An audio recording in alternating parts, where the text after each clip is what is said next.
Yo, yo, yo! What is going on, everyone? Another day, another you, another me. Hello from Cyprus, Juniors. I'm from Australia. Hello from Australia. What's going on, Cyprus? I see you over there. What's going on?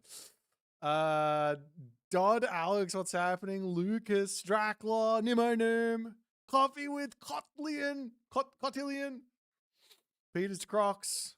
From Quebec, what's going? You brought snacks. Are you going to share? Don't bring snacks if you're not sharing. Like, yeah.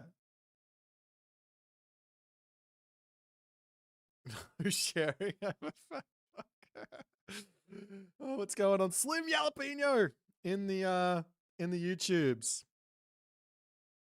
So I don't know if you guys heard, but we do have the Triple S Week 2 happening. Now, that starts at 1400 GMT. If anybody asks, and you guys are important, if anybody asks when the SSS starts, you tell them 1400 GMT. I don't want to see someone go, why hasn't the SSS started? Without you guys telling them that it starts at 1400 GMT. So let's give it a little try. I'm going to write in the chat, when does the SSS start? And then you guys go ahead and spam. It starts at 1400. All right, you've got to make that. There we go. Yes, 1400. That's in 2 hours, just under 2 hours from now. Okay, 1400 exactly. For those of you who can't do the math in your head to work out how to get to the time in your time zone, you take whatever time zone you are. Say your time zone is +8, like mine is. Then you take 1400 and you add 8 to it.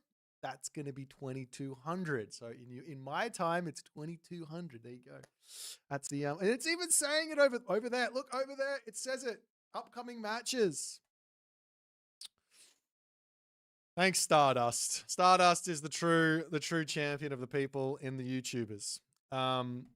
Also, if you've got a minus, like say you see 1400 and you're like -12, well, guess what? Now it goes from 1400 down to 2. There you go. What's going on, my friend? What's going on? Today I'm gonna play some stuff. You don't know what the SSS is? You don't know what the SSS is? Well, let me be the one to let me be the one to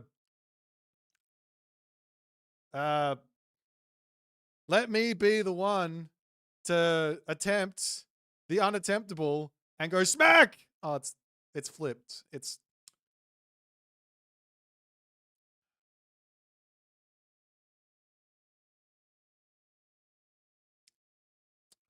I should have done it. I should have done it. Ironjib, thanks for the rating party. I should have done it without the yeah, there you go.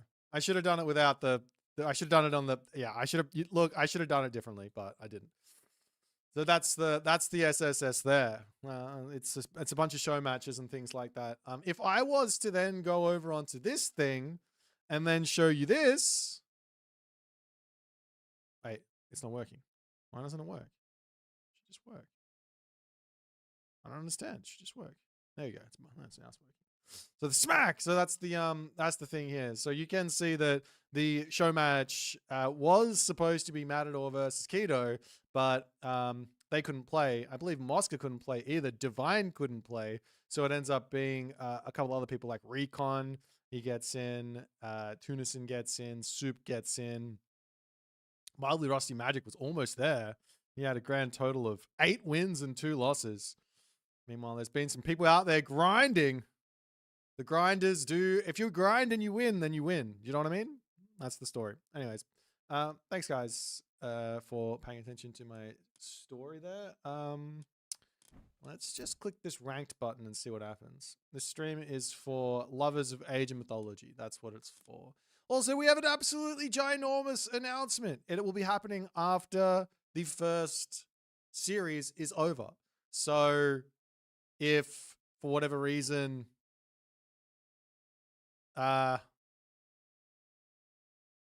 someone says that, you say after the first series. After. Not before, after. So everyone has to get in here and be watching the SSS, otherwise you miss out on the announcement, because you never know. It could finish, it might not finish, and then you just miss out on the announcement. What is the SSS? It's Satfats sets shenanigans. 071 RLS. I can't speak. Thanks for the kind words, man. Hello from Australia, Canada. I'm a big fan of Canada. Canada and I, we've got some good relationships going on. You know, like I like. There's Keto. I think Keto is Canadian, or is he American? I don't know. They're basically the same thing. They're not the same thing. I'm sorry, that's offensive. I'm supposed to plug that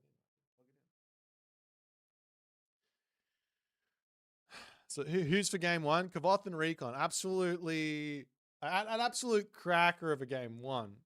By the way, guys, Kvoth and Recon. That's an unfair thing. Yeah. Just keep everyone in line. Also, if you haven't subscribed for whatever reason and you want to subscribe, today would be the best day to do it. Right? I don't know. Yeah, let's play some games and see what happens.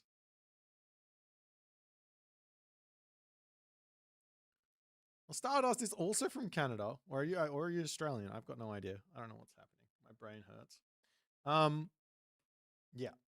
So it's going to be game time soon.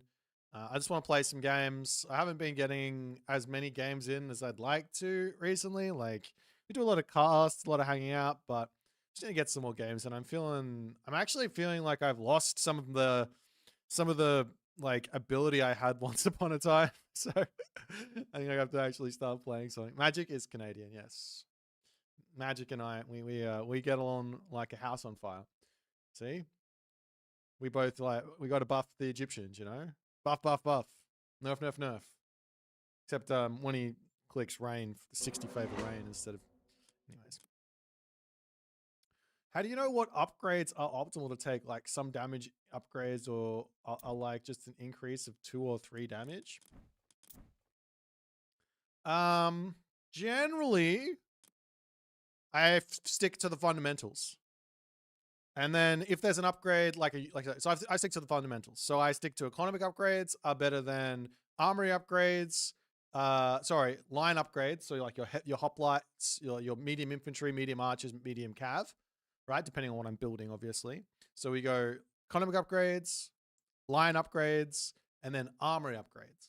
And then if there's any unique upgrades out there, so for example, if there's an economic upgrade out there, I'll grab that, a unique economic upgrade, I'll grab that one before I grab my line upgrades.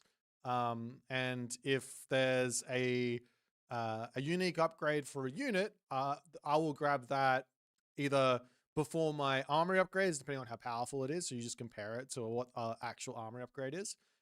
or after my armory upgrades, depending on that. Now, I think most unique upgrades are actually stronger than the equivalent armory upgrade. So generally, I'll grab those beforehand as a rule of thumb, but sometimes they're not. But yeah.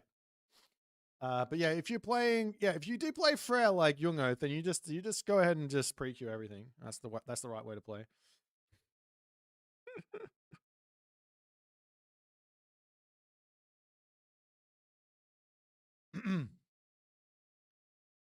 Sorry, it was me. I don't like water. Ash, you could have dominated me. I don't know what I'm doing. All right, we're on the map Valley of the Kings, or Valley of Kings. Everyone's favorite map.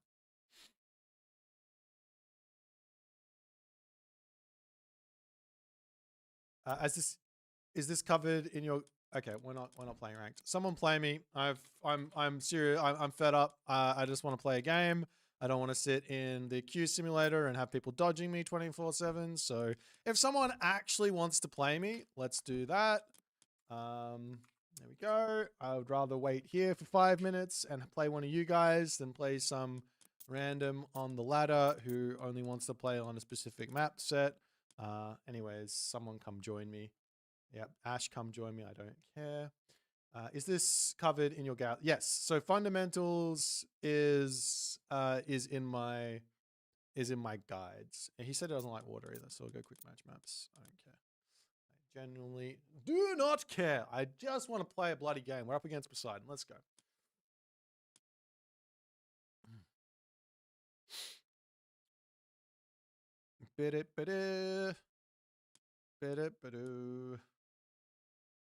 Yeah, so yeah, you should definitely check out the if you're new and you want to get into the game, you should check out that fundamentals guide. You should play against the AI on Titan and try and beat them using the fundamentals by not attacking them and just getting stronger than them, and then try it on extreme and then try it on legendary and see how it feels.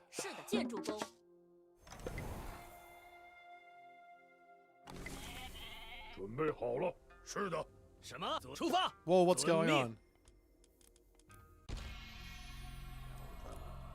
We're just going to try that again, Dr. Ash. We're just going to try that again. Sorry, my friend.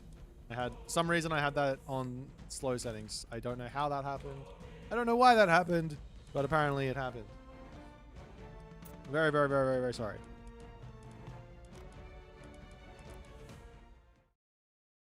Maybe I can invite him. Standard. Villager priority off, military off. Allowed Titans on. Bonus off, chaos events. Why did that all change? It's super weird. Standard. Okay, it's all right now. Let's try that again.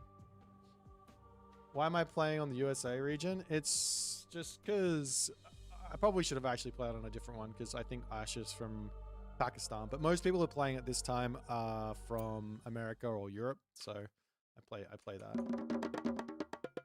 Anyways, over here.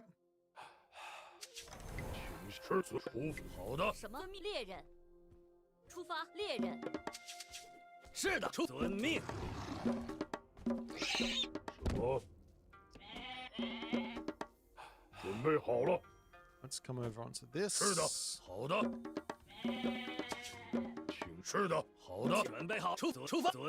Come this way. I'm gonna run this way. I imagine I'm just gonna. Let's go this way. Imagine I'm gonna get rushed here. This is actually quite a difficult matchup.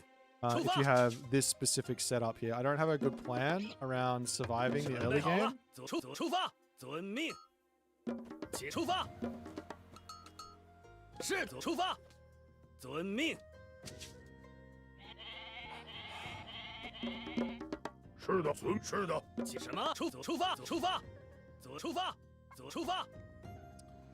Apart from just get up quick and then go that way, you know what I mean? Get up fast. Good luck. We're gonna try and grab as much food as I can.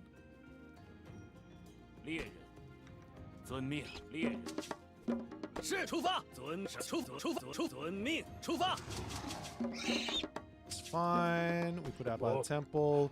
I don't want my temple to just die, but I don't want it to not get favor, so I'm gonna pop it here.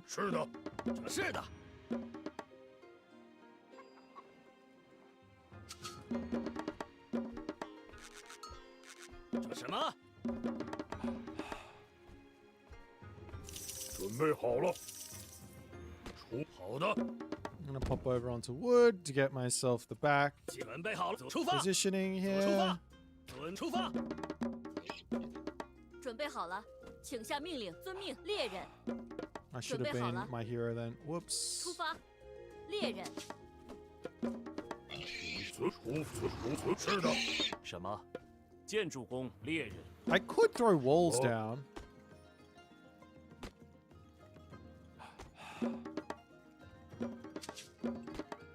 是的，遵命，出发，遵命，出发，遵命，出发。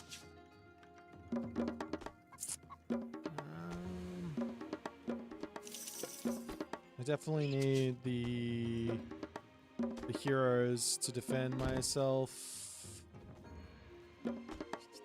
Do I have the food income? I think I do.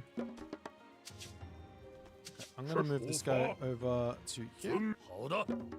I can go forward. 是遵命，猎人。 I'm gonna go this one. 是的，出发。请下命令。遵命，出发，遵命，出发。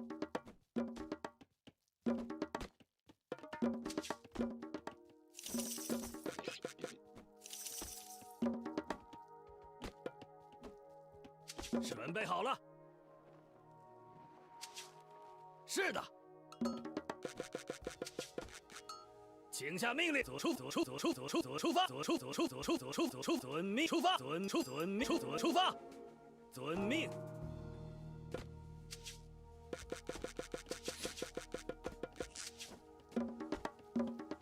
准备好了。是的。准备出发。是的。是的。遵命。什么？出伐木工。请下命令。什么？遵命。请下命令，出发。 好的。准备好了。是的，开战！请下命令。是前进，伐木工。遵什么？遵命。遵伐木工。Okay. 准备好了，出发！出发！什么？是的。请下命令。遵命，出发！遵命。什么？建筑工。是的。出发！出发！是好的。 是的，是出发，猎人。什么？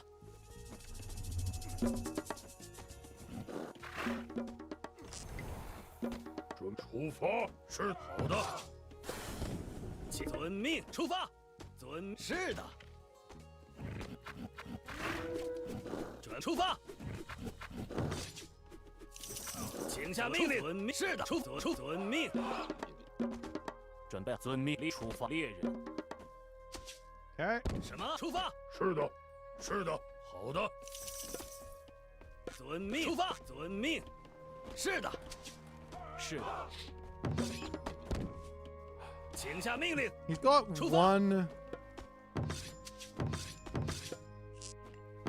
one dude Reno at the moment. 是的，好的。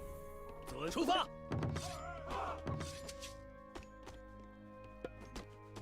就绪，遵命。遵命，攻击！开战！出发！ I don't think I can overbuild these halberdiers. I just gotta be a little careful, but 什么？请下命令。请下命令。出发！遵命。 pull that back. 是遵命出发。 遵命，遵命，出发！是的，出发，遵命，下出发。什么？遵命。请下命令。出发。 Maybe we go into Dow here. Let's do that. 出发。 That'll scare. Because if he goes for a town center or something, 建筑工，猎人，遵命。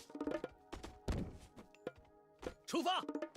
and then we can also get into. 准备好了。 I don't need to build it. Just chuck it there. 出发。 We're still building those guys. 遵命，遵命，遵命，出发。什么遵命？ 什么遵命？ 准备好了，出发！遵命，出发！遵命，出发！什么？出发！遵命，出遵命，出遵命，出发！什么？遵命？ 遵命，出遵命，出遵命，出发！ 遵命，出遵命，出遵命，出遵命，出发！ 遵命，出遵命，出遵命，出遵命，出发！ 什么遵命？出发。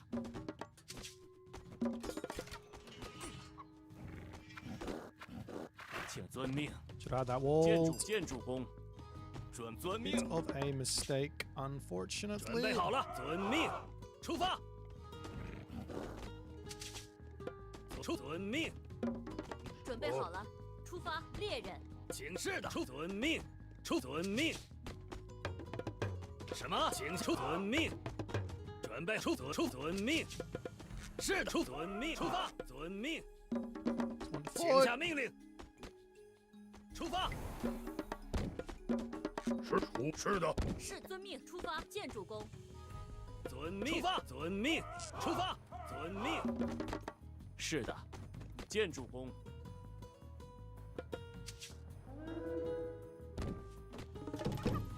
出发，遵命，遵命，是出发，遵命，出发，遵命。是的，建筑工。是的，出发，遵命，出发。 准备好了，遵命。遵命。请下出发。请下命令。是的，遵命。准备好了，请下命令。出发。好，出发。是的，遵命。是准备好，出发。出发。什么？遵命。建筑工。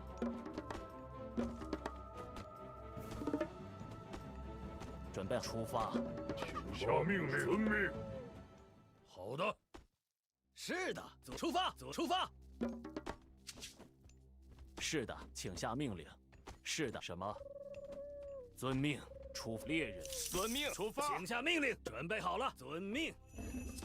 出发。遵命。出发。遵命。出发。请遵命。什么？是的。 准备好了，出发。遵命。什么？遵命，出发。好的，出发。请下命令。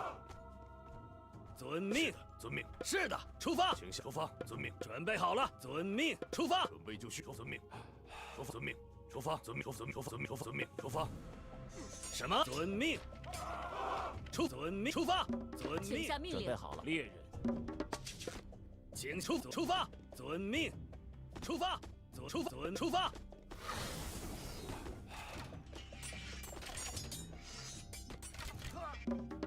是的，出发，遵命。是的，准备好。好的，是的，出发，遵命。是的，出发。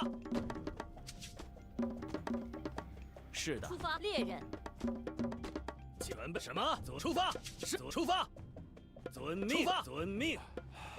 遵命，出发，出发。好的，出发。是的，好，是的，好的。出发。遵命，出发。遵命，请遵命，攻击。出发，遵命。出发。遵命，出发，遵命，出发。遵命。什么？遵命。请下命令。什么？出发。请下命令。 是准备好了，出发。准备就绪。 My guess is we need this. 出发，遵命。出发。是的，出发。准备好了，就绪。遵命，出发。准备好了，出发。遵命。出发。看，是的，遵命。好，遵命。遵命，出发。遵命。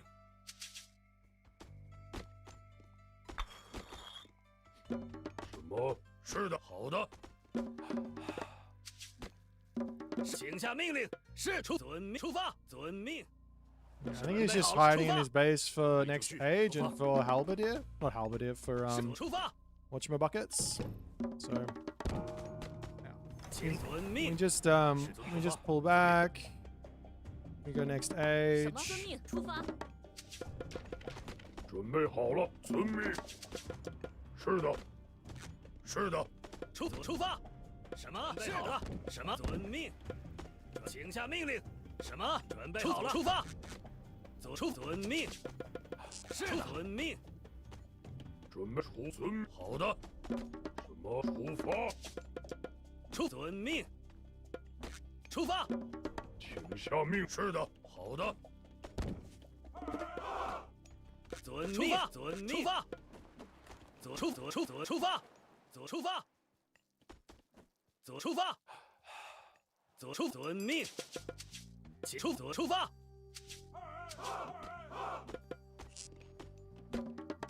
哦，是的，好的，左出遵命，出遵命，准备好了。是的，好的，是的，是的，好的。出遵命，出遵命。 I imagine he's up on this gold mine, right? But 左出发。左出遵命，左出发。 I'm just gonna wait for my upgrade. 准备好了。是的，好的。遵命。 This upgrade before I go there. 左出发。 Also, an armory wouldn't go 下命 astray. 令。遵命。是的，好的。是，准备好了。 How much is it? 左出发，左出发。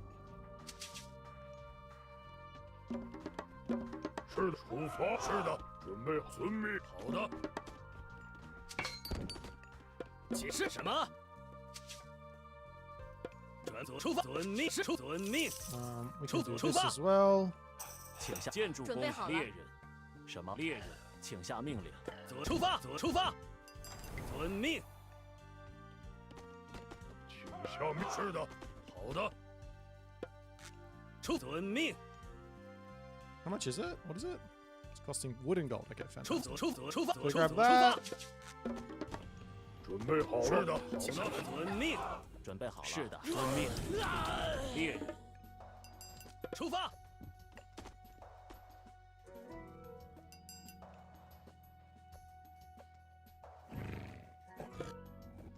是的，什么？左出发。遵命，遵命。出发。遵命。出发。左出发。请下遵命。是的，遵命。猎人，是的。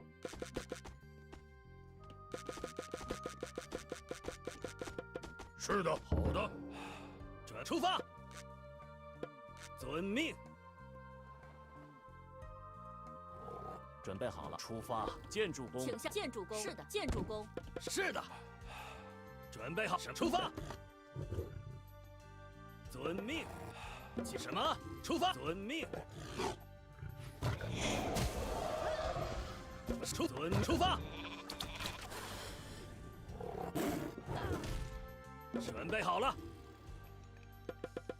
准备好了，建筑工。什么建筑？什么？遵公。是的。准备好了。请下命令。出发。左出发。什么？起什么？左出发。左出发。是的。准备左出发。遵命。开战！攻击！是的。准备就绪。遵命。开战！左出发。左出发。遵命。出发。遵命。请下命令。左出发。左出发。 What the hell? 遵命。出发。左出发。 Army don't want to move. 左出发。遵命。出发。I fucked up on the. 遵命。出发。遵 You 命 know。what? We can buy this. 攻击！开战！是的。 Our halberdiers are fucking insanely strong. 前进，准备就绪。攻击！请下命令。 So we can absolutely and unequivocally destroy his army of cavalry and halberdiers. 建筑 Oh, and 建筑工 pacifists. 下命令。是的，请下命令。遵命。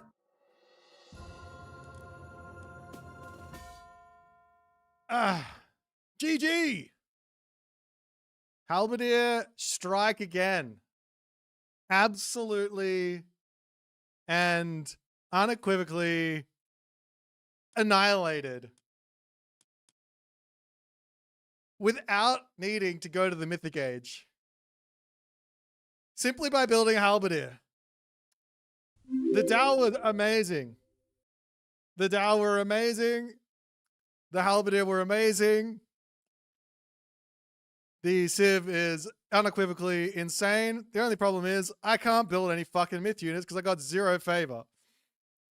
I got 32 at the moment. I could have built 1 myth unit total. 1 myth unit total. I've got too many techs to buy. Oh, I didn't even buy that many Kvoth either. I have 7 Kvoth. 8 Kvoth actually. 4.0 speed Dow were yeah, these things are insane right now. I think they're going to be really, really difficult to deal with. Somebody decided that putting them to 4 speed was a good idea. 3.8 speed, they were balanced. 4.0 speed, they're absolutely broken. You had a huge delay. Sorry, Ash. We would have had the same amount of delay. I'm on 200 ping to the Americas. Did someone just sub? Did I hear that correctly? Jabot with the prime! You legend. Appreciate you, my friend. Which server would you like, Ash? What hours is the someone else has to answer that. I ain't answering that one. Appio, someone else from the start of the stream. No, come on guys. Do your job. Do your job. Answer Appio Dici.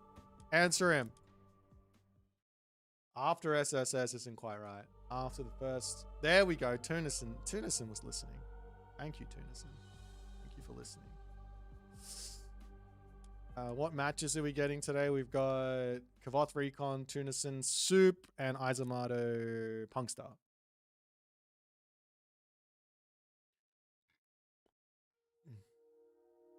How was my coffee today? It was lovely. I had two coffees today, and both were lovely. I opened my new bag of beans because my last one expired.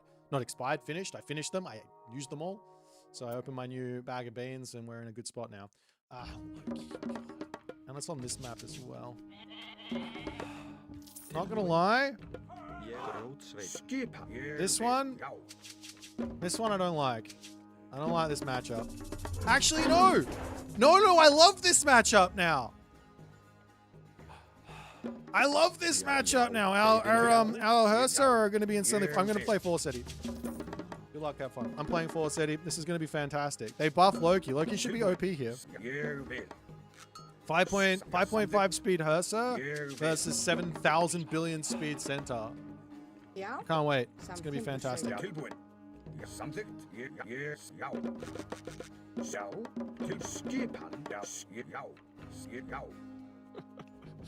Also, Ford Goldmine.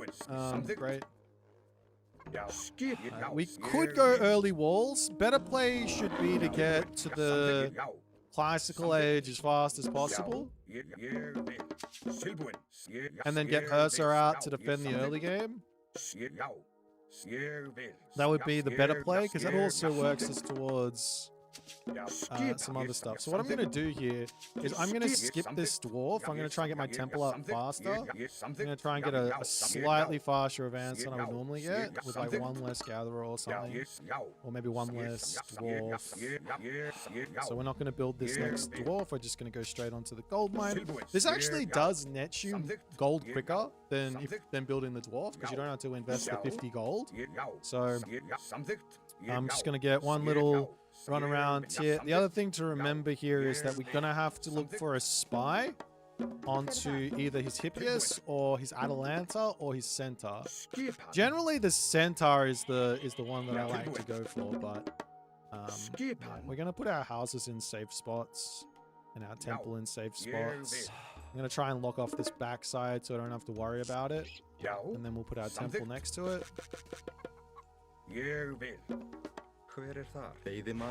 As soon as I have the gold for this dwarf, I'm gonna pull my guys off this. Of course, my gold mine is like unequivocally in the open here, so you can just rush in and attack me. It's fine. We'll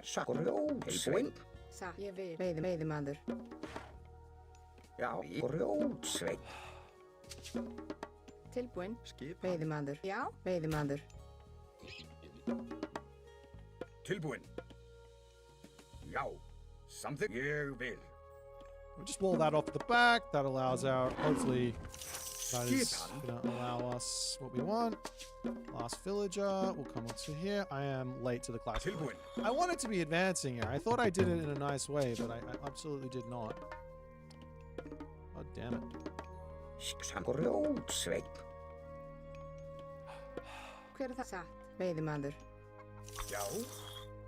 Yeah, I'm gonna be in trouble here. I think I might just be dead. This is really bad. Samþykkt. Ég vil. Samþykkt. Já. Ég vil. Hver það? Veiðimaður. Skipan. Já, veiðimaður. Tilbúinn. Já. One thing I can do is I can herd my animals underneath my town center. Surprised he's not advanced yet, but okay. I'm still gonna do it. I'm still gonna herd. Já. Já.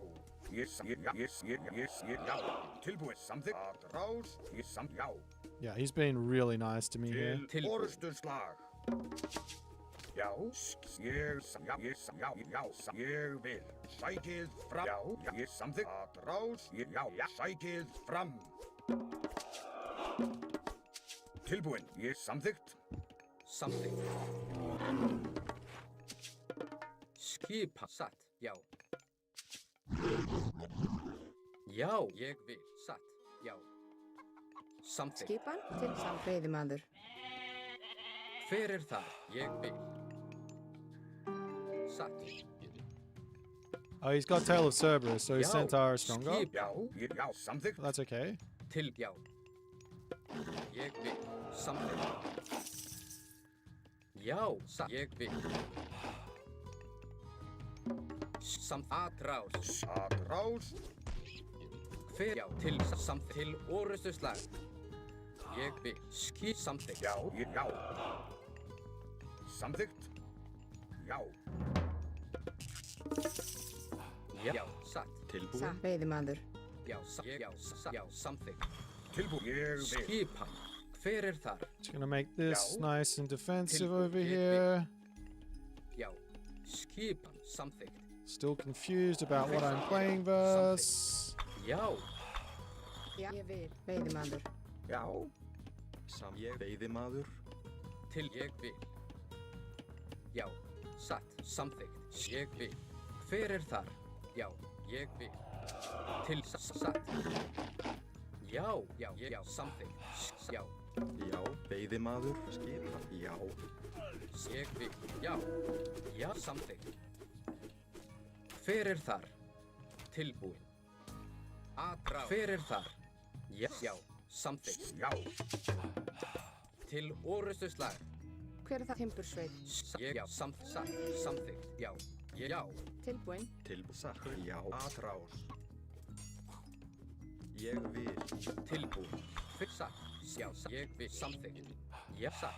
Atrás. Já. Ég satt. Samþykkt. Hver ég vil. Tilbúinn. Hver já. Já. Satt. Samþykkt. Skipan. Ég fjósamaður. Já.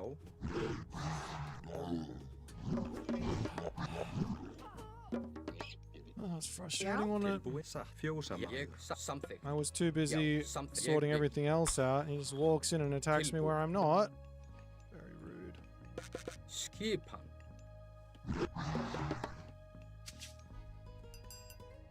Hver þar? Satt. Til orrustuslag. Tilbúinn. Ég samþykkt. Já. Skipan. Já. Til ég. Já. Satt. Já. Ég vil. Já. Samþykkt. Ég. Já. Ég vil. Hver. Já. Satt. Ég vil. Ég vil. Já. Satt. Já. Ég vil. Já. Tilbúinn. Já. Til já. Ég vil. Tilbúinn. Já. Hver þar? Tilbúinn. Já. Samþykkt. Satt. Skipan. Já. Já. Samþykkt. Ég vil. Já. Skipan. Já. Grjót. Hver já. Ég vil. Satt. Til hver satt. Ég. Skipan. Já. Samþykkt. Satt. Ég samþykkt. Já. Satt. Já. Samþykkt. Ég. Já. Hver þar? Satt. Tilbúinn. Ég vil. Skipan. Já. Já. Hver þar? Tilbúinn. Satt. Ég vil. Tilbúinn. Samþykkt. Já. Ég satt. Hver það? Skipan. Satt. Ég vil. Ég hver þar? Tilbúinn. Ég samsatt. Já. Til já. Timbursveit. Ég vil. Já. Ég vil. Ég hver samþykkt. Já. Tilbúinn. Til satt. Já. Ég. Já. Já. Ég skip. Tilbúinn. Samþykkt. Ég satt. Ég fyrir þar, samþykkt. Já, satt. Tilbúin, ég vil. Ég, já, tilbúin. Hver þar, samþykkt, satt. Ég fyrir, ég vil, satt. Já, atrás. Ég satt, já, til orð, atrás. Ég, já, ég vil, til skip, samþykkt. Já, til fyrir, satt. Ég vil, já. Já. Ég satt, já. Til orðstuslag. Ég satt, já. Ég fyrir þar. Til skip, já. Til fyrir þar, satt. Ég fyrir, já. Ég vil skipa. Tilbúð, satt. Já, ég fyrir, satt. Já, já, satt. Ég samþykkt, já. Ég samþykkt. Satt. Já, ég satt, samþykkt. Já, ég vil tilbúin. Skipa, já, satt. Já, fyrir þar, tilbúin. Já, ég vil. Satt. Já. Skipa, samþykkt. Ég vil. Skipan, samþykkt. Satt, fyrir þar, tilbúin. Já, ég vil, samþykkt, já. Satt, ég samþykkt, satt, já. Ég satt, samþykkt, já. Ég vil, satt. Samþykkt, já, ég samþykkt. Ég vil, fyrst, já, ég vil. Skip, samþykkt, já. Já, skip, fyrst, samþykkt. Ég, já, satt, tilbúin, ég samþykkt, já, satt, ég vil. Já, Can I tilbúin. get an armory? Skipan. Samþykkt, já. Skipan, fyrst, ég vil. Já, satt. Tilbúin. Skipan. Hver satt? Til skipan, já, samþykkt. Ég fyrir, já, satt. Skipan. Ég vil. Satt. Já. Ég vil. Tilbúin. Já, samþykkt. Já, ég vil. Satt, já, samþykkt. Samþykkt. Skip, já. Ég tilbúin. Já, satt. Samþykkt. Já, ég vil, já. Tilbúin. Já, satt. Ég vil. Hver þar? Satt. Grjótsveit. Skipan. Tilbúin. Skipan. Já, hver ég vil. Timbur. Já, fyrst, samþykkt. Tilbúin. Já. Já, ég vil. Já, satt. Samþykkt. Já, tilbúin. Já, fyrst, ég samþykkt. Já, Já, samþykkt. tilbúin. Satt. Skip, samþykkt. Fyrir, já, til, ég vil. Já, samþykkt. Já, ég satt. Já, satt. Já, samþykkt. Skipan til orðuslag. Ég satt. Ég vil. Já. Tilbúin. Skip í satt. Já, samþykkt. Veiðimaður. Veiðimaður. Hver þar? Veiðimaður. Hver þar? Já. Tilbúin. Ég vil. Já. Samþykkt. Já, ég satt. Já. Hver þar? Já. Tilbúin. Ég vil. Já. He's just gonna hide until Tilbúin. Hver veiðimaður. until he has the pass best. Ég vil satt. So our best move here is Tilbúin. Hver ég vil. to get this all set up. Timbur. Já. Veiðimaður. Ég vil. Satt. I think that's what's gonna Tilbúin. happen. Já. Fyrst samþykkt. Já. Ég vil. Tilbúin. Skipan. Tilbúin. Hver? Já. Já. Samþykkt. Ég satt. Já. Ég satt. Já. Ég vil. Skipan. Já. Samþykkt. Satt. Já. Ég satt. Samþykkt. Ég vil. Já. Samþykkt. Ég vil. Já. Samþykkt. Satt. Fyrir þar. Ég vil. Til orðustu. Já. Já. Ég vil. Til satt. Ég satt. Já. Ég vil. Fyrir satt. Samþykkt. Já. Ég vil. Tilbúin. Samþykkt. Satt. Veiðimaður. Já. Satt. Fyrir þar. Já. Satt. Ég vil. Satt. Samþykkt. Fyrir þar. Já. Ég vil. Satt. Já. Samþykkt. Já. Satt. Já. Skipan. Satt. Ég vil. Veiðimaður. Tilbúin. Já. Satt. Ég satt. Ég. Já. Tilbúin. Samþykkt. Ég grjótsveit. Samþykkt. Já. Tilbúin. Ég samþykkt. Ég vil. Satt. Til. Já. Satt. Já. Já. Hver þar? Já. Satt. Veiðimaður. Skip Let me samþykkt. check this. Fyrir þar. Tilbúið. Satt. Já. Ég vil. Samþykkt. Satt. Já. Ég vil. Samþykkt. Tilbúinn. Satt. Veiðimaður. Samt. Ég vil. Hver þar? Tilbúið. Já, samþykkt. Ég vil. Já. Já, satt. Já, ég vil. Já. Ég vil. Til. Satt. Já. Til og samþykkt. Ég vil. Já. Atrás. Hver þar? Satt. Skipan. Já. Timbursveit. Veiðimaður. Tilbúin. Ég vil. Tilbú. Samþykkt. Já, ég samþykkt. Já. Tilbúin? Já, ég samþykkt. Timbursveit. Skipan. Til og já.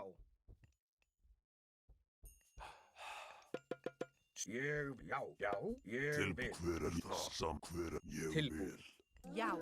Satt. Ég. Skipan. Já, ég vil. Tilbúin. Hver samþykkt? Atrás. Tilbúin. Hver Tilbúin. Ég já, satt. Hver já, ég vil. Samþykkt. Satt. Skip. Já, ég já. Samþykkt. Ég satt. Já, satt. Hver það? Skip samþykkt. Ég vil. Hver þar? Veiðimaður. Skipa. Tilbúin. Skip samþykkt. Já. Já. Hver þar? Ég vil. Satt. Samþykkt. Já, satt. Já, samþykkt. Já, samþykkt. Ég vil. Já, satt. Hver samþykkt? Tilbúin. Skipan. Hver þar? Ég vil. Já. Tilbúin. Já. Satt. Ég vil. Samþykkt. Ég vil. Hver satt? Já, samþykkt. Ég já. Já, samþykkt. Já, ég vil. Samþykkt. Satt. Tilbúin. Hver þar? Ég já, satt. Fight me, damn it! Ég vil. Já, satt. Já, ég já, satt. Ég samþykkt. Let's see if I win this fight versus the. Samþykkt. I think I might. Samþykkt. Ég vil. Skip samt já. Hver satt? Ég atrás. Tilbúin. Já, til orðið. Satt. Já. Ég til atrás. Tilbúin. Atrás. Já, samþykkt. Já. Til já. Hver til já. Til já, satt. Já, skip til orðusslag. Tilbúin. Já. Já, ég vil. Já. Já, ég já, samþykkt. Ég atrás. Já. Hver það? Já, já, til orðusslag. Orðusslag. Ég atrás. Hver ég satt.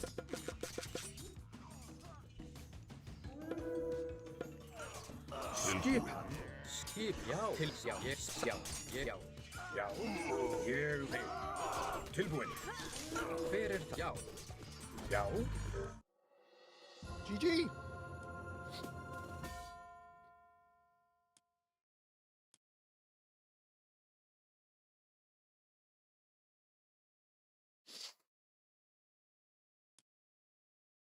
Ah.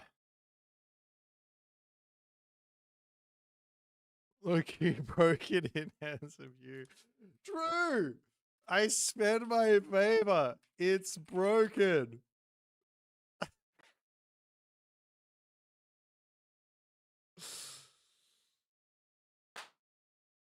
Ah. Everyone else would go braggy here. Favor bug still there? No. I just built my favor generating unit and then generated favor.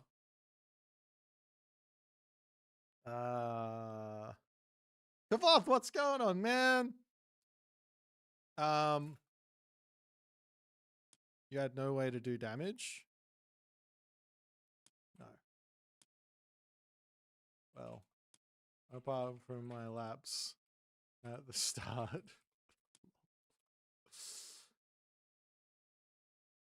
how many myth units spawn? I didn't get that many.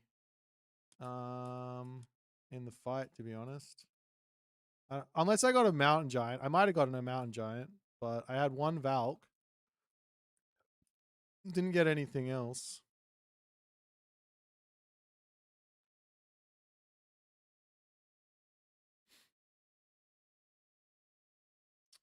I heard you talking shit in the Discord. Fight me? No, you're big noob. Big noob. Noobie noob.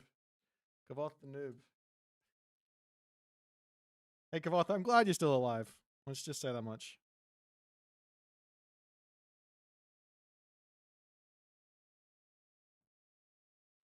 Let's do 2v1. Me, Boit versus Kvoth. We probably lose though. True. Yeah, Jung was the one talking shit. It wasn't me. I didn't do anything.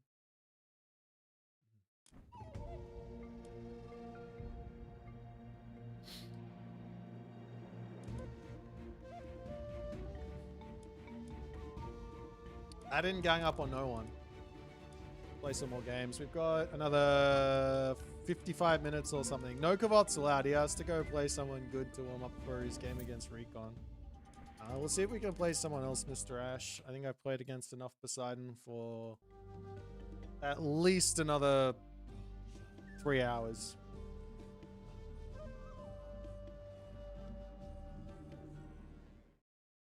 I just woke up. Jeepers.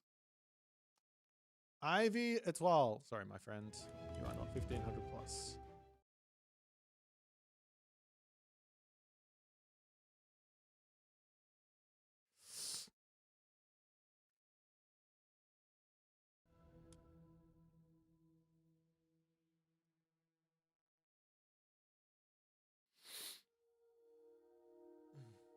Fluoro Vest. I don't know who this guy is, but okay, let's play. Fluoro Vest 1962. That's you? Is this Ben? How many names do you need? Can't you just call it Ben 1, Ben 2, Ben 3? Like, why does it have to be some, like, AI generated name? Like, what's going on?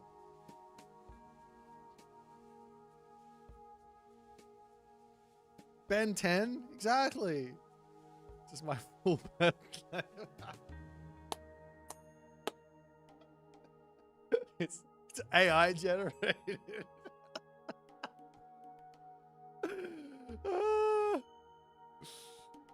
AI generated. Why not play rated? Because I keep getting dodged and I don't want to sit in the queue for 3 minutes for someone to dodge me. Πρόσταγμα τέκτον. Λέγε. Έτοιμο. Ορφάνι. Βούλομαι. Πρόσεχε. Ρευτής. Λέγε. Ορφάνι. Βούλομαι. Ορθός. Βούλομαι. Έτοιμο. Φάνι. Βούλομαι. Ορθός. How do I play Zeus in 2026 versus Ben? My Zeus versus set is absolutely horrid. Minotaur are OP now? Yeah, I was thinking about going into Minotaur.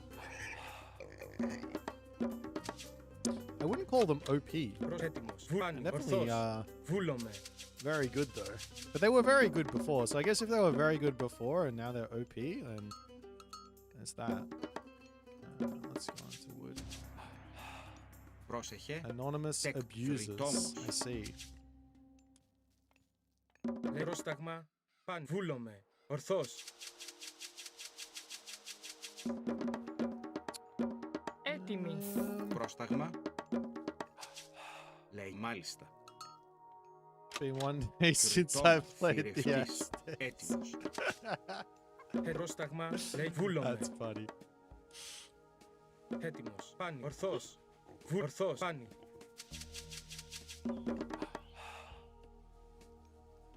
Peter Crocs just beats soup with Minotaur abuse. Προσβούλομαι. Θηρευτής. Basically, everybody who loses to myth units is just not building enough myth units. That's the real. That's all I'm hearing. Do you know what I mean? Λέγε. Βρυτόμος. Πρόσταγμα. Ορθβούλομαι.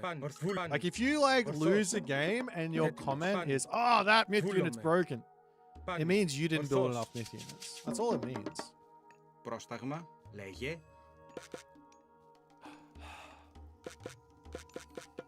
Τέκτον. Λέγε παν βουλάνι. Ορθβούλομαι. Παν ορθός. I don't get his Aztec joke. Everybody thinks that the Aztecs are too strong and they're broken and they need nerfs. That's what everyone thinks.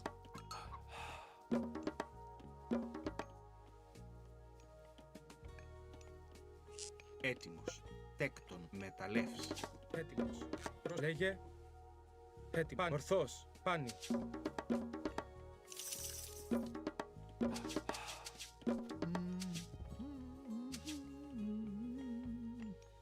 You did it for me? Thanks, man. Appreciate you. Πρόσεχε. Oh, no, you did it for you, not for me. Θηρευτής. I see. Πρόσταγμα, έστω. Μεταλλεύς. Πρόσεχε, Πρόσταγμα. θηρευτής. Πρόσταγμα, Θηρευτής. Έτοιμος. πρόσεχε, This units deal more damage to other myth units. That seems like a really OP relic. έτοιμη. Θηρευτής. Βρυτόμος. Ναι, θρητόμος. Έτοιμος. Παν ορθός. Βούλομαι. Λέγε. Έτοιμος. Παν ορθός. Βούλομαι. Ναι. Μάλιστα. Έστω. Λέγε. Παν Nine-tailed fox ορθός. charm's even better, actually. Βούλομαι. Ναι. Μάλιστα. It's not very good for him, but it's amazing for me. Έτοιμος. Πάνι. Hunts.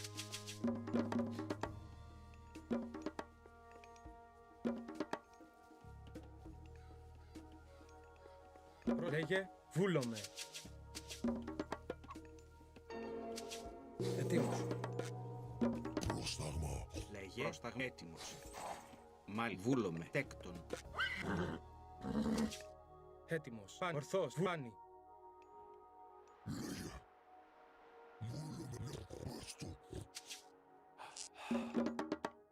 Λέγει μάλιστα. Τέκτον. Λέγε. Μάλιστα. Καλώς. Βούλομαι. Ναι. Έστω. Μάλιστα. Βούλομαι. Έστω. Πρόσταγμα. Βούλομαι. Ορθός. Προστέκτον. Μεταλλεύς. Τέκτον. Μεταλλεύς. Πρόσεχε. Τέκτον.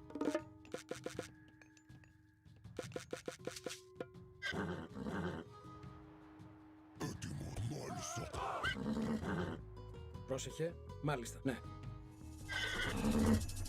Πρόσταγμα. Μάλιστα. Βούλω. Έστω. Βούλομαι. Ναι. Μάλιστα. Εις μάχην.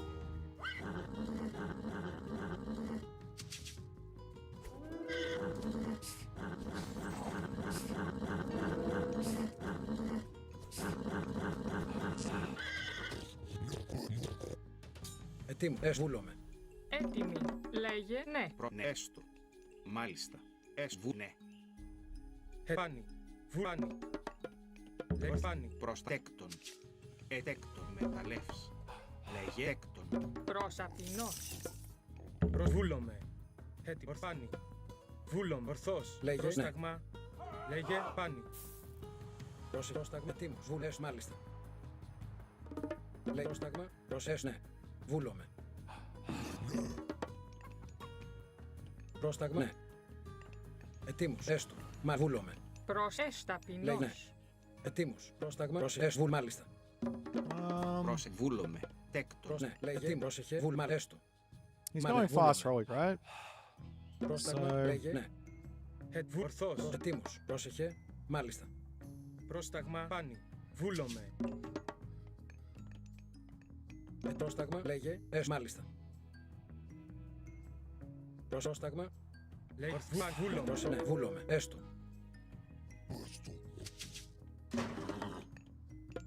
Προς μεταλλεύς. Λέει τίμους. Ναι. Μάλιστα. Wait, why didn't you run, though? Can you get another Pegasus out? Πρόσεχε. Έστω.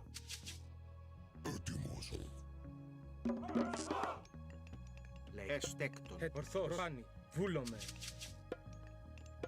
This macro Λέγε. is Μάλιστα. not good. Ναι. Έστω.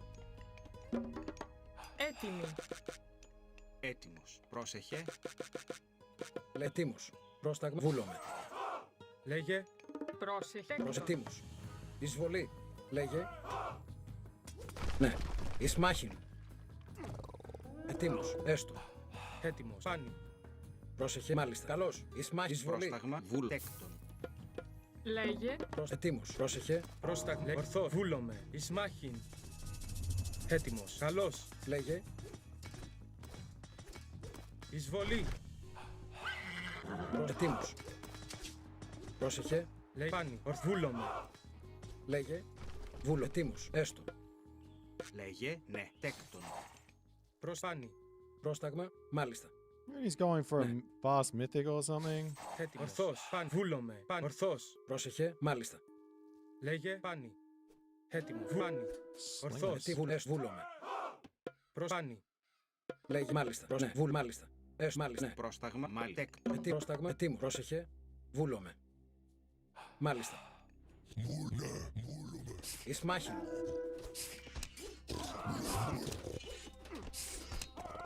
Λέγε. Ναι. Λέγε. Ναι. Μάλιστα. Πρόσεχε. Βούλομαι. Μ' αρέστο. Έτοιμος. Ναι. Τέκτον. Ετοίμος. Πρόσταγμα. Ετοίμο. Ναι. Προσβούλομαι. Λέγε. Μάλιστα. Πρόσταγμα. Βούλομαι. Ναι. Έτοιμο. Βούλομαι. Πρόσταγμα.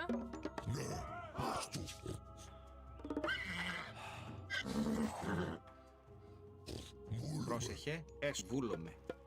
Λέγε ταπειν μεταλλεύς. Ετοίμος. 1,000 gold. Λέγε. Λέγε. Τέκτον. Πρόσεχε. Πρόστα. Λέγε. Ορθάν. Βούλομαι. Έτοιμος. Βούλομαι. Πάνι. Ορθός.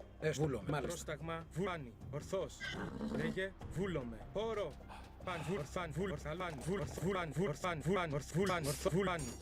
Εισβολή. Ορθός. Πρόσταγμα. Λέγε. Τι ναι. Έστω. Βούλομαι. Μάλ. Βούλομαι. Ναι. Έστω. Πρόσταγμα. Πρόσεχε με μεταλλεύς. Έτοιμη. Βούλομαι. Μάλιστα. Λέγε. Πρόσταγμα. Πρόσεχε. Βούλομαι. Μάλιστα. Ναι. Ισμάχιν.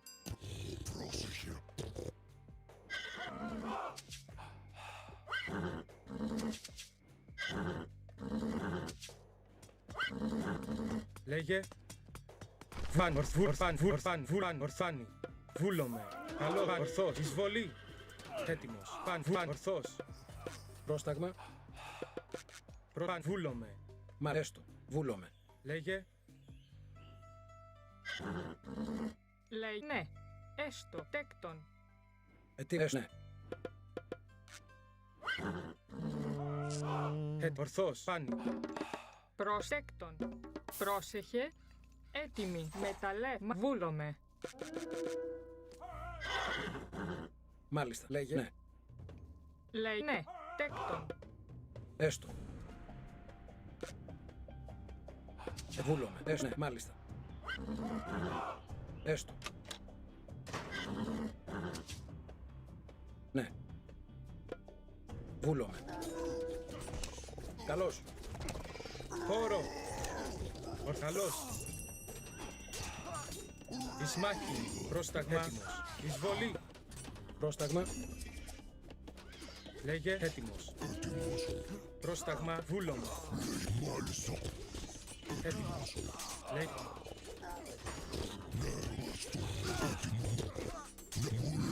Προσέχε. Μάλιστα. Where some of my Ναι. units go?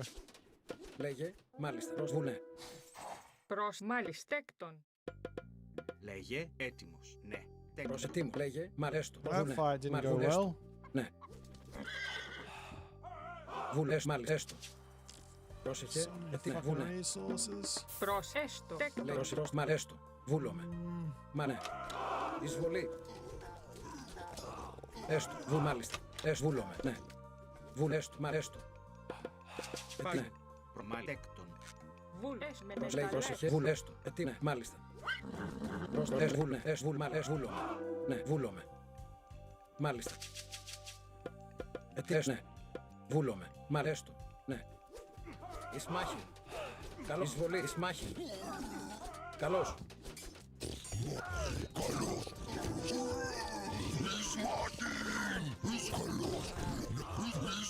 Πρόσταγμα, βούμα, εισβολή. Ναι, εισμάχιο. Έστω, καλώς. Έτοιμος. Πρόσταγμα, λέγε, ορθβάν. These Minotaurs suck. Λέγε, ναι. Μα με μεταλλεύς. Έτοιμος, You ορθός. told me to go Minotaur here. You guys, you're fine. Πρόσταγ, βούλομαι. GG. Give up.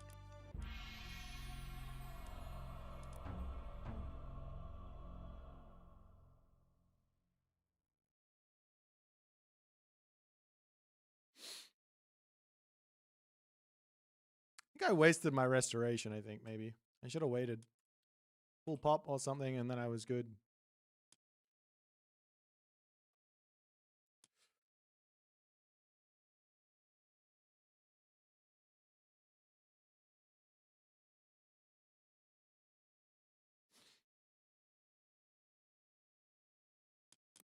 Also, no armory upgrades. I think if I had armory upgrades, I was in a better spot. The actual problem was my units just all died to the slinger, even though I was making Hippias.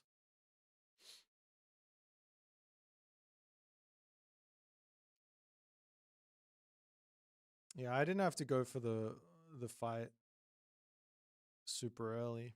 Oh well.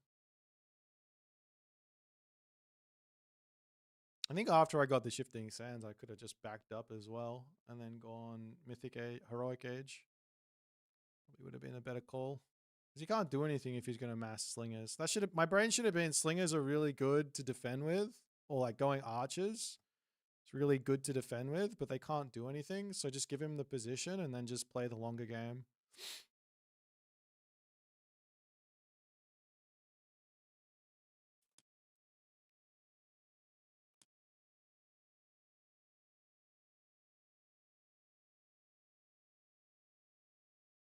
If you just have a second restoration, then you don't really have any power to break this army, do you?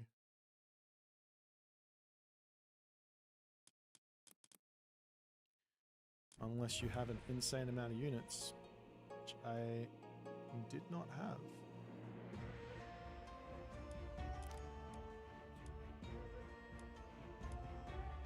He did build Myth Unit though. He built Scarabs. The Scarabs were the reason I had to click my restoration. Because both of them did a butt ton of damage onto my units that was surrounding the Scarab. So, end of the day, turns out that the Myth Units do end up winning.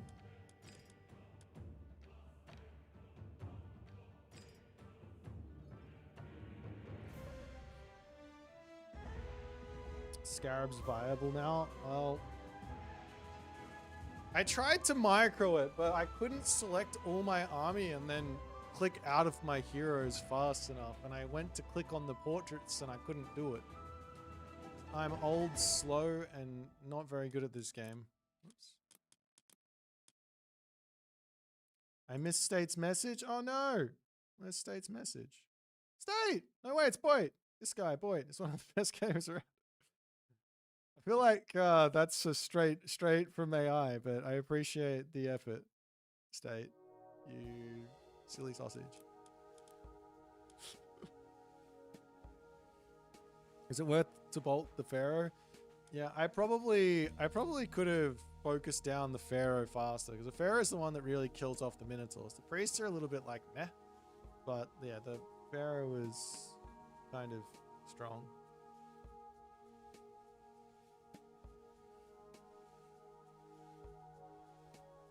Honeywood Drive, best video for you to watch is the Fundamentals series.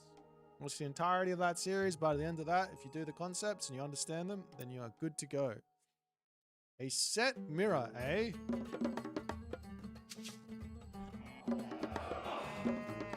Antio erifere. Energy direct. Entio. In white tile. Image erect. Bing, bing, bing, bing, bing. Kid. Antio. And we in which image erect. Grig. Gereg. Entio. In which image erect. Kid nu. Girej. Ah. Inito. Gereg. Kid. Kid. Ak. In Bea. Kid. Please build that correctly. Thank you. You Dayo.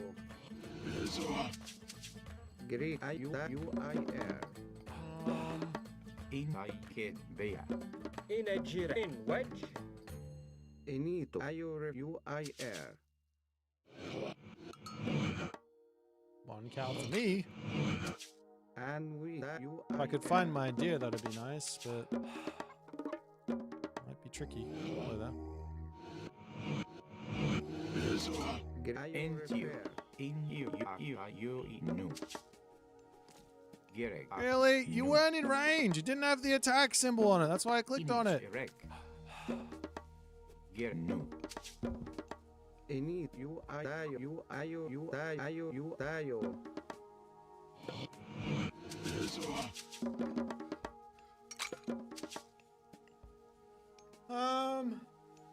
What are we gonna do in this game? Is it just go town center in this matchup, or is the all in? Is the shifting sands all in too strong? In a jirek. Shifting sands all in with stuff. You could go for the town center into priest spears. In wedge. And try and survive. Haven't seen the town center though. Maybe Australians playing on the American server though. That's a good question. You kid. Ger kid. In kid. Baya. In kid. Bea. In kid. Kid. Kid. Kid. Kid. Kid. Kid. Kid. Kid. Kid. Kid. Kid. Kid. Kid. Kid.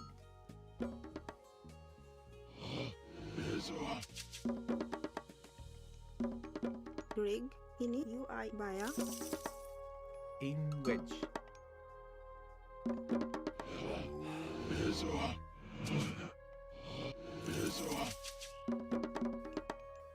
Why do I feel like I should have more in the way of resources here?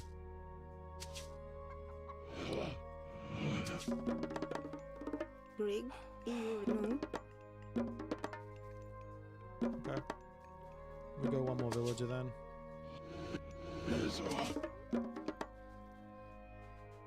I was slightly late because I think my villagers were being stupid.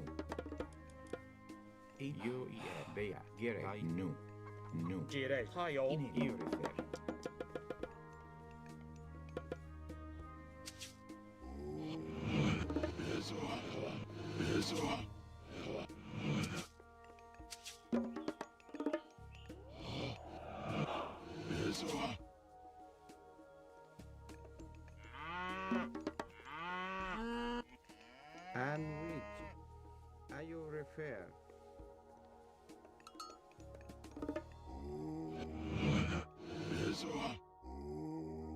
Greek. Tayo. UIR. Tayo. Tayo. Anubis? What is that? Enito. UIR. This day and age, Anubis? Entio. Antio. Erifir. Ark. And we UIR.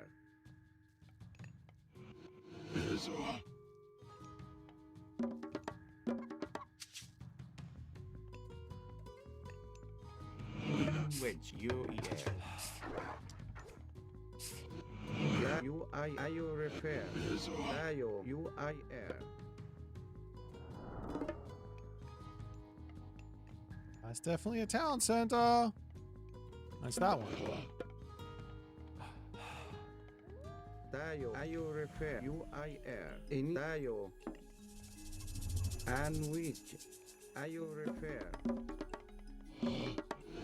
Anti-you. No.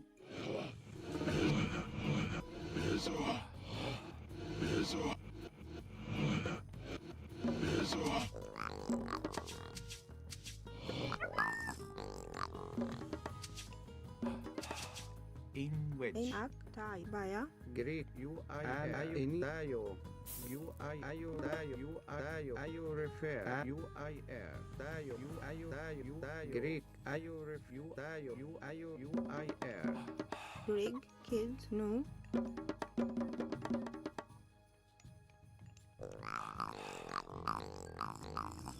Inak, you refer baya.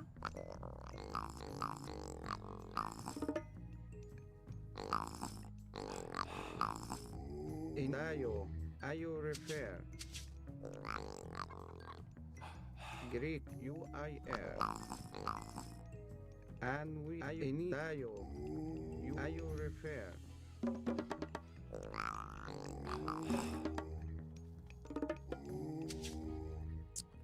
Let's take a little bit of a slower route. Greek and we you I Dayo Enito you I air Greek you refer and we you I air Greek Dayo you I air and which Greek and Dayo you I air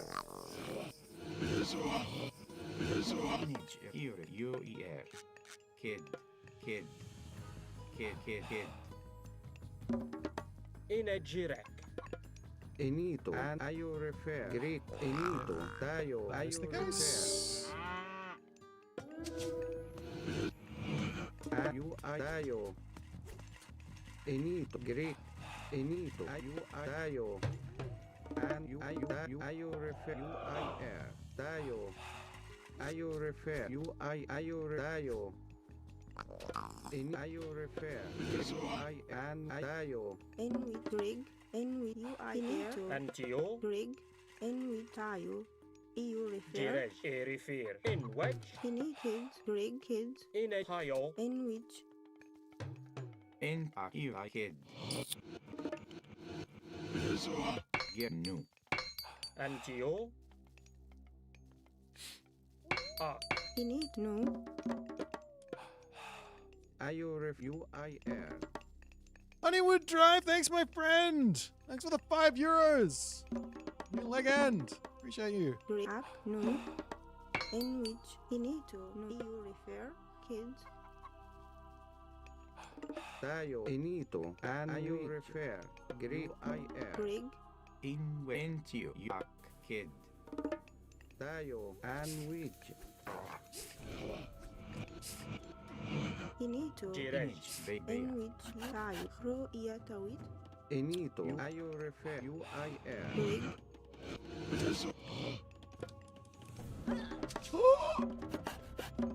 Dayo ini you act. Did not mean to delete. Whoopsie daisies. In which, Jirek kid you refer ray you refer, kids. Inito, no. Inegirek. in which they in a you refer you into you refer you bear Dayo in which inage rek Girek bear bear In which, into you refer Antio. Erifir. In wedge. Arc. inito you I air tayo. you kid in which inage rek kid you I air Ray you refer. Girek kid In kids. inage kid In kid, baya. Inegirek. Hio. into you refer bear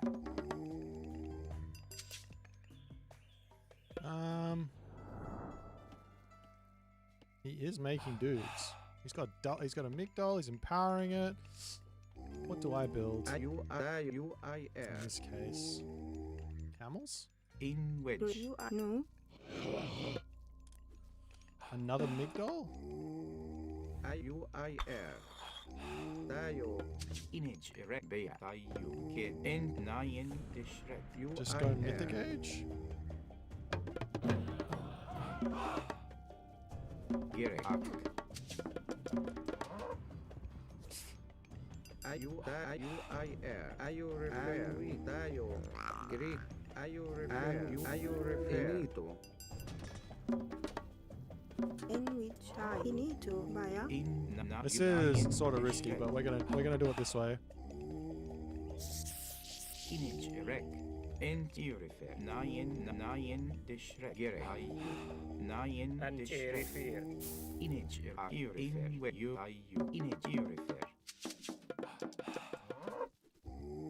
Into you refer. You into you. You refer.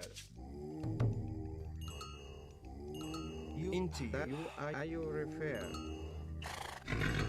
Greek. Dayo. UIR. Greek. Why aren't you gathering? Ayo refer. UIR. Dayo. Ayo refer. Dayo. UIR.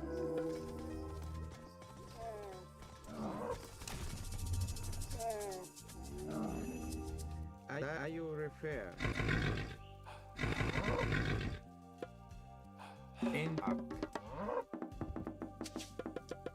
In with kids. UIR. Jirej. And Park. In welcher. Gro en jawit. Dayo. In you. Gro en jawit. Ayo refer.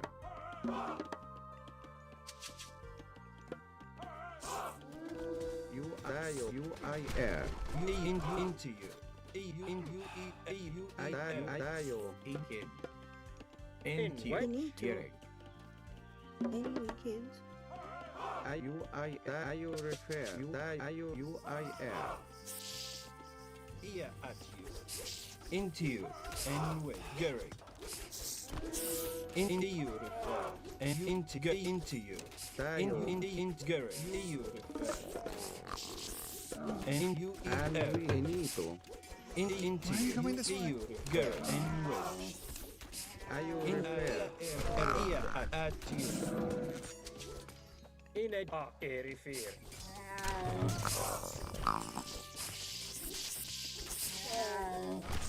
And into you. Gary. Into you. Greek. Dayo. Ayo refer. Inito. UIR. Ayo refer. And you. In you. Ayo refer. Dayo. Ayo refer. Into you. Inich again. EU Dayo. Dayo. Greek. You. And wage. Ayo refer.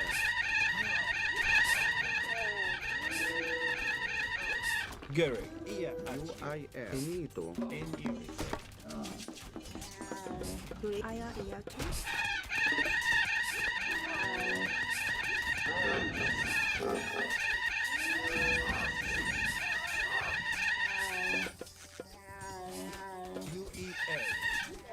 Dayo. Ayo refer. Again. In with Ak. Baya. UIR. And Inito. Into you refer. Into In which you Nayen dishre. In what? Dayo. Ayo UIR. Ya Nayen dishre. Dayo. Ia at you. Ia at you. UIR. Greek. Inito. In kids. You kid. Greek. Ayo refer. Dayo. UIR.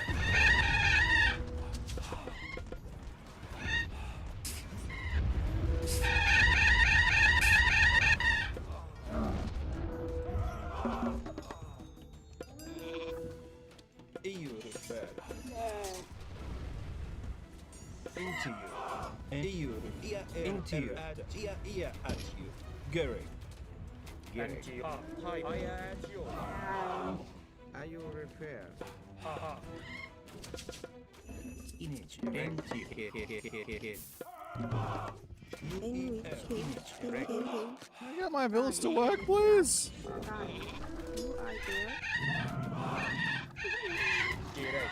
Enito. Are you refer? Are you refer? Are you refer? You are you refer? You knew. Kid. Kid.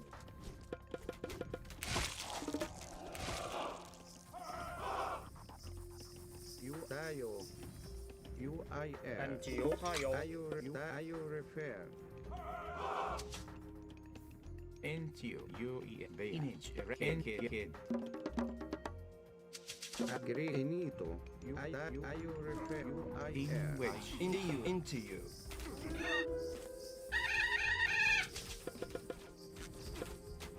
UER. Gerek. Image. you refer? Kid. and which EU. In EU. In UER.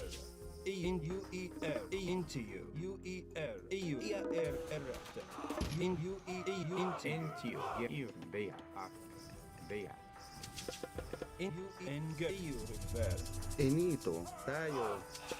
Image. In UER. In UE. Into you. EU.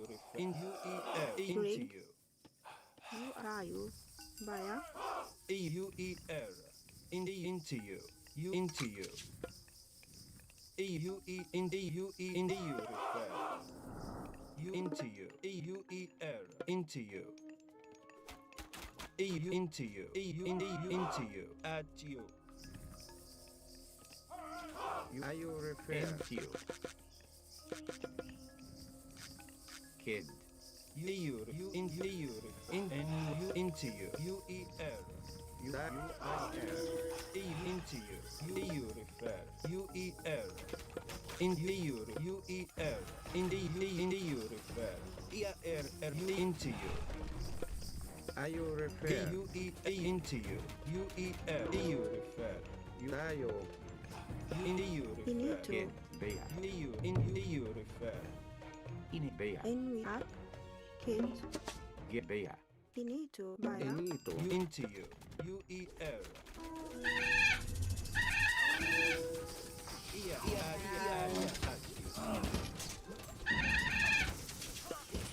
In EU into you. Inito. Into you. I kid. Can we run? Are you refer? I just lost everything! In the UER. In you kid. In you Bea. In the UER. EU refer. Into you. Gerek. In you refer. No. Kid. In which in Baya. In you refer. Baya. UER. Into you. UER. EU refer. Tayo. Baya. Enito. UER. Anyway. Into you. UIR.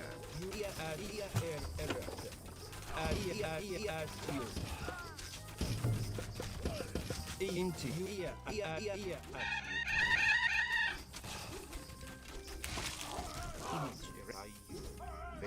Into you.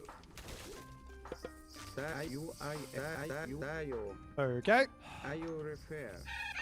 And which?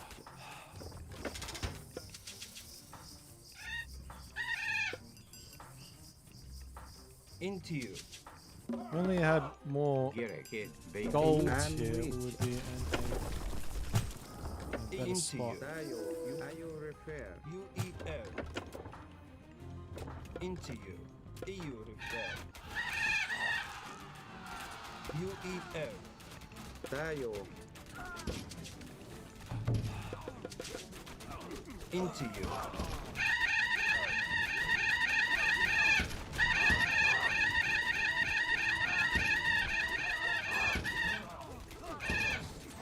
UER. UER. Greek.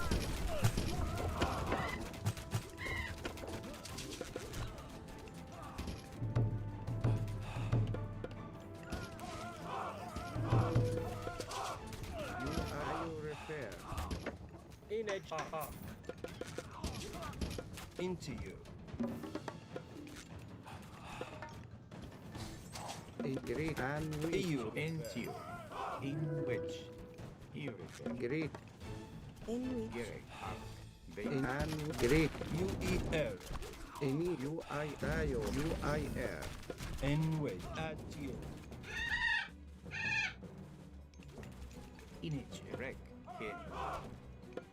Kid. in Gerek.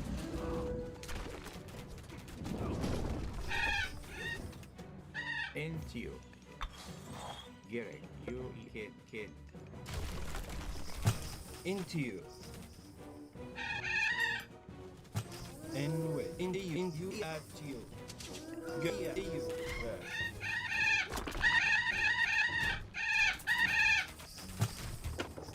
Into you. UEL. Image. Direct. Into you. are you refer Into at you. Greek. Kids. In which. Gereg. Kid. Inito. Kids. in and tayo Ia at you. Ia.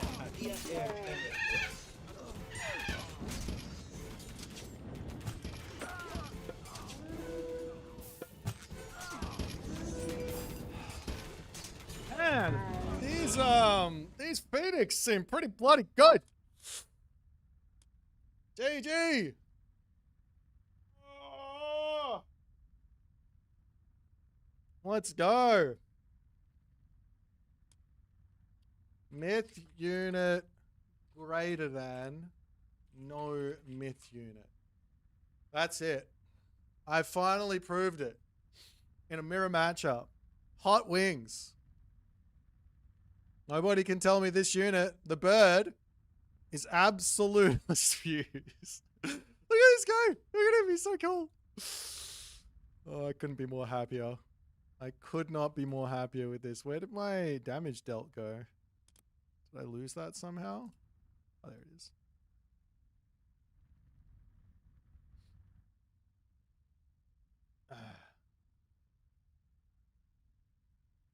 Well, we got 10 minutes until the SSS comes and hits.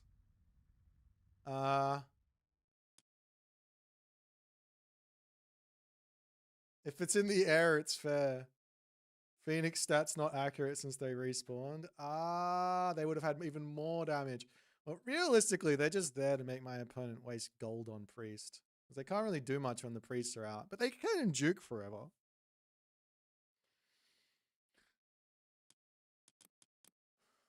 All right, we're gonna have a short snack break for 10 minutes. Let me have a quick look at what's actually going on.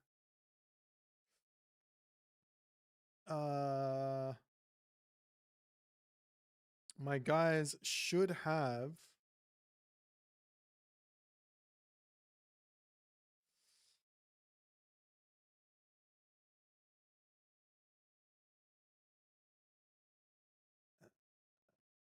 where is it? Why haven't they started talking? At Kvoth, at Recon. They should be there. Okay. I'm gonna change my scene collection right now. Hopefully nothing breaks. I'm really hoping I set this up correctly. Okay, fantastic. I did. Living the dream. We are in the SSS now. Gonna have a quick snack break while I'm waiting for these guys to get their shenanigans sorted. And then we're gonna have the Kvoth SSS Kvoth versus Recon is our first one.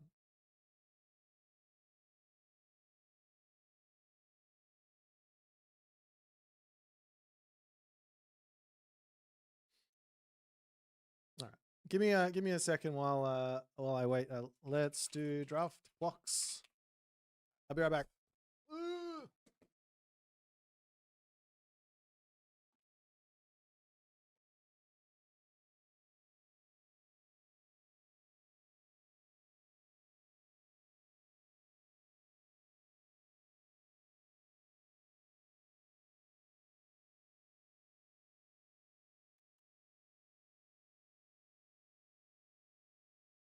Alrighty.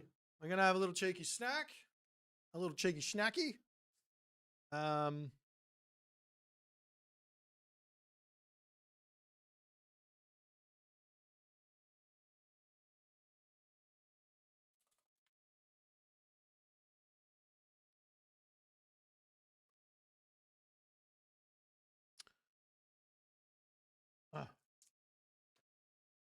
I guess this says my ego can't recover after losing Kvoth. There's no shame in losing to Kvoth.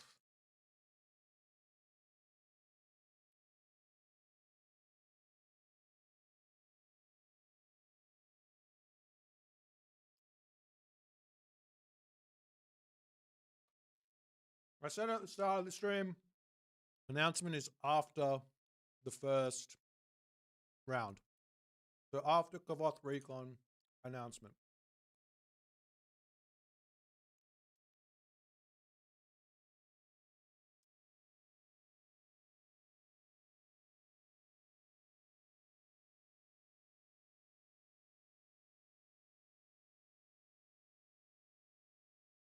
Magic, what if it's not a good announcement? What are you going to do?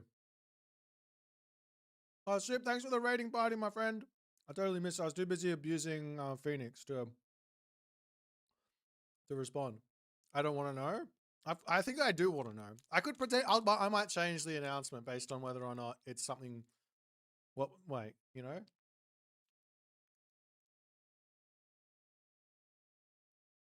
How tall am I? Like 6'1".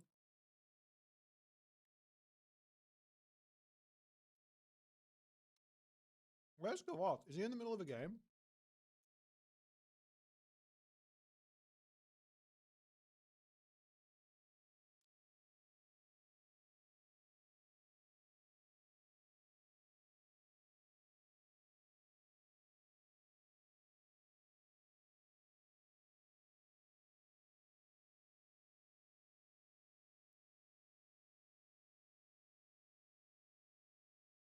I saw Magic Isis beating broken Aztecs on Boit TV. Isis broken?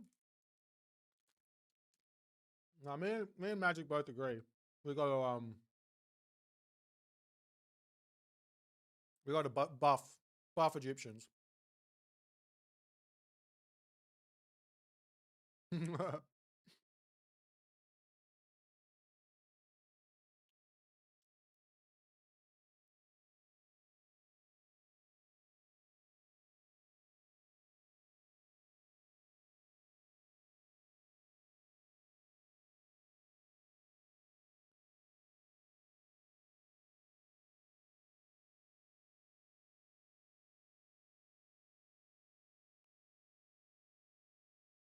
All right.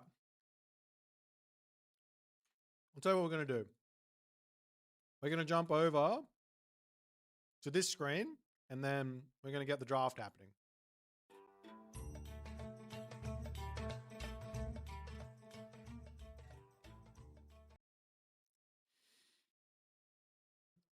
Hagrid's trolling us? I don't think he is. I don't think he is. I think he's done a fantastic job.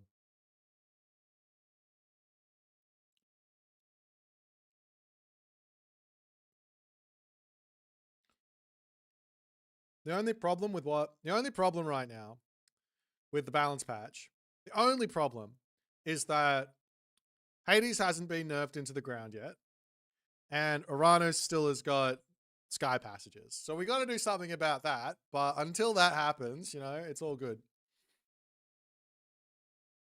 Okay, so what we can do while we wait here is we can actually take a look at this.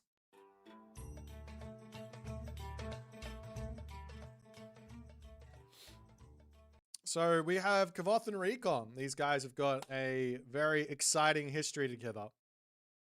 As Kvoth has 1 series win against Recon, and Recon has 1 or 2 series wins against Kvoth. However, the Kvoth win is recent, and the Recon wins are less recent.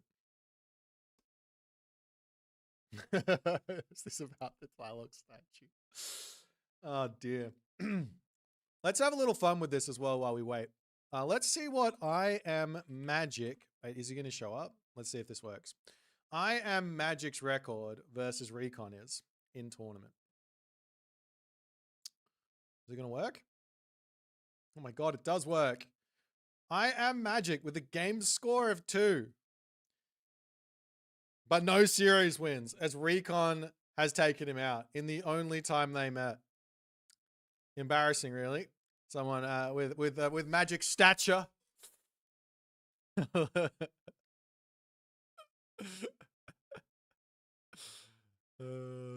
Is there another one we should show off? What's another matchup?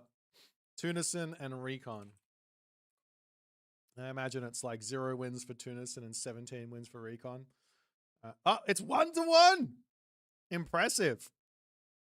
Oh, that's right. Recon should have beaten you in the loser bracket final and then choked in like 4 out of the 7 games. I remember that one. It was wild watching Recon have a winning position and throw that many times.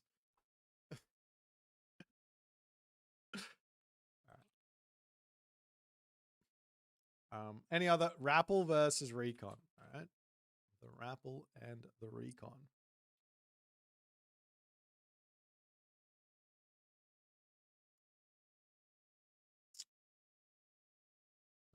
These guys are currently on their way with their old Deuterino. So there is that.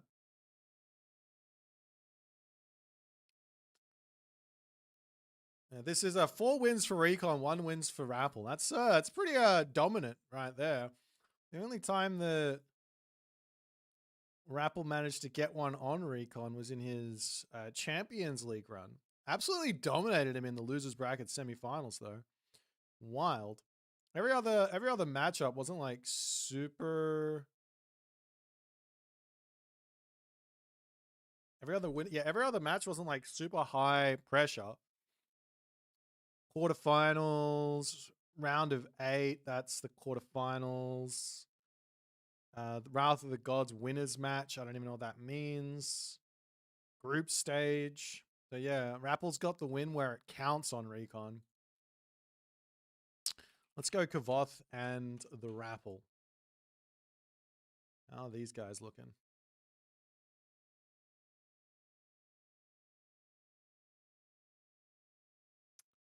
Wow.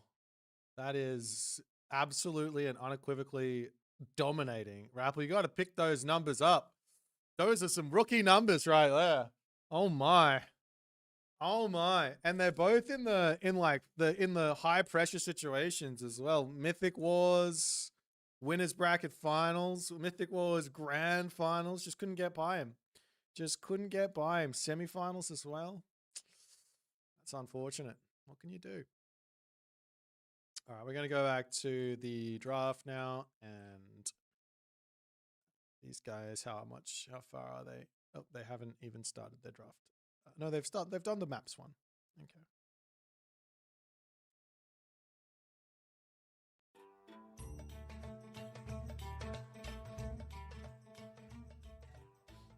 What's Tunison and Kvoth? All I remember is 5-2.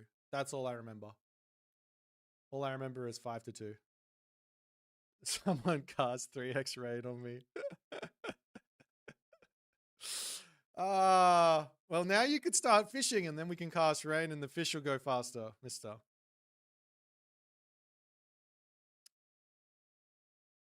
Oh, no, I thought you were asking other people to cast rain on you, but we have Drought. Yeah, Drought got buffed. So yeah, there's now going to be some it's going to be some more Droughts. All right, so we have some maps picked here. So Obsidian Ridge got banned out by Kvoth. That's surprising. I thought he would want to play on Obsidian Ridge. Elysium, Okachichibu, and Key from Recon got banned out. So we've got the Cloud Forest as our first map. That one's always fun to play on. That's going to have to be a set for Kvoth. For those of you who can't remember how this works, the first matchup is set, and that's for the host. So Kvoth is the host. He had the higher sort of ladder rating. And then the second matchup, also set, is going to have to be Recon. And Recon is going to play. Well, if Recon loses the first map, he gets to pick his map. And if Recon wins the first map, then Kvoth gets to pick his first map. So effectively, effectively it's not that big of a deal if you lose the first one because you get to put set onto a really bad map for yourself. And it's not that big of a deal if you win the first one either, because your opponent is going to get a very, very nice set map if you win that one, right? So if Kvoth wins here, then Recon's going to have a really nice map. He's probably going to pick Marsh or something for his set there. And if Kvoth loses, then he's probably going to pick something like Midgard or, yeah, probably something like Midgard for the map there. That makes some sense.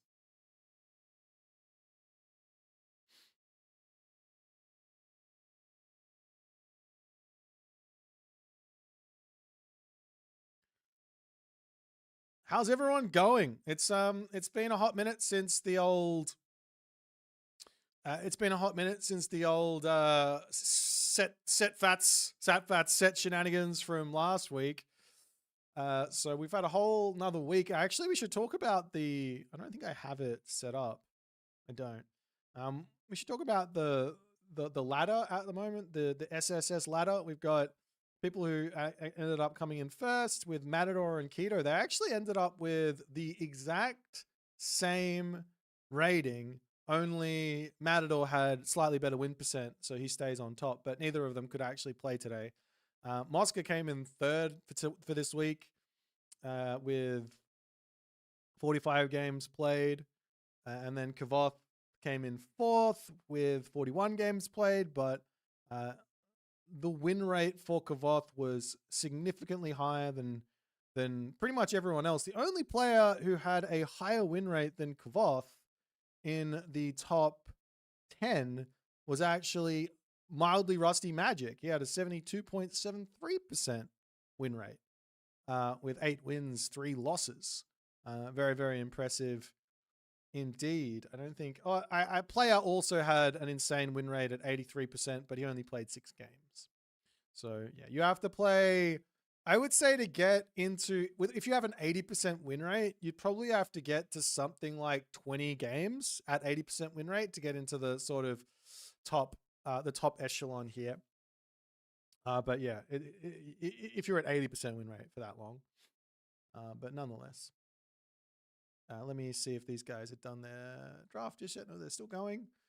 We are going to be seeing... I can talk you through the bans because I can see those. So, of course, both players pick set first. And then we have the Amaterasu ban from Kvoth, Huitzilopochtli from Recon, and Susanoo from Recon as well, and the Kronos ban from Kvoth.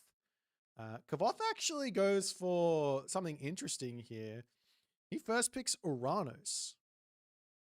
That doesn't say something about Uranus. I don't know what does. Recon also first picks Isis and Gaia. Then Kvoth picks up Fushi and Tezcatlipoca. And then Recon picks Loki Hades. I'm surprised to see no Quetzalcoatl, but nonetheless, I'm sure that one's going to get picked up later on the draft. I'm not able to throw this in, am I? Until it's done. No, not yet. What's the prize pool for these show matches? I believe the grand prize is $70 for the winner. And then for the next show match, I believe it's 40. And I think for the last one, it's 10 or 15.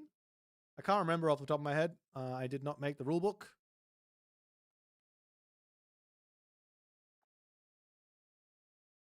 But yeah, something like that. So big dollars, big dollary dues. Yeah, Loki seems really, really good at the moment. I would definitely be considering a Loki pick if I was one of these guys. But we did actually see Recon picking Loki, which is cool. Anyways. One last god for Recon, and then I can show you guys off the draft. And there was a Quetzalcoatl pick. So we've got ourselves a fairly interesting draft from both players. I don't know how much mind games are going into this, but I think AOM needs some Saudi investment. Yeah, we need a prince, that's for sure. So here's the draft. The players are now going to have to pick.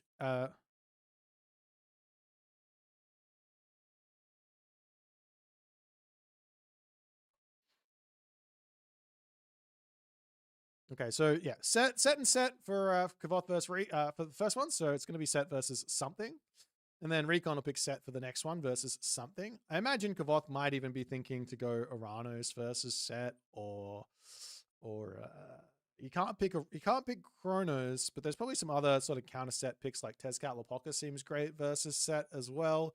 Noir's not terrible versus set either. Tsukiyomi, I'm not sure about. Zeus, I'm not sure about. Fuji, I'm not sure about. But yeah, those gods seem okay. But yeah, we'll just wait for these guys to send me a link. If anyone else wants to cast, I'll pop the wants to like cast along. I'll pop the link in. Soup, if you're there and you're watching and you want to do a cast, let me know. Just send me a PM or something, and we can do a cast. But yeah. The overlay does look super dope. It's by Uros. Uros has basically done all of the Age Mythology, like sort of stream work for the past, basically since EGC TV stopped. And even before then he was doing stuff as well, right? Hells yeah.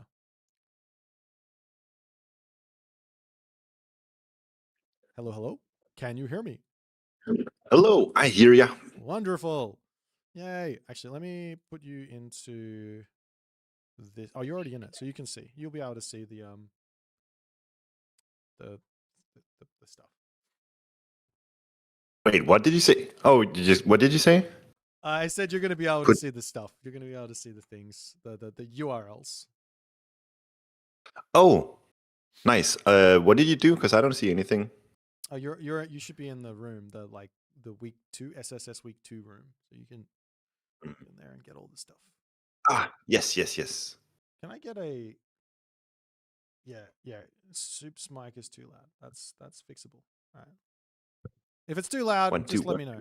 Yeah, I think it was like really, really clear. It was good before, but we'll fix it. We're working together as a team and doing it my way.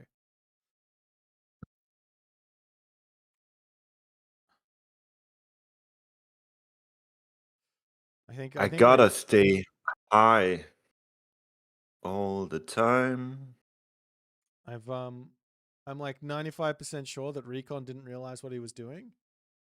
It says I'm still very loud. It says I'm screaming. No, those are late comments. AOM, AOM. AOM. Surely it's the same now. You can see it on your OBS. Aren't you a sound guy? Yeah, I can see it. It looks, maybe you're a little bit loud.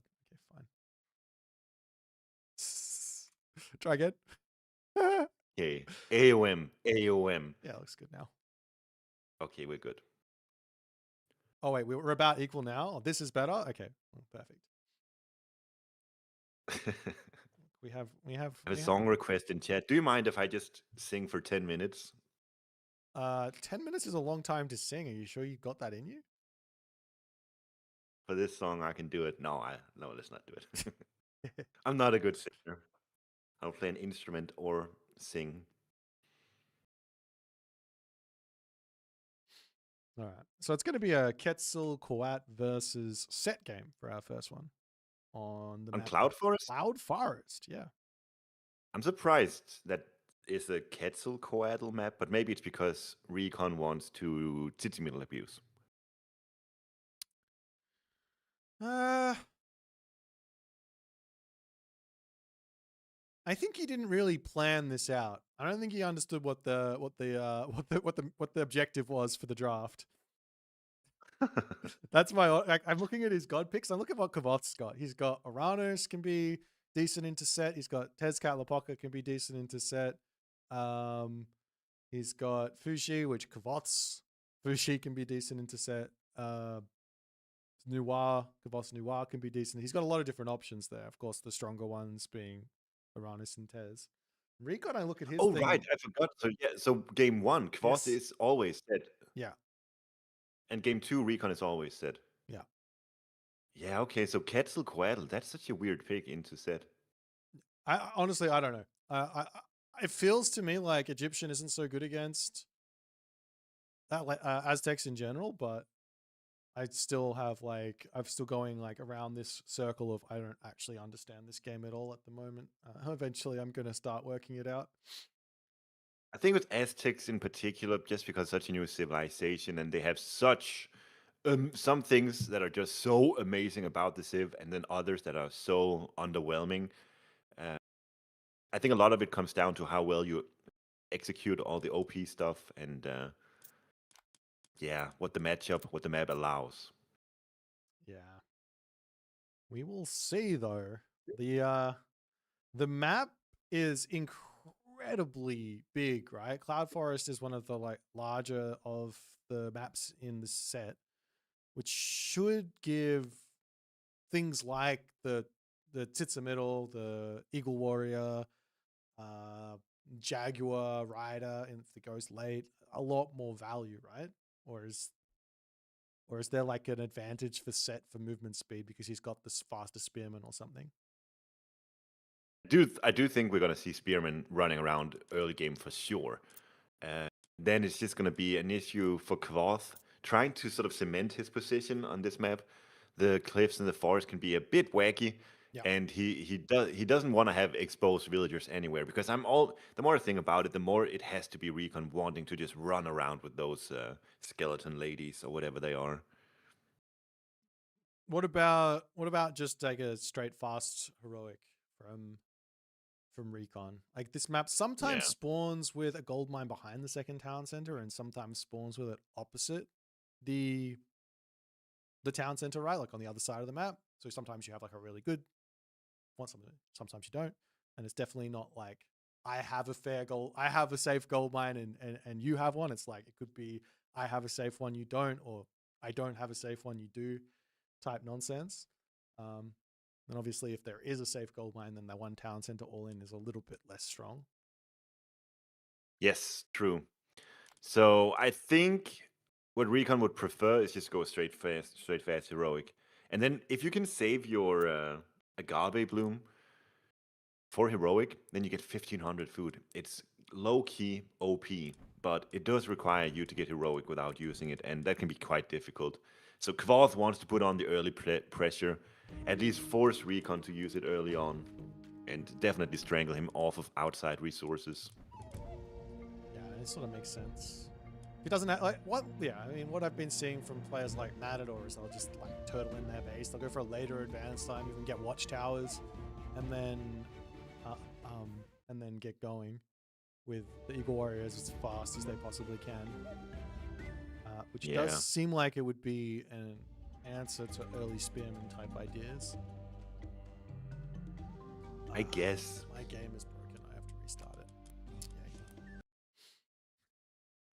Yay. Eagle Warriors does seem to be a good answer to everything. Yeah. With Quetzalcoatl 21 range, what even is there to counter it? There is the idea of making Slinger and potentially like Myth Unit somewhere in there. Like Scorpion Man wouldn't be a terrible idea. Maybe Avenger, if you get there, could be an Those angle. Scorpion men are just gonna get stunned by the Tsitsimiddle and die in 2 seconds. Yeah, you have to kill off those before you can use them for sure.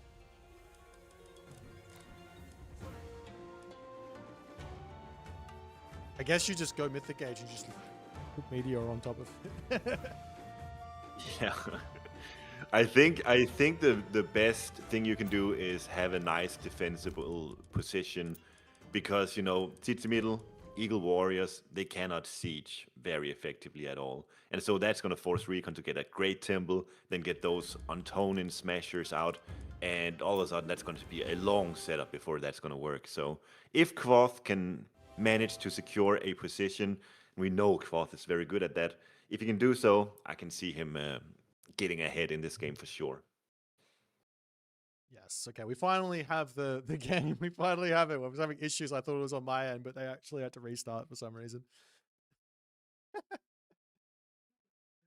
Oh, dear.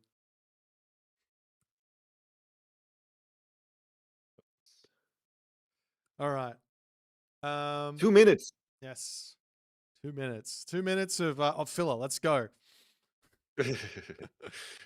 Is there an angle? Dude, I'm so excited for the announcement after this series here. Yep, me too. I think it's going to be. I think it's going to. Well, I'm not going to give anything away. Nothing. No, no. Gotta keep the people watching waiting, but it's gonna be so cool. All right.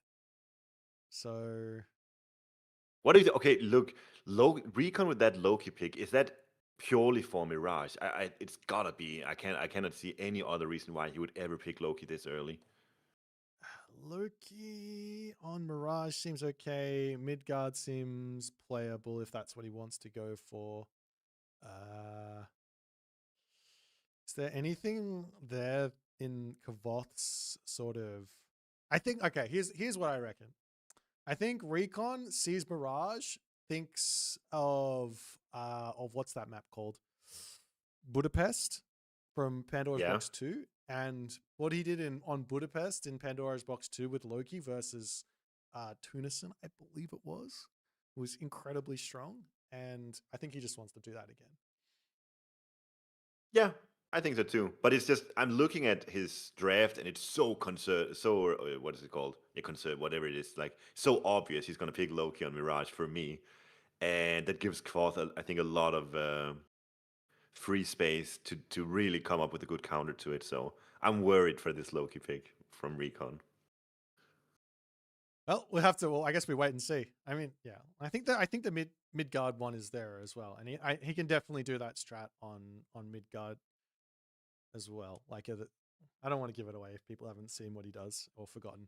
But anyways, we're going to get into game number 1, Quetzalcoatl versus Set on the map. Something or other. What's it called? Cloud Forest. Let's go.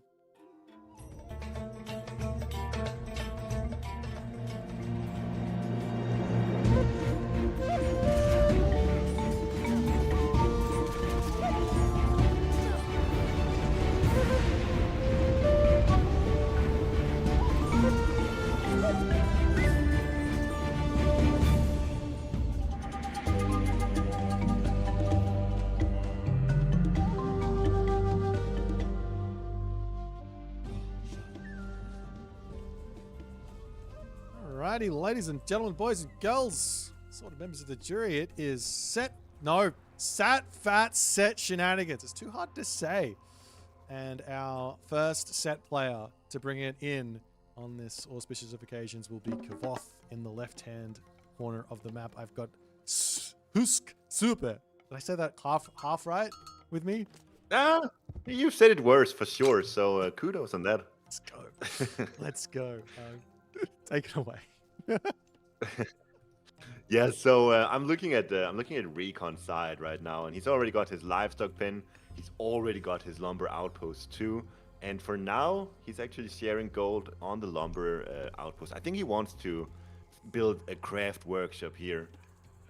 Don't you think so? When you're playing Quetzalcoatl, it seems to me like so easy, especially with that new 25 extra wood in the beginning buff we got this patch. Seems so easy to get all 3 out nice and early. Is there ever an idea to make this first lumber outpost into and just make it into a crafts workshop, so that you're dumping the wood in? Yes, you've lost out on the 15% extra resources in terms of wood, but every dump you're putting in is 1 gold or whatever it is. I think it's 1 gold, might be more. Whenever I stream, I have people asking me this question, and I always just say I simply don't see the purpose of it. Like, unless you're being gold starved, or unless there's no more gold mines left on the map, or whatever, I just don't see the point of that thing. Like, I would never want to incorporate it into my initial build, because exactly what you said, you're missing out on the 15% extra resources. So you wanna put the second Kalpuli down sort of regardless with Quetzalcoatl. Yeah, honestly. Sort of makes sense. I mean, you want to like maximize the amount of resources that you're actually going to be gaining, and by skipping a Kalpuli while you do save a little bit of wood over the course of the game, you're going to make that wood back up. So unless you've got some sort of specific like strategy to go for, some sort of specific advance time that requires that extra 200 wood, then it does sort of make sense to build the extra one. Yeah, for certain. But the thing is, like, these additional, what do they even call additions? I think they're called. they only cost 100 wood for Quetzalcoatl, and they give plus 15% resources. You compare that to pickaxe or hand axe, they cost 170 resources, and they only give plus 10%. Yeah. So just considering that, it does sound like these things are, I would say, a must grab for Quetzalcoatl early on. Unless, like you said, you're going for a super fast rush or something crazy like that. It's funny actually with Quetzalcoatl. I remember I had this this conversation with a couple of people already, but it's actually better, even if you're going for rush, to get the livestock because it pays itself off by the time you would have otherwise advanced. The only exception would be going for, I think it's like a 12 villager advance or something, or 12 population advance, which seems absolutely crazy. You just don't have any villagers. You could 13 pop with livestock exactly. ban, or 12 pop without it. It's like, well, not that big of a deal. 100 resources for plus 15% of that resource income. It is very significant, and you better have a good excuse not to get it. And Recon isn't getting the craft workshop with 6 villagers on gold. Like, you know, if he had a craft workshop, it would like having more than just 1 extra villager on that gold mine. So I think he's messing up here. This cannot be the right call from him. I mean, on the flip side, he has sort of min-maxed getting out the early warrior priests to some degree, and he has managed to get himself Chariots of Sabel, as well as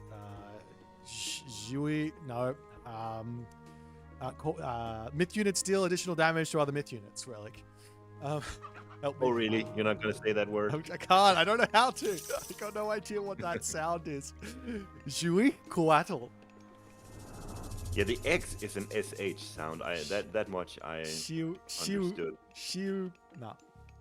Quetzalcoatl, I think. Okay, that'll do. But that's a nice kill on the Kvoth priest there, and now getting the Ship of Fingernails plus 0.5 food per second. Actually a really good small bit of action there from Recon. So exactly like you said, he got his warrior priests out nice and early, have them on top of the Kvoth priest, and yeah, first bot goes to him, and what is it to get? 3 relics and only 1 for Kvoth. Yeah, and I mean Kvoth is also, he's going like max defense here. I mean, he's min-maxed it by building all of his houses, and he's only had to build 2 walls, which is really, really good to have a complete wall in. But this slows him down quite a bit, so he has to make some sort of decision now as to what sort of game he's actually going to be playing. And it looks to me like he is going to be going for a fast heroic with just a handful of units. I think he's expecting Recon to do a fast heroic, and as such, Kvoth, well, he's already now got 5 priests. So I was gonna say he wants to go fast Nephthys for the cheaper, better priests, but given that he's already built 5 priests, maybe not so.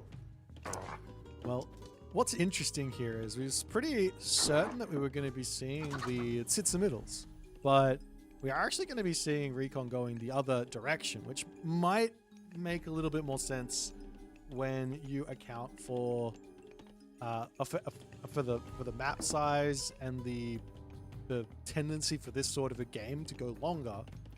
Is he's picking this Coatlicue? Is that somewhat close? Coatlicue, right? Okay, Coatlicue. Yeah, dude.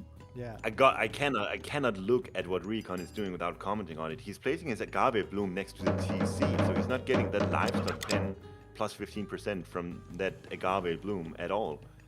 Yeah, he's missing out on a ton of resources, nor is he getting it from the gold mine. My god. This is where my, I guess, obsessive compulsive disorder really comes into play with regard to build orders. Just like don't look Recon. At it. Just don't look at it.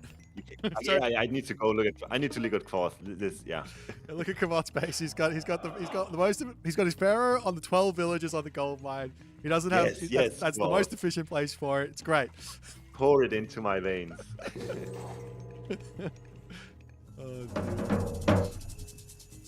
Well, now he uses vision on Recon's side, so I am forced to look at it, but whatever. It's gone. It's gone. It's gone. Don't worry. He could have also. Yeah, this is the other next thing. He could have the turkeys on top of the livestock pen. He's eating turkey. He could have them on the It's a little bit more risky, but of course she's just getting more resources, so just do it. Oh, But well, dude, this is such a slow game.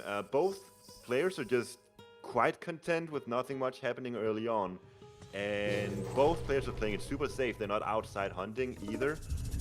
So, dude, the Citadel, the way that this game is going, I really like the Citadel here from Kvoth. Just playing it super slow, getting that plus 50% production from that TC. It's gonna pay dividends the way that this game is going.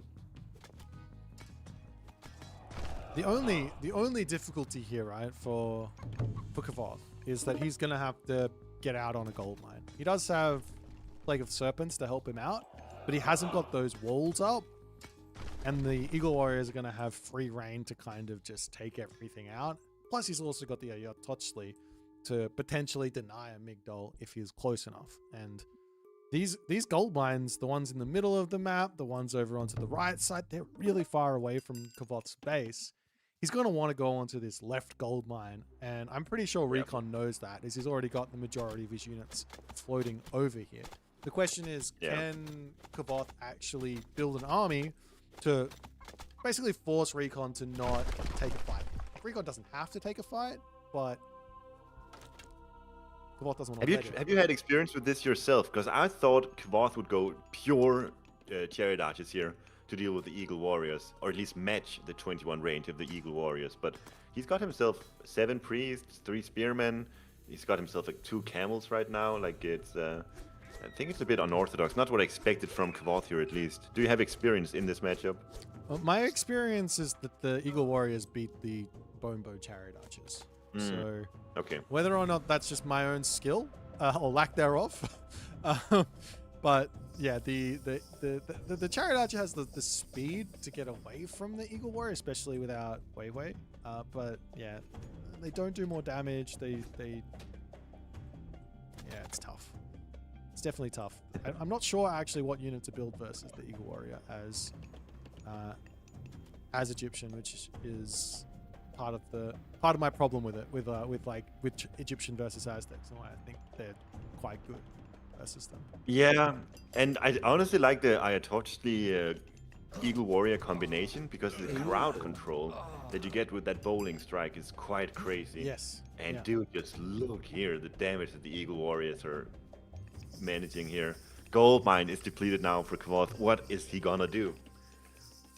Well, he is going to probably use the market for a little bit. He's going to try and get over here on this gold mine and just sneak it up outside a line of sight or something.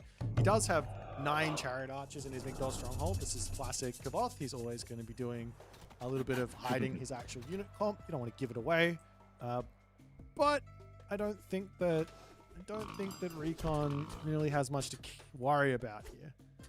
The only thing would be if all those Chariot Archers were Camel Riders. But then, like you said, the Ayatochli with the bowling strike is just going to say, get out of there. It's totally fine. I think maybe if I was in Recon's shoes here, one thing I would be worried about, maybe this is a silly thing to worry over, but like a tornado, like you kind of have to respect that with the Citadel in particular, don't you? Because the timing attack is that much quicker. Yeah, I would have, in hindsight, right? Maybe it would have been a better idea to not go onto the Chariot Archers, go Mythic Age, maybe drop that extra monument or 2 and make Avengers, Tornado Avenger to get out of here.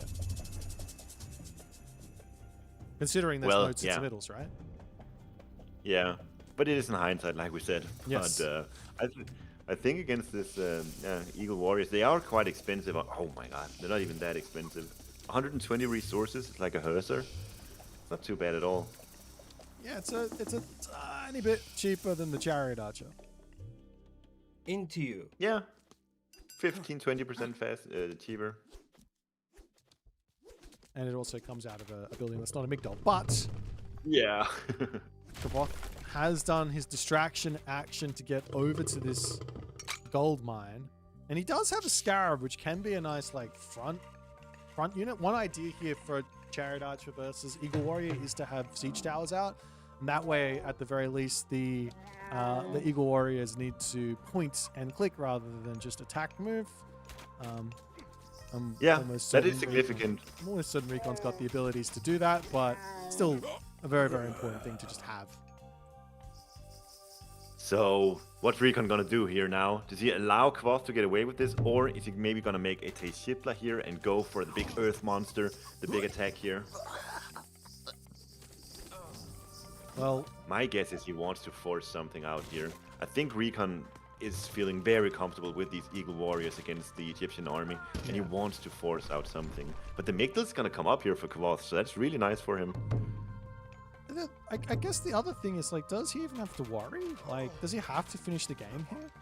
Like, the Migdal's up, sure, but Kvoth is so far behind, it feels like. Well, he's up in villagers. That's true. And he's got his Migdal, he's got his Citadel. You know, if Kvoth gets to chill here, I think he'll be really happy for it. So, I think Recon knows this as well, there being a Citadel. Who knows, though? Heavy Nobles hot units coming in, so that's going to be heavy Eagle Warriors very soon. It's a very tough spot to attack here for Recon.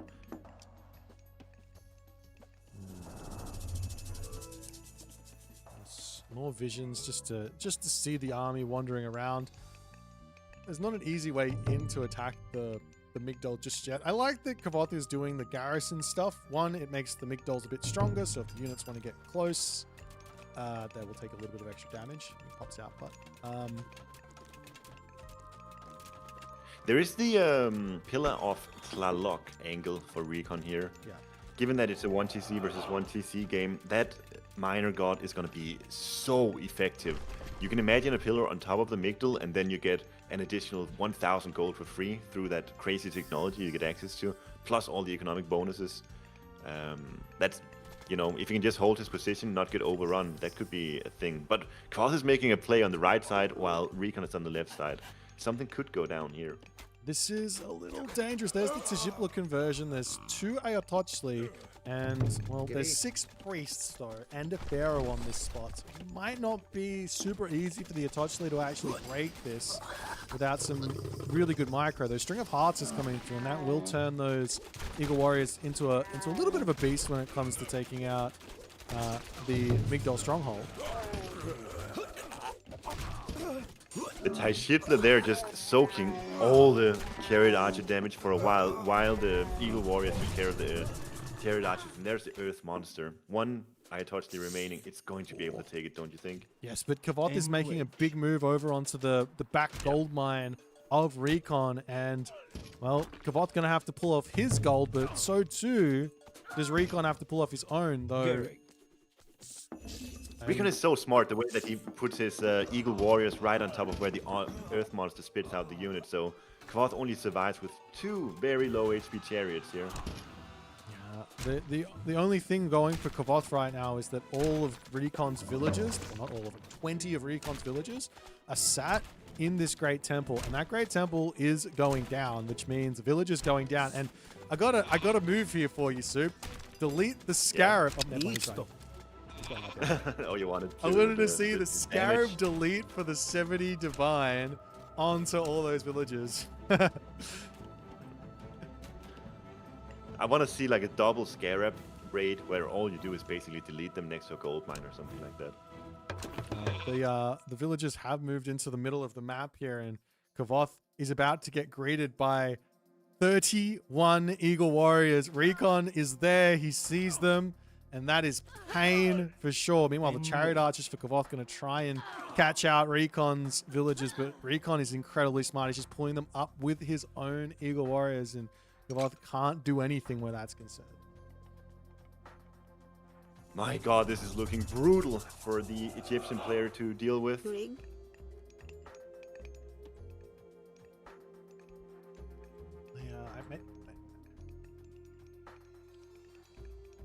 Maybe a Nubites actually would have been the actual play. It could have been interesting. Spam those. A whole bunch of... Into you. I mean, just build camel riders, right? Surely we just build camel riders. they are the unit that's supposed to be the Eagle one. Yeah, it's just the way... Yeah, once you get enough Eagle Warriors, though, like those camels, I'm not sure if they would cut it, though. But well played from Recon. Wow.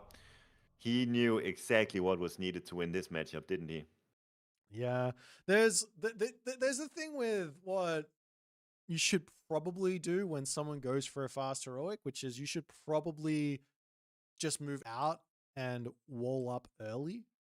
Like there's not really a negative to that. If you scout the fast heroic, your opponent obviously not making units, you're good to just wander out there, throw up those walls like you already got them up, but put them up there early, get onto the gold mine early, and then we're not worried about this moment in the game, but well, where your gold mine falls. So maybe sticking it out just a little bit more in the classical age, getting some more units, and then walling up, and then going for the heroic age could have been a nicer way to keep Kvoth alive here, I guess. Yeah, I like that idea because it takes a while before these Eagle Warriors really comes in big. You do need some numbers before they're really strong. Yeah, and I guess the other thing is most of these walls dying, you generally lose the wall when you don't have anything to defend it. So if there was like a Migdol behind the wall, then it doesn't really die. And if the wall's set up before the Migdol, you get to place it down, and then you kind of can just sit there and feel a lot more powerful, and you're in a good spot.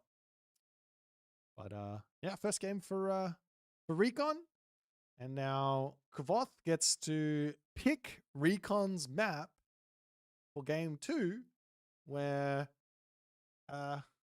where Recon has to play set. That's so rough, actually. What an advantage. Yep. Okay, let's jump to the draft and see which map they're picking. All right.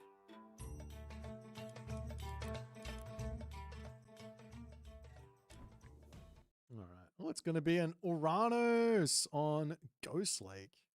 Wild. Dude, I don't think Recon feels too uncomfortable here in this matchup. I'm sure it's one he's played multiple times before.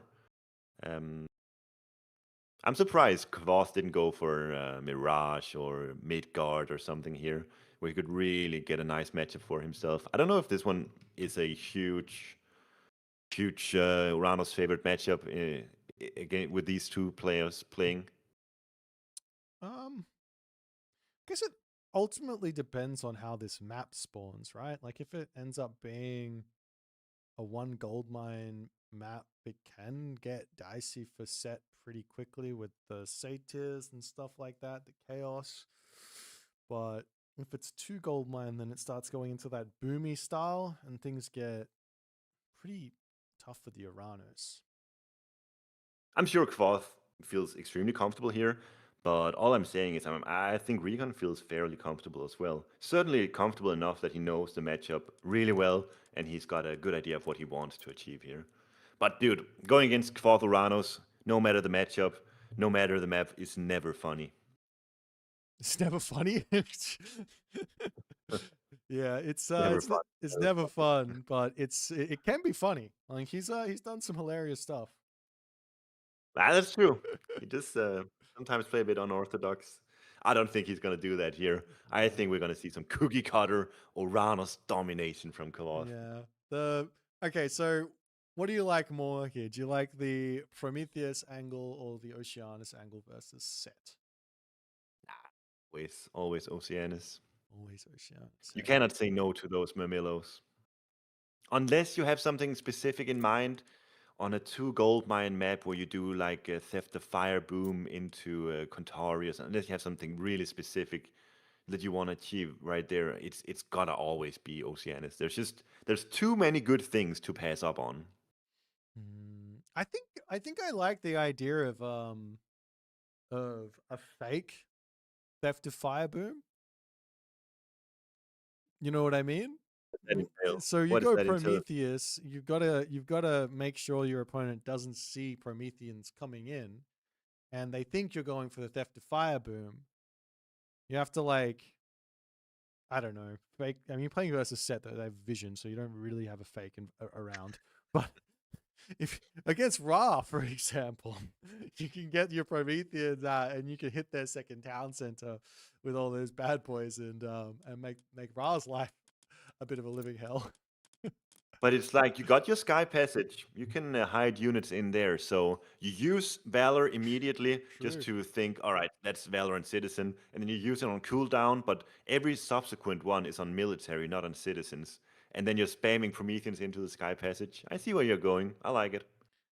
It could catch someone off guard. It definitely doesn't work if they are prepared. It's not like the automaton. The automaton, we don't care. We don't care about what the. We actually want the opponent to build priest because they're gonna lose their gold mine faster for us to go kill them quicker.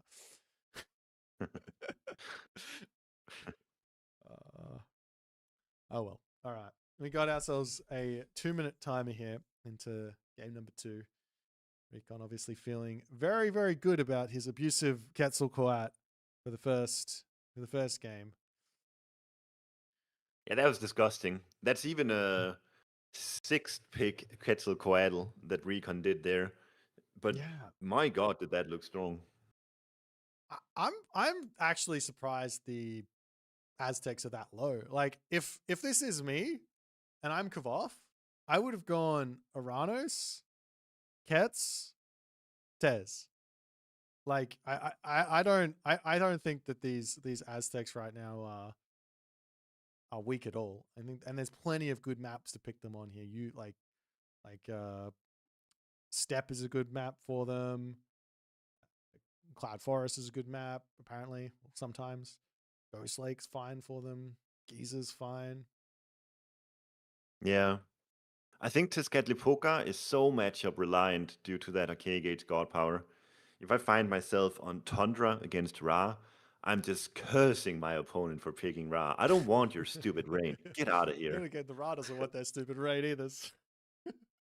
No, I guess, but it's like, yeah, it's Ra is rain is not rain is not something central to playing Ra. Whereas I do think a lot of Tezcatlipoca's power can really come from that Arcade Gauge God power. Is my microphone just not set up correctly? Is that what's going on? No, it is. Maybe I'm just not talking loud enough. Whatever. Yeah. Anyways, we've still got this this Aranos versus Set matchup to go. The only other thing we haven't talked about is the Set minor god path. I kind of feel like Anubis or Star works, but if we're concerned about playing versus Chaos, then you want the Shifting Sands. If you're concerned about playing versus Thea, then you want the Serpent Spear and I'm like 90% certain we're gonna see Shifting Sands from Recon. He really values that against Chaos. Yeah, it's pretty. Got it. You just gotta use it to run away. It's just how it goes. Anyways, let's get into game number 2 on the map Ghost Lake.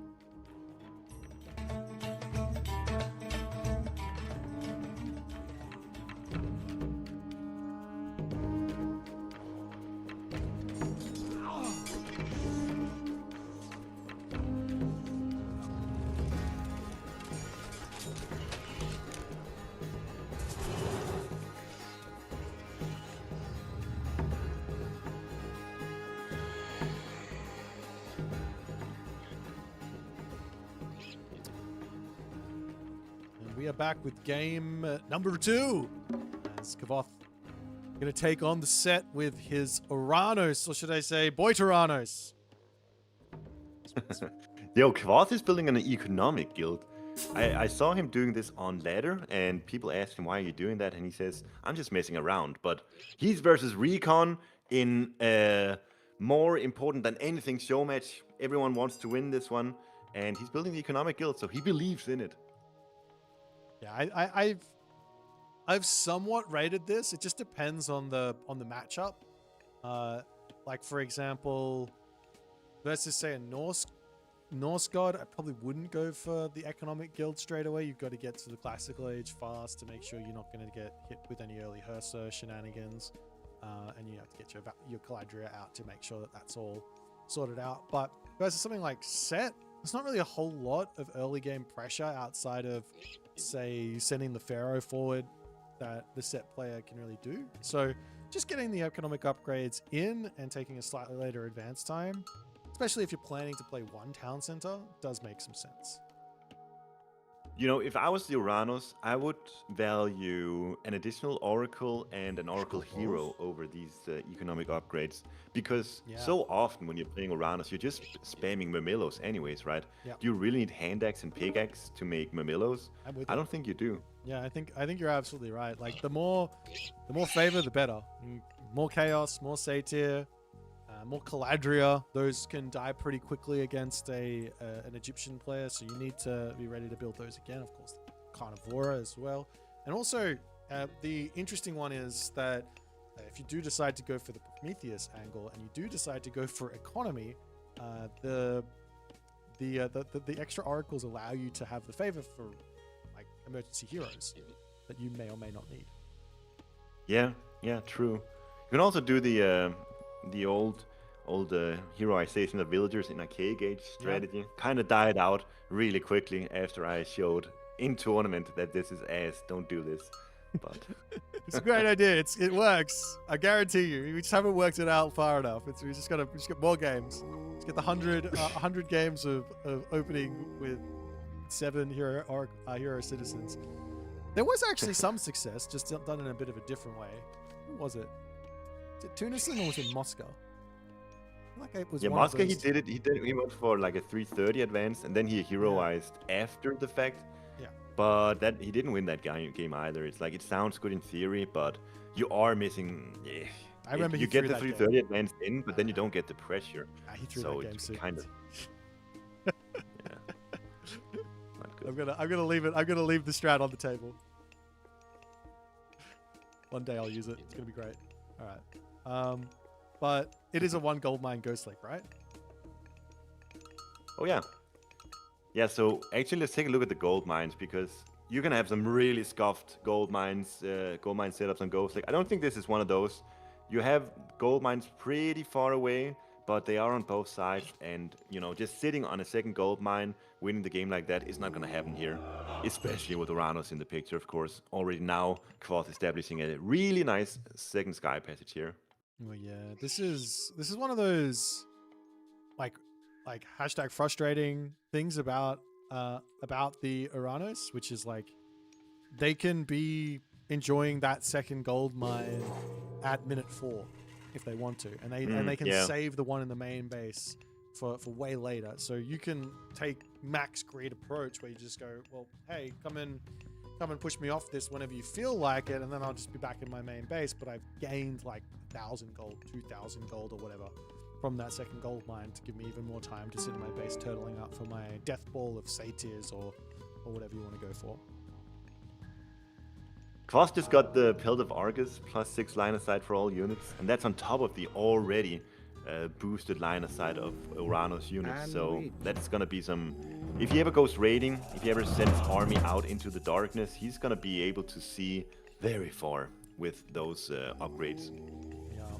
Is there ever a world tier for Kvoth where you see what your opponent's doing, and Recon is going for Spearman, he is going for the barracks, he's going for a classical fight for something. Do we just drop watchtowers and then drop an armory and then we just go heroic age, or is that gonna just get overwhelmed by, especially with this back gold mine like it is, or is that just gonna get overwhelmed by the classical units?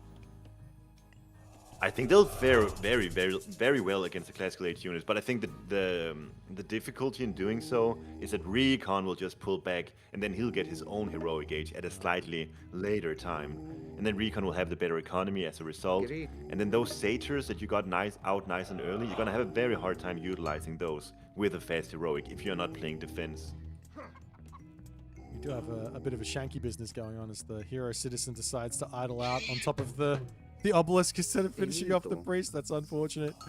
I'm not sure exactly what Kvoth's plan is over here with this hero citizen, but Recon sees blood.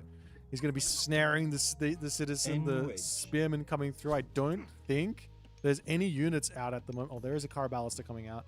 That's about it. Oh, there's going to be a vital point in this game. Kvoth does manage to get out. If he lost that hero citizen, this would look bleak for Kvoth, but he does manage to survive, luckily for him. You cannot afford to lose hero citizen in this matchup. There's no, the whole point of Oranos, is that you shouldn't lose a single villager, and that's where a lot of his strength comes from. So yeah, shopping one would be very bad. Dude, I didn't even recognize it was Prometheus from Kvoth, but it is. So he's doing the super defensive, super boomy approach to Oranos here. Early hand axe, pickaxe, theft of fire, and he's just going to out-economize Recon here. Yeah. And it being Kvoth, like he knows Oranos' strength mid and late game. So I'm sure he's got something really cool up his sleeve here. The only thing that I'm questioning is he's still got 3 citizen on the home gold mine. He should just be on the second gold mine. He's wasting away on that gold. Not that it's a huge deal. That's kind of true. I'm just confused. Yeah. Yeah. The hero oracle also getting picked as Kvoth. Oh well, Recon just super active with the spearman early on. When you've got 2 sky passages up, you generally have yourself access to about 3 safe oracles. Kvoth's got 4 oracles out on the map, but they are slightly overlapping each other. Where's the 4th one at? Oh, it's just in his main base. Okay. But yeah, you got to be careful where you put those ones. I guess you can put 2 on the sky passage and 2 in your main base. To some degree. Yes, even 3 in your main base. If they do overlap a bit, it doesn't matter too much. But Kvoth getting his 5th now, trying to go into the corner. I'm pretty sure Recon will scout that corner. This is not Recon's first rodeo. I'm sure he'll check that. Yeah, but there is also now a heroic age just about to be on the way as Recon going to be making his way forward, and Kvoth says, "All right, I'll see you later. I don't need to be here anyways. I'll go into my main base." He's still got a butt ton of goats in there that he can eat. Never a problem with eating your goats at this stage of the game. For me, if you've got the husbandry, they're just as good as having hunt. Of course, it's better to save them for later, but if you need to, just jump onto them, enjoy, and then pop out on hunt later. But now, Hyperion's on the way. Economy for Kvoth looking pretty good, you'd say. Would you say? Yeah, you kidding? It looks really, really strong. Yuji? But and I just wonder, so he's just spamming military barracks now. What is he making now then? Because he doesn't get the nice Mamillo upgrade. He doesn't get the nice Contorius upgrade from Thea.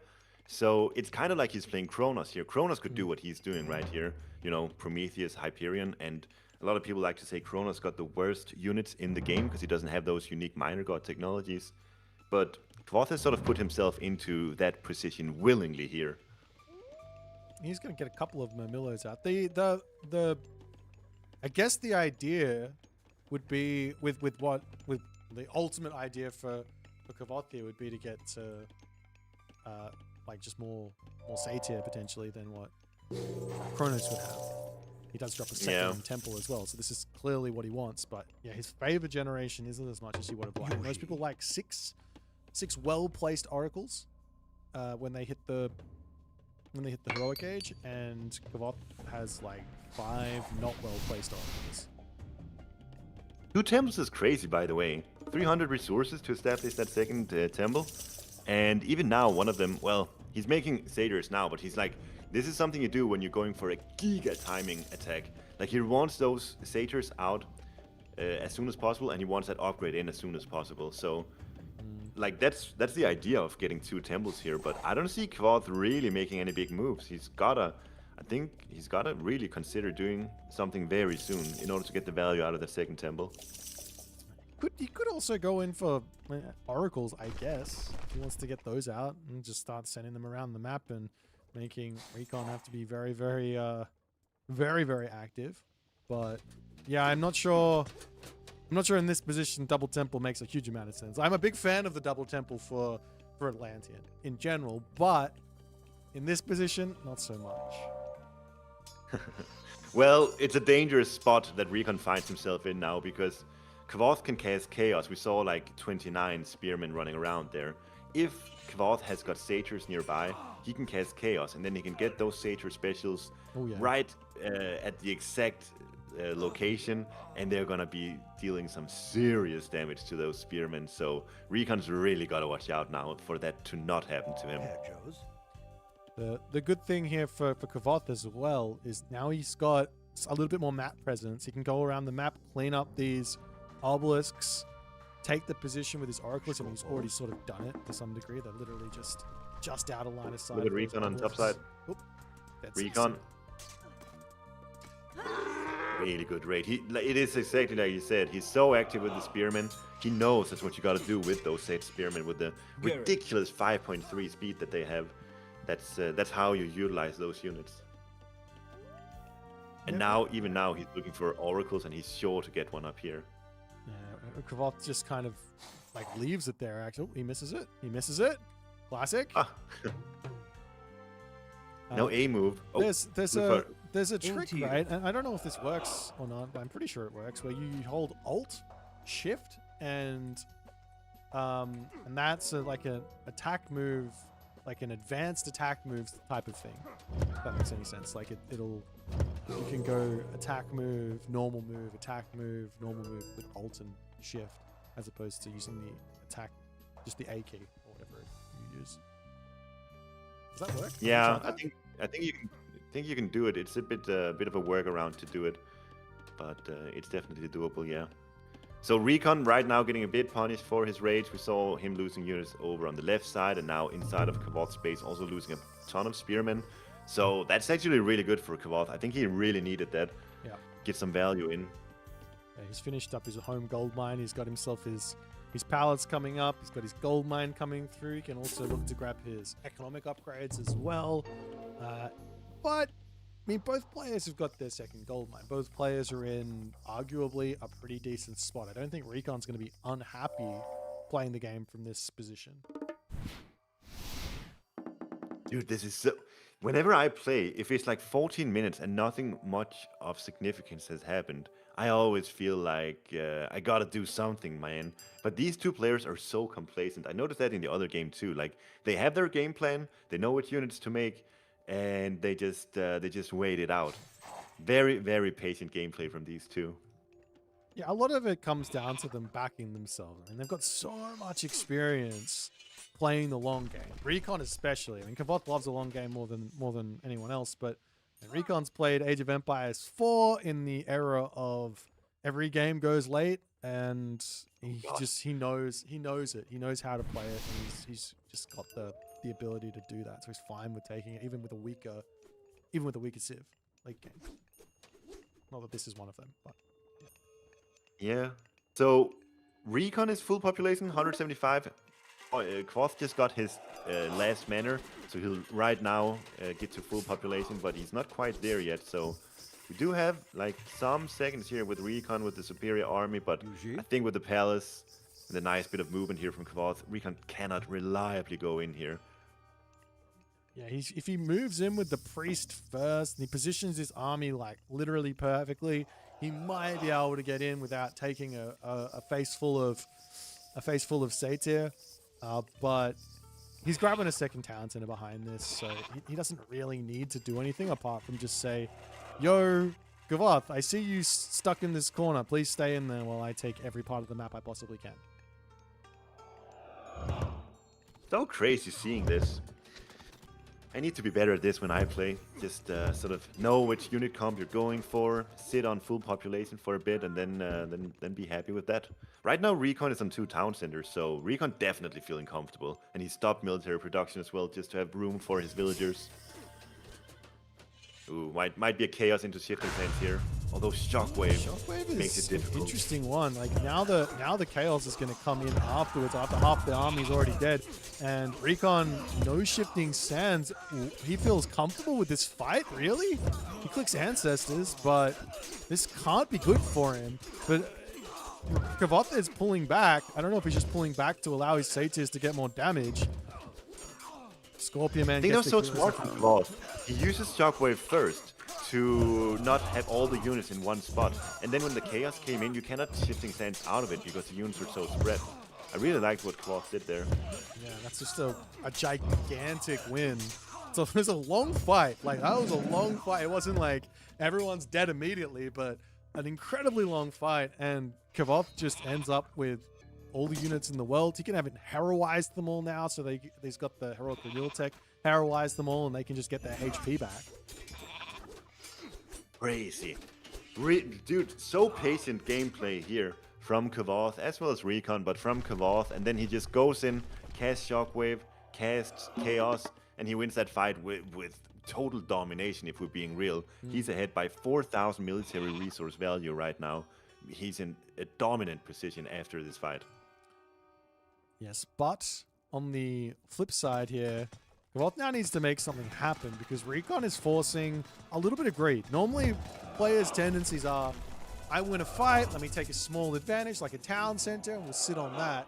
Recon's maybe using this position here to say, hey, you're not going to attack me. I go Mythic Age, but Kvoth is saying, no, we ain't playing that game. We're going straight for you.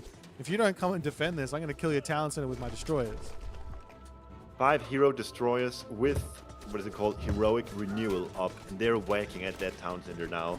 Recon forced to try to defend this. It's going to be so damn hard. 5 satyrs positioned really nicely in between all the Recon buildings here.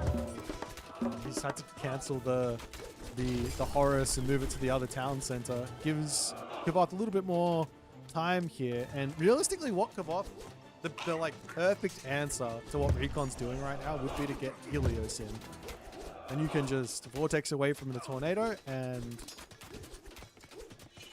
play the game with Centamanus and Arcus and things like that. Yeah, I think definitely Kvoth is eyeing that Helios whenever he goes there, but for now he's very, very happy just spamming units onto this position. Recon struggling to defend it. Big shockwave there to open up the choke point, but it is a really nice choke point for Recon.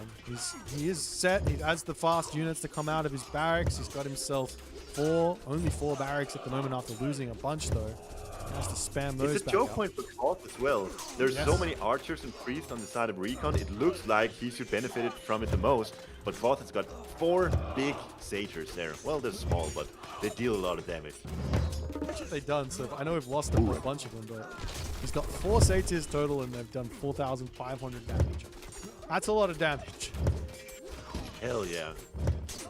We got Tornado coming in, but Kvoth's army is so well spread out. I don't know if he's conscious of the fact that there's going to be a tornado, but it's not like his army is located in one spot. Yeah. Sometimes we do see an entire army wiped out by the tornado, but this situation we're in right now, I really don't see that happening.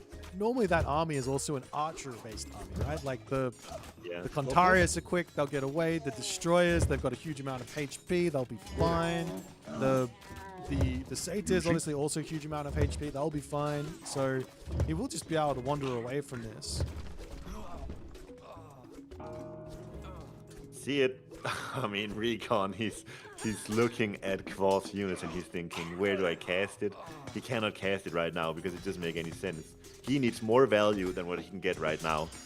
And it's just, he's stuck between a rock and a hard place. There's no good answer to the situation he's in right now. Yeah, I don't see anything. I'm like, what could you do? You're behind by nearly 50 villages, well, not 40 villages. And you do have the Mythic Age. There goes the Tornado, and immediately 1 unit dies. 2 units dies. Yeah, wow. 3 units are going to die. Oh, Kvoth donates a couple more just because he's feeling bad. And he just pulls back, and Kvoth is now going up to 3 town centers. Not that he needs this. I've seen this quite a lot, actually, from Atlantean players. I don't know if I like this move. When you're at, like, 90-ish villages, like, just go Mythic Age. That next town center... I think it's just... For me, whenever I do it, it's just a sort of a gut reaction. So I have gold and we're lying around. I see a settlement right next to my citizens. Yo, may as well grab it, right? Yeah, I'm just like, my brain is just like, I don't get anything from this. Because I don't get any villages. And you're probably right. You are probably right. But it's, I can see why Kvoth would do it, is all I'm saying. Yeah. And it doesn't matter anyway. He's so far in front. Recon taps out. And we have a 1-to-1 as we get to move into a best of 5 with no set remaining. This was a really interesting game.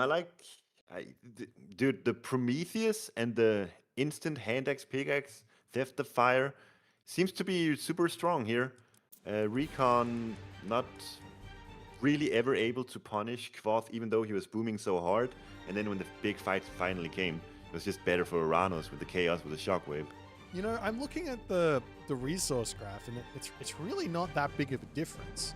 Like, you have to remember that Set is paying what is it, 10% less for every unit that he's buying? Even if he's behind by, and also not paying for buildings, even if he's behind by 1,500 resources, it's not that big of a deal. So this game comes down to, I think, just that one fight. I think if Recon decides to say, you know what, let's just not sit that close. I've pressured him into this. He hasn't fallen for it. Let's pull back and go Mythic Age. Maybe this game ends up being very, very different, or we could still be watching it right now. Yeah, but the thing is that an opening for Set? You said maybe go Mythic Age. Like what then? Is it Thoth? Is it Horus? What do we do in Mythic Age? I think we have to go Horus as Set, right? So you shut out the Contarius from the game. You can't build those versus Horus Spearman. And then you're facing up against Helios, and you have to sort of outplay a little bit, but well, not even a little bit, you have to outplay.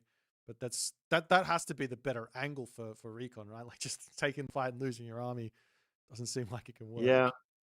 Yeah, for sure. We get those infantry technologies in, the X-Men against the destroyers. It does sound good, doesn't it?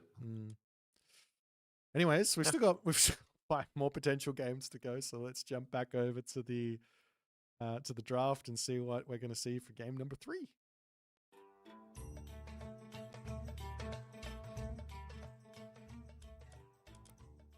All right, what do we got?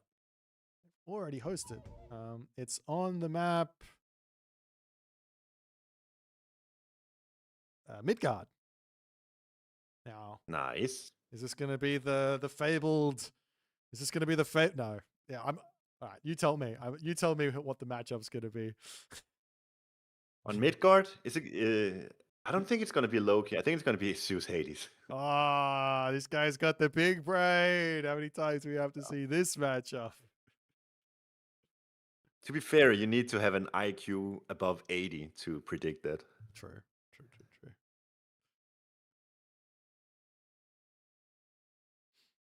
All right. Let's see how it goes. And these two players, when they do play this matchup, ends up being very, very entertaining. Though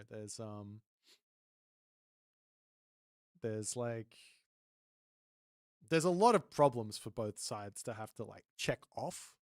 And of course, I think Recon has arguably more experience than Kvoth in this specific matchup, because he would have probably been playing versus the Mister and Rappel quite a bit in their practice games. And I think Kvoth only recently picked up Zeus on water. Remember, he was telling me, what was he telling me? It was on the map Frozen Continent. And he said, I prepped Zeus like 2 hours before this for Thor. Or something like that. Of course, like Frozen Continent and Midgard are a different map, but still. Yeah. I think this matchup, I actually come to enjoy watching it, because I never used to practice for tournaments until this last one where I had to because of the weird maps. Yeah. But then during that practice, I sort of played this Zeus Hades matchup a bunch, and I sort of now know what the different power spikes are. And basically, Pegasus, I see him saying in chat, nearly impossible for Zeus. I think it comes down to Hades getting a fast heroic in, then using Curse on Zeus soldiers, and then Zeus is sitting there with Dionysus Bronze available, but he barely has any units. And so that initial heroic age power spike heavily favors Hades. And yeah, I've come to enjoy that dynamic, having practiced it a bit myself. So Hades favored. Is that the prognosis? Yeah, I think so. I think definitely if Hades plays it well, if he hits his power spike at the right time, and if he asserts enough pressure on top of the Zeus player, it should be in favor for the Hades player. I feel like I've had this conversation with someone like a year ago, or even more, like early days retold S tier tournament stuff. I think it was Magic and Pegasus. I can't remember if I was talking with Magic or talking with Pegasus about it, but they came to the conclusion in that early days, in those early days practice sessions, that Hades just had the edge there if you did XYZ. Yeah, and I think that XYZ boils down to fast heroic, or at least semi-fast heroic, and then hitting that timing around, at least around the time of getting to that second gold mine, but potentially even before with the forward fortress and sentinels. We've seen that a ton. Yeah, there is a couple of like, if you survive these power spikes, then what happens? Like they're like the ifs. So let's just say, for example, that the curse fortress thing all works, but the Zeus player doesn't go full commit, falls a tiny bit behind, but secures their gold mine, and the game goes on. Is there another power spike for Zeus perhaps where he can sort of level the playing field? Probably on Midgard, I see Hoplite spam in the classical age and forcing out some early skirmishes, attacking docks on the sides, doing some raids with the Minotaur, with Hoplites. I think you've got to do stuff like that. You cannot just sit in your base, get that heroic age timing, and think you have bronze, think you're going to have a good time, because you're going to be hit up by that curse, and then your bronze ends up being very, very subpar. Yeah, that's well. So you have to wait for curse, in other words, right? Like if you get hit by curse and you get to 175 pop, but the Hades is on 2 TCs, is that enough of a power spike to break through and win like a 190 pop versus 175 pop type situation? Yeah, with bronze for sure. That should be an option. I don't know, with a fortress and with sentinel, it's always a question. You just have to 20 find the weak spot to attack, I guess. Anyways, let's jump into the Midgard map. We'll see what these guys decide to go for.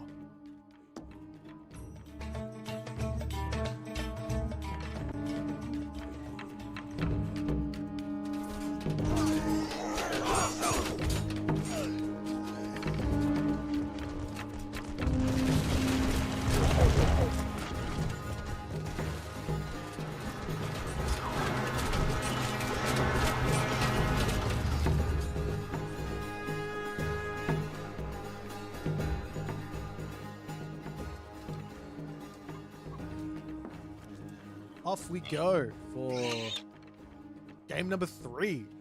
Set, obviously, an incredibly weak god here, Soup, wouldn't you say? Can't get a single win. Oh yeah. Didn't we see that last Sunday? No wins for Set as well? I don't know what happened in the 3rd series. Or was it... Am I thinking of something else? When I played versus Kilo, Minardi, we had same Set rules. Apparently that's a thing now. Everyone has to play Set. That's right. But yeah, he couldn't... You beat Illuminati's set with Loki, right? Odin. With Odin, yeah, we could talk about that. Bring that one back up. That was so much fun. We have a Zeus versus Hades on Midgard. May as well talk about my past glories. That's right. Well, let's just break down the Great Mirror early game.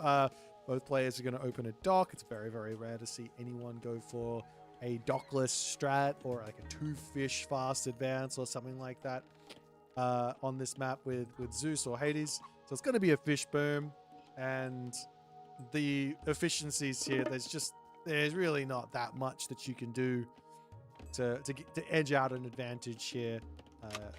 The only concern is the Hades getting that Vault of Erebus in and not falling too far behind because of it, right? Yeah, that's the thing you gotta ask yourself as Hades. Do you want that or do you not? I think a lot of the time the answer is you do want it because it pays itself so damn fast. So I think usually you want to get it. Talk about the fish on Midgard is always interesting because they can be a bit scuffed sometimes, and we have a lot of fish here, 4 on one side and 3 on the other for both players here. Well, 3 in the center.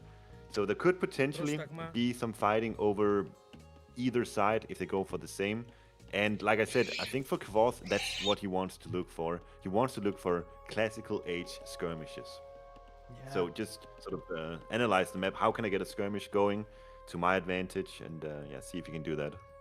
The fish spawns on this specific Midgard do feel fairly spread. Like, if you just judge it based on edges of the square circle, if that makes any sense.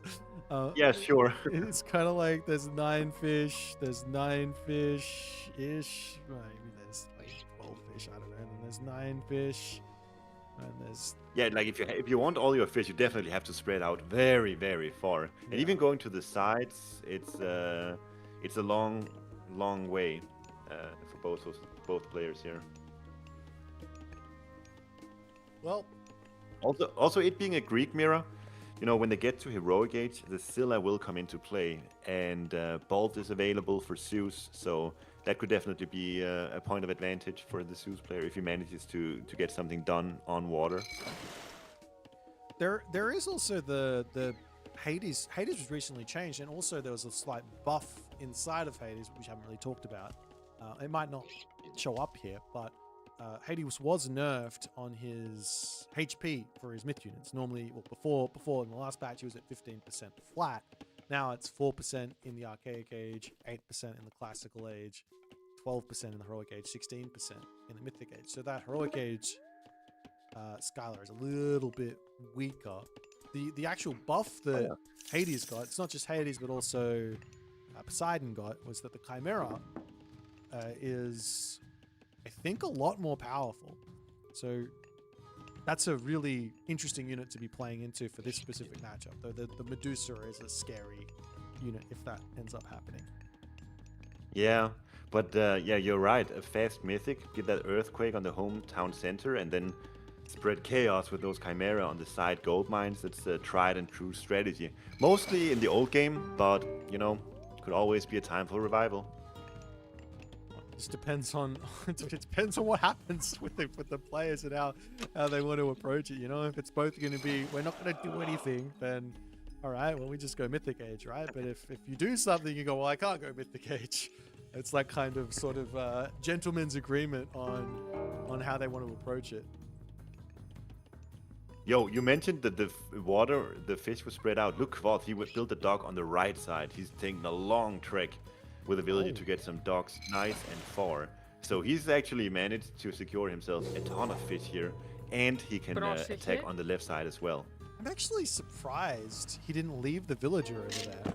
Like, do you remember? We're just going to go down memory lane. Do you remember watching the...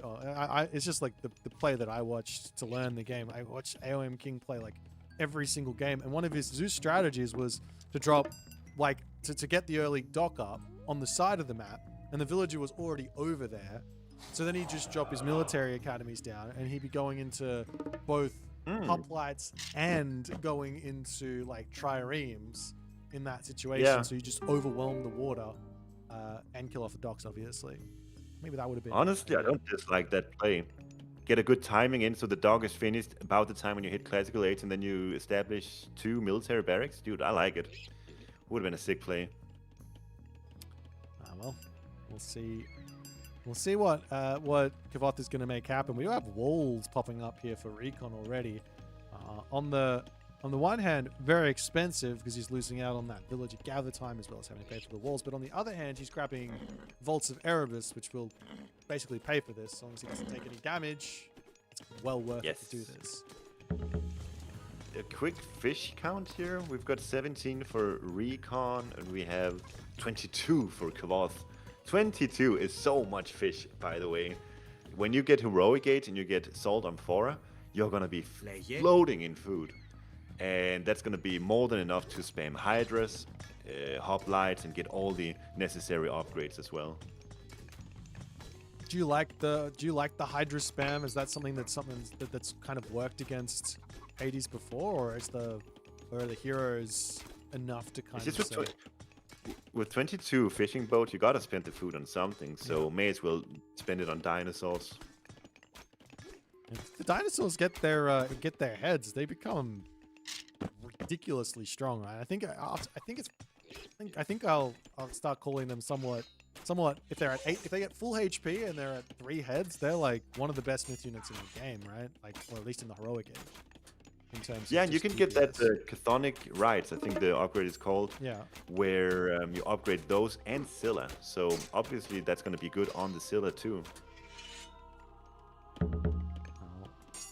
This is such a weird play from Kvoth. I don't understand. I've never seen anyone going Toxotes, opening Toxotes as Zeus versus Hades. And he's doing it. I don't know if it's working, but he's doing it. I think it's just in order to avoid spending food early on.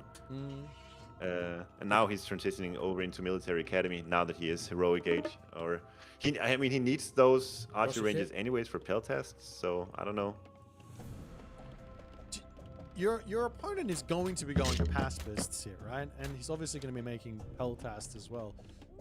Peltast effectively removed the Toxotes from the game, but the Toxotes, maybe there's a world where they're, if you position them like a god, you might be able to take out the pacifists, or at least like have this situation set up where it's hard to push forward with the Hades.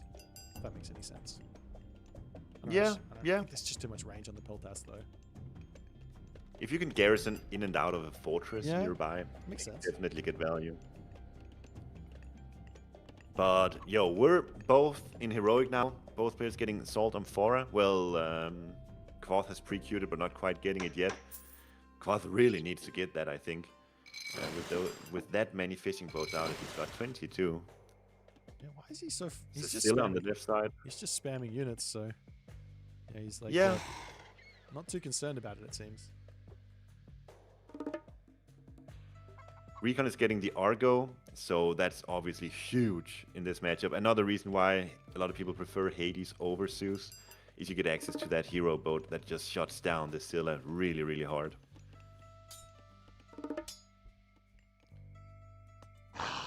I mean, any fishing ships that I can't do it. The Skyla, I can't do it. I can say the Scylla, any fishing ships that the Scylla takes out here is really, really good because of that Argonauts tech. Is the Argonauts, what's it called? The Argo, does that die quickly to like siege ships, or what's the deal there? Yeah, I do think it acts as a trireme. Maybe. I shouldn't say that. I don't know, but for sure. But I do think if you want to counter it, it's siege boats. Recon putting on the pressure here. The bronze goes down with really not that many units from Kvoth, but the double restoration, all Kvoth needs to do here is basically hold. But trading curse for bronze and restoration and just running away seems perfectly fine for Recon, just to get that bronze off of the playing field. But he does lose a lot on the retreat. Yeah, Recon had to do that because this is where his power lies, in the early heroic age. If he were to wait another 2 or 3 minutes, then Kvoth would have a full population army, and then the curse would not even matter much at all, and the bronze would matter much more. So it's good that Recon got it out of the way. 2 seconds remaining now. Remains to be seen who is going to win here. Looks like Kvoth is still in a dominant position, to be honest. He's got a slight military lead, but I don't know how much of that is on water or what's going on there. And with these like water hybrid maps, you're just like, there's so much more blue here now for Kvoth that it just looks like he's way in front. Yeah, dude, Kvoth, I think Recon was too late with that curse attack, to be quite honest. By the time he went in, Kvoth had enough units that he would just turn on the bronze, turn on the restoration, and then Recon couldn't keep up anymore. So the power spike that Recon had in the early heroic age, he didn't get to utilize it.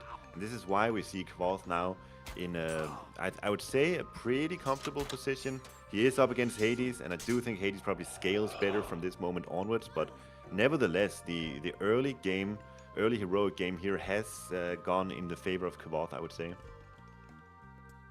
Yeah, there is also the one, like, this is that sort of position where I would have expected from what we were talking about before that Recon would just be having a bit of an advantage after that sort of exchange. But of course, now that Kvoth has the advantage there, the actual next power spike has to be something like Lightning Storm coming through, right? Yeah, that's always something you want to look for. But at the same time, if you're ahead, the cool thing often is you don't have to look for other power spikes. You can just look for spammage. Yeah, true. Spam, spam, spam. Well, Kvoth is going to get his fortress up. He's going to secure another gold mine. Potentially could grab a town center here. It's not a terrible idea to take the advantage and run with it a little bit, but that does then set up Recon to potentially do his own fortress plus sentinels to start sieging that down. Dude, Kvoth has won the left side of the water quite hard by this stage, and he's got 2 3-headed Scylla plus a Juggernaut siege boat on the water, and Recon is seriously struggling now. He cannot afford to lose water like this, but it seems like, well, he does have an Argo out here now, but yeah, he cannot just give up on water like this. He's gotta fight for it. Re-establish his dock. He's doing that on the left side. He's got the Argo out now, but Kvoth very cleverly pulling away. You see here, the Argo is struggling to win against 2 ordinary boats. Yeah, he's got to micro this. I think he does micro. There you go. I think he can easily take out both of those mid units there, and his other Skylar can get in and finish off the Juggernaut. So he should be fine, but it's so much idle time forced on that left side. And I mean, like on the right earlier, side too now, yeah. Recon is fishing on 3 spots currently. Well, he's getting some more now, but it's some really, really good damage dealt on water. All in all, Kvoth probably lost some military value in the skirmishes, but he's really putting on the pressure. And Recon, with that Hades economic advantage, it doesn't matter so much when you're losing out on so much idle time on water here. Well, now Kvoth says, I've got my Petropoli, let me take down your fortress. There will be a Sentinel's cast here. Don't think Recon... Oh, does Recon not have any front line? Where is his front line at? Oh, it's down over on the right side. It's on the right side. I think Recon can defend this with the Sentinels, but Kvoth just goes kind of crazy, charges in, takes 2 of them out already. And now... Recon only got 4 because the 5th would have spawned on the ice, and he couldn't do that.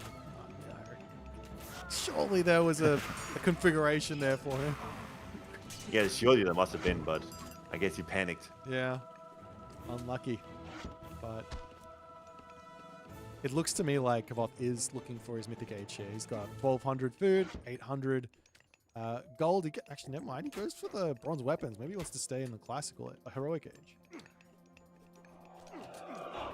Got so many resources. It's absolutely true what you're saying. He could cancel some of the production right now and just click Hera if you wanted to.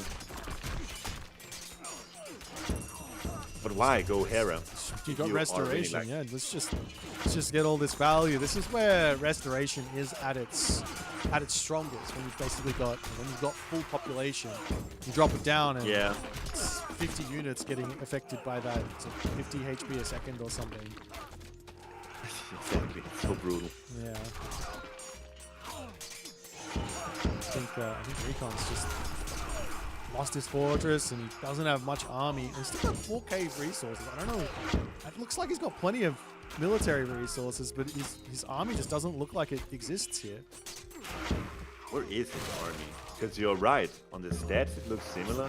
I mean, he's got a Scylla and a hammer boat, but that can't be it. It's got to be the Shades, right? They're like 150 resources in that tab. Which obviously they're not worth 150 resources, but... But Hera is 25% of the way, and Recon is very much not in the Mythic Age at all. And he's struggling to secure a gold mine. So when the lightning storm hits on this location, Recon will be even more in the heroic age than he already was.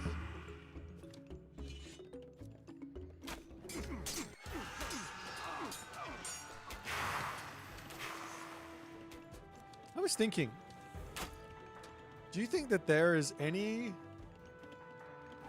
Do you think it would be interesting for a tournament rule to be in where each map that pops up, you can snipe a god from your opponent's pool and say, you're not allowed to play that god on this map? Or would that be a terrible rule? As a Loki enjoyer, I would definitely not like it, but... Like, you're stuck with a pig. Like, you have a pocket pig for this particular map, and then all of a sudden you can't have it there. Like, yeah, it would definitely make drafting a lot more difficult.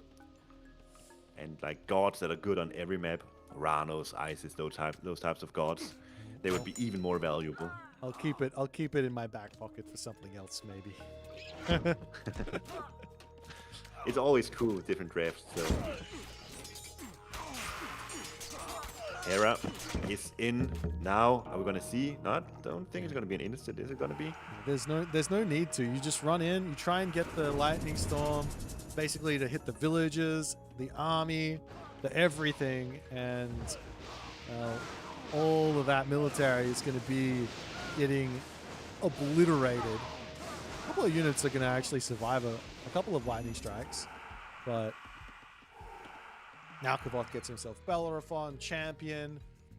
We are seeing a nice fight back on the actual water, though, from Recon, which could help enough to help him get into this game, though. Yeah, it's what he needs. No doubt about it. 3 Scylla and an Argo. So he wins water now, but the question is it too late? Because Kvoth is seriously putting on the pressure here. And there's goal control in the air. So long as there's a little bit of gold, it's always like, it doesn't matter, right? You've got so much third restoration from Kvoth. How is he getting that many more? That many more restorations. Wait, 11 on top of his built in opponent. favor now versus 5. Yeah. I would have expected Recon to have at least a second one in, especially because he's got that relic, which is Hecate's torch.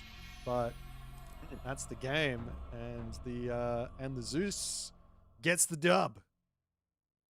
Well played to Kvoth. Turns out maybe Zeus is good in this matchup after all. Certainly we see he can fight back. He can win against the best of Hades players. Yeah, I mean, like you said, there's little things you have to kind of check off to find your power spikes, and while the curse dropped down, it just didn't. I think Recon was just behind on military when he went for the attack, so the curse just made things equal. And then I don't know why he was behind, but yeah, the curse just made things equal. And then bronze carries Kvoth through there. I wonder if maybe Vault of Erebus is a mistake, because it means that your heroic age power spike is going to be a bit more awkward, and that is so important that you have more units out. Yeah, wow, what are these resources? They're so crazy. I think this is just the fishing ship diff, no? Ah, yeah, for sure. That was significant. Like, I mean, it wasn't up until when did Kvoth find the edge? Like at 5 minutes. But then you have, like you said, you got Vaults of Erebus, so it shouldn't matter. He got a 5 villager advantage, and then he just maybe from that he just finds himself the extra 1,200 resources he needs to take Curse out of the equation. Well then. Match is over, though. Let's jump back to the draft and see what they're going to pick for game number 4. Game number 4.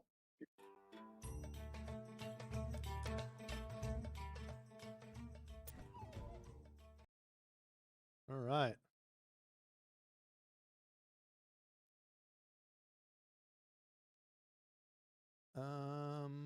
We've got... What map are we on?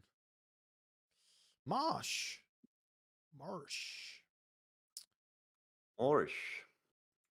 And it's a... They're taking their time. They're taking their time. They had a big chit chat about that matchup. Recon asks, why are we making Pell tests, by the way? It's true. There wasn't a whole lot of Tox Odys.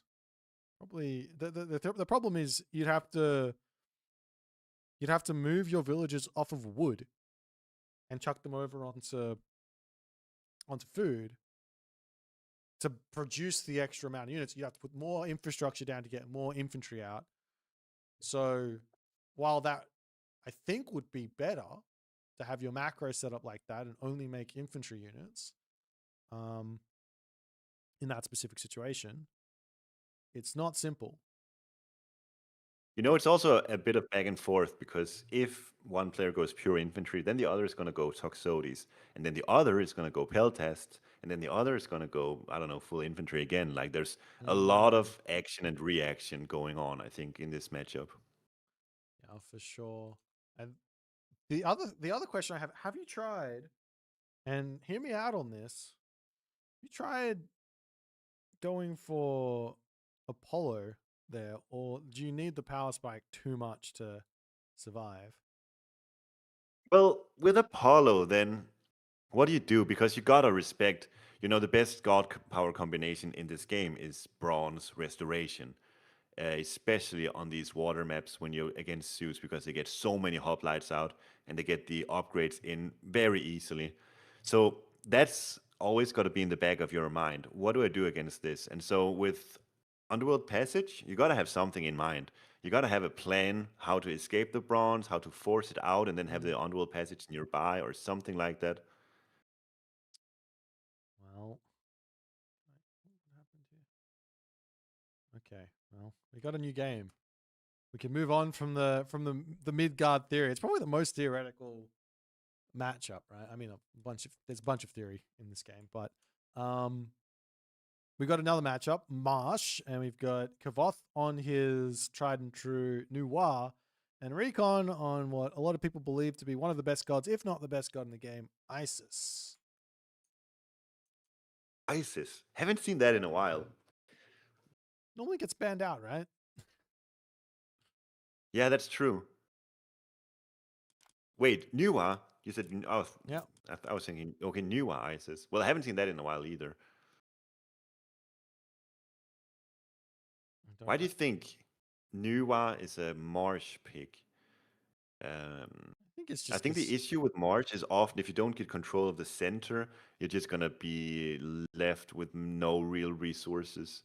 And I don't think as Nuwa you can really contest the center very reliably in most matchups. Yeah, if there was a matchup that Kvoth was looking to snipe with Noir on this map, maybe versus Poseidon, maybe versus Ra, makes a lot more sense or feels a lot better, but versus Isis, so long as the Isis player has an understanding that they are on a timer, you're obviously on a timer here versus Noir, but the timer is quite long. As long as the Isis player knows they're on a timer and hits that hard timing before Tiger Cav come online, before Great Flood comes online, then things are really good. Of course, there's a whole bunch of extra stuff that the Noir player can do to sort of throw the Isis timings out the window. But if all things go well for the Isis, they've got to get that timing. They've got to do as much damage as they possibly can. Yeah, and historically, that is what we've seen in this matchup in tournaments all over. In this matchup in tournaments all over, like so many times, is Isis player just hitting that power spike earlier than any Chinese god does it.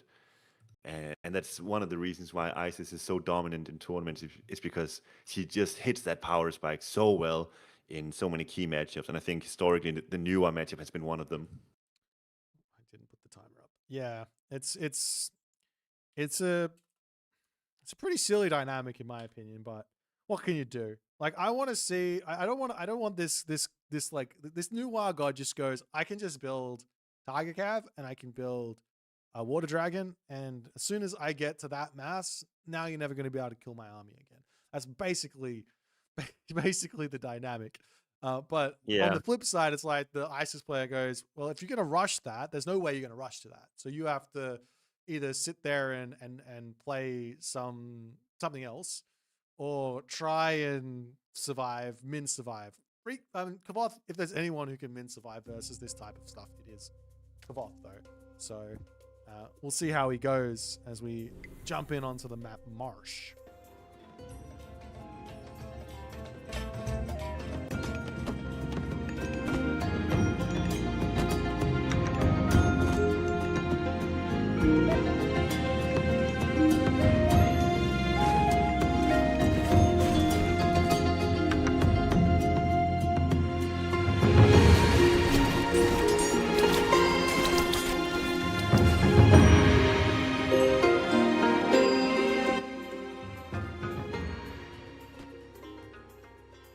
Alrighty, on the right-hand corner of the map, we've got Kvoth as his Noir, spawning into game number 4, and Recon does have his Isis at the top. Recon doing that relatively new Isis build where you only go on 3 on food and then 5 on gold, right? 5 on gold. and that's gonna give him a super fast Flood of the Nile, and it's gonna give him a relatively fast temple after that, and then he can start really pumping out obelisks all over the map. And these are new and improved obelisks with slightly faster build speed as Isis. Did you do the calculations? It is slightly faster with Isis, right?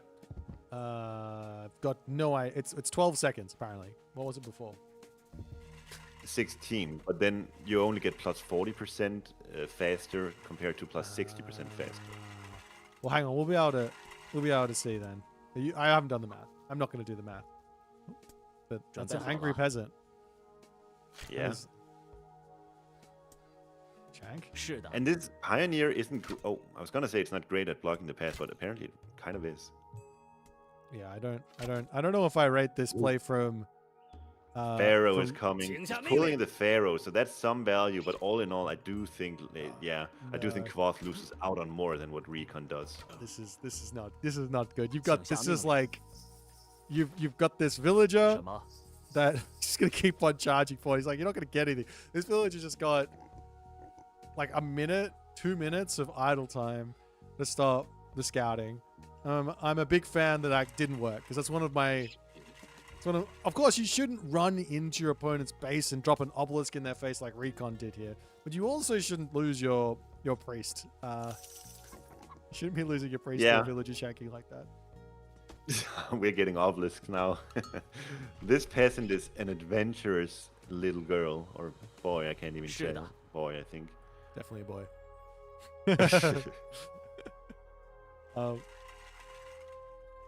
I haven't been able to click on one of these obelisks to see what the timing is just yet. I'll click on the next one and try if I can stay there. Oh yeah, when the priest is building it, we can check it. You're right.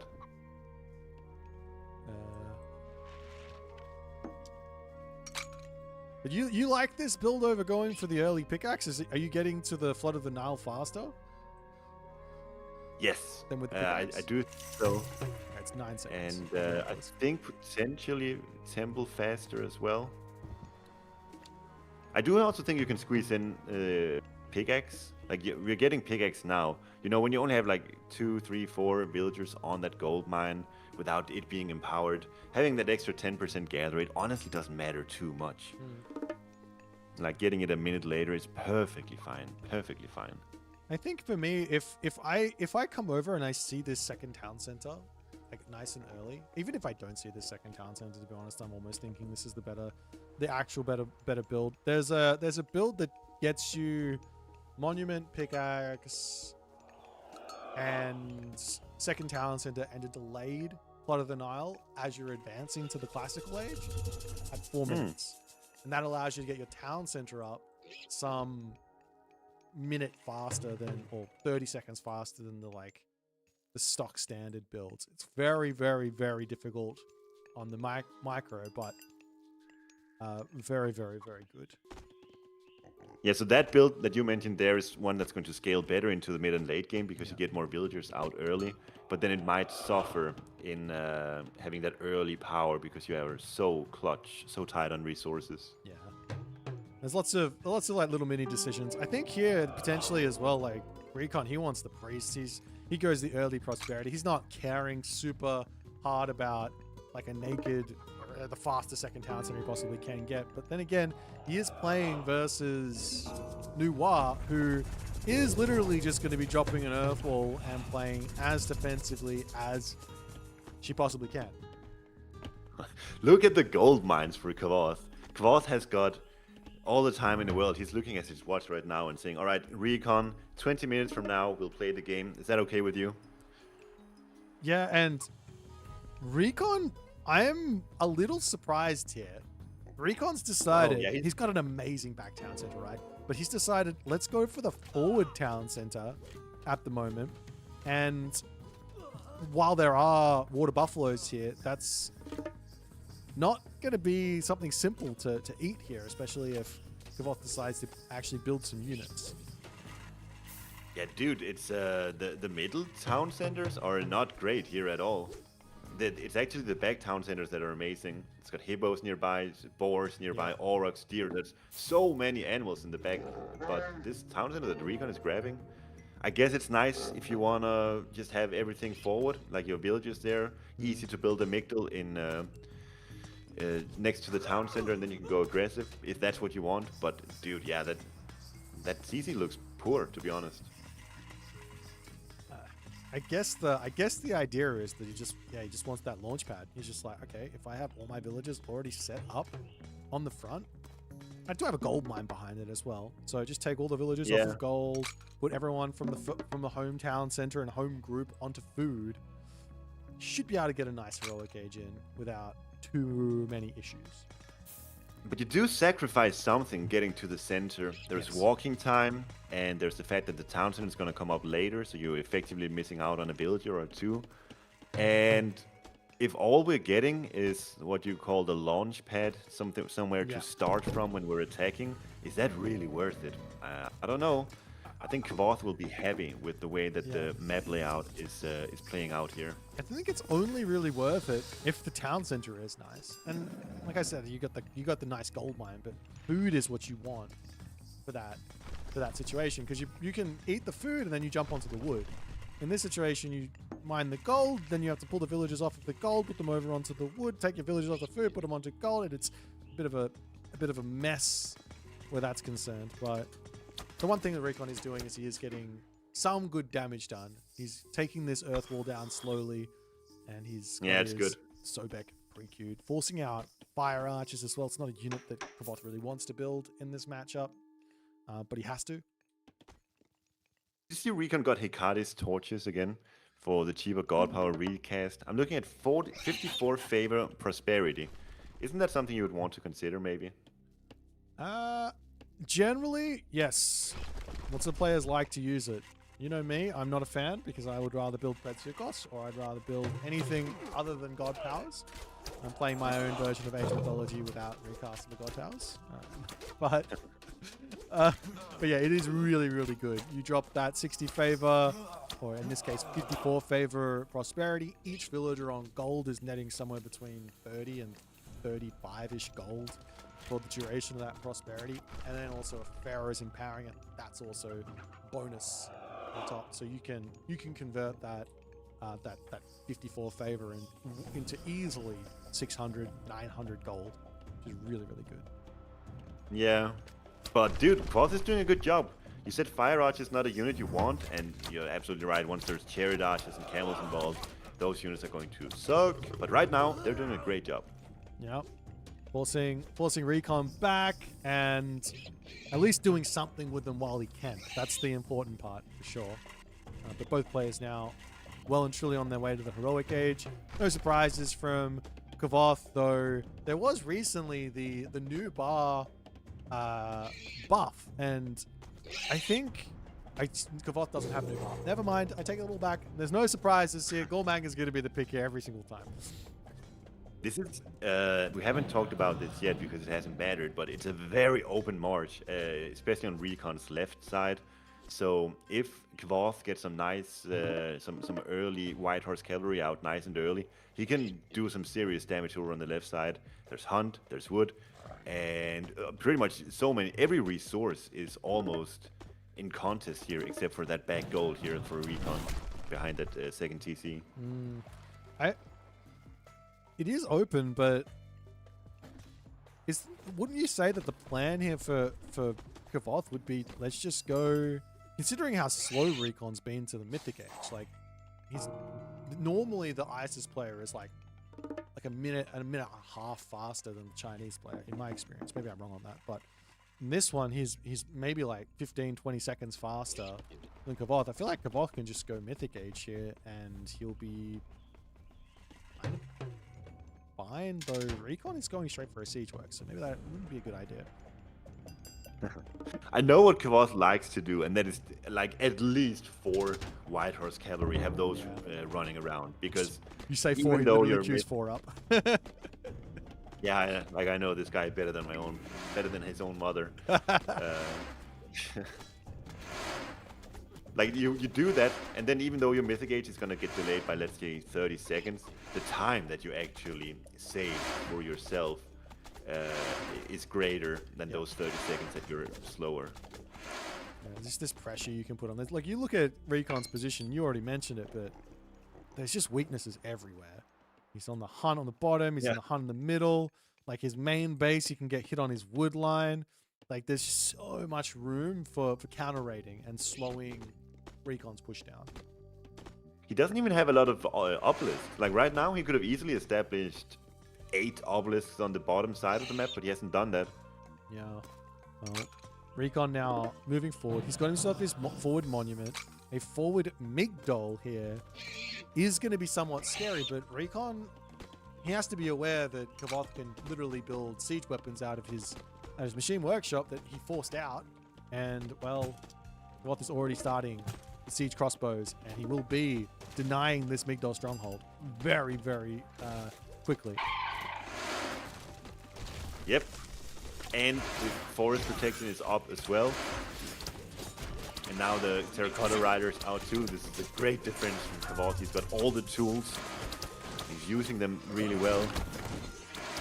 I don't know what he's doing with his White Horse cavalry. They're not doing anything at the moment. I think he's scared of the spearmen. There goes the Locust, but these units are sitting on top of the forest protection, so they can get that HP back pretty quickly. And that attack is just denied. Yeah, I don't think that was necessarily. I don't think it was necessarily a horrible trade from Recon, but the attack is denied. You're not going to get through this forest protection in the heroic ages. It's just not going to happen. Yeah, the spearmen get some good damage onto them at the end, but yeah, Kvoth kind of doesn't have a huge amount of stuff to worry about right now. Like, it's just the one siege tower. That's going to be fine. And the Migdol attempt from Recon as the crossbows will wander forward, but yeah, he's not going to lose these here. I don't know if this Migdol is going to go up again. Like, it just gets denied for a second time. The Fire Archers are doing a heck of a job meanwhile as well. There was four now, there was 5 before, and they're just striking at the spearmen. And the spearmen are sort of forced to stay back because they cannot enter the force protection, and the defense here from Kvoth is just so good. I mean, this is like, this is just what Kvoth does. You play versus him and you come up with these like really sort of intricate ideas and stuff, and he just goes, no, I've seen this one before. I just do this. I haven't seen this one before, but this one's stupid, so I just do this. And you're just like, why can't I just kill you? Let me just kill you, god damn it. Well, Recon certainly cannot kill Kvoth currently. And the siege towers, there's been like, what, 6 or so out of those in this game. Yeah. And none of them have got any value in whatsoever. So that's like easily 2,000 resources just down the drain. And once again, it comes in, shoots once, or whatever you want to call it, and then it's dead. There's, This is obviously as bad as it can possibly go for an Isis against Noir. You go for your timing attack, you get 0 damage. Worse, you take damage back on losing double Migdols, all your siege towers dying. I think Kvoth can basically do whatever he wants right now and find a gigantic advantage, whether he wants to go raiding, whether he wants to go to the Mythic Age, or he wants to go try and grab that middle town center next. Like, it doesn't really matter. He can do whatever he wants. Yeah, I think he doesn't want to stray too far away from this position he's in right here. He's got the earth wall, he's got the forest protection, and that's really what sort of made him win here, the forest protection and the defensive building that he's got in place. So if he strays away from that, if he starts going more forward than that, he does risk maybe putting Recon into a position where he can start winning fights. But Boit is heading out. He wants to hunt, actually. Also, it's on top of that, like he's also got he's got bronze weapons. He's missing bronze mail and shields, but Recon, he didn't even have an armory up until like 2 seconds ago. And I think a lot of it comes down to the fact that Recon invested so much into getting the middle town center instead of the side one, and it just doesn't pay off in terms of resources collected. And that's why Kvoth this is one of the reasons why he's been able to defend so well, is because he simply had more resources to play with. Is my assumption. We don't know the post game yet, but I assume because of the way that the early game went, But Kvoth just has more resources here. Yeah, and I'm also loving this as well, with Kvoth now grabbing himself watchtowers and going into advanced defenses. That being said, a lot of counter units are out here now. Camel Rider plus Spearman against White Horse Cavalry. White Horse Cavalry aren't good versus anything but archers. They look like a terrifying unit. They feel like a terrifying unit, but all the stats point to them really losing hard versus any sort of melee unit. So Kvoth's got to be a little careful here, and he's trying to make up for it with towers and ballet and stuff, but Recon strikes back a little bit. He's just got so much more stuff though. Yeah, and this is exactly what I said. Once Kvoth goes out of that defensive position, he is kind of exposed, but now he's falling back under Baule, under Machine Workshop Tower, and a regular tower. He's got all the different forms of shooting buildings here, and once he's under those, Recon cannot keep up with that army that he's got. It makes sense, right? Like you go, you say to yourself, "Hey, I don't have an archer." I mean, you've got the what's it called? The Chukono. You absolutely do. But you say to yourself, I've only got Cav. I need an archer to help me out, to take out the spearmen, to help me level the playing field versus the Camel Riders. Why not just put some towers down, especially with advanced defenses as well. These things end up being a fair assistance on the fight. Yeah, advanced defenses up as well. When you have that, it's a really sick idea to just wall chip a few places to have those ready to convert into towers. Into you. Like right next to the siege crossbows right now would have been a really sick play actually.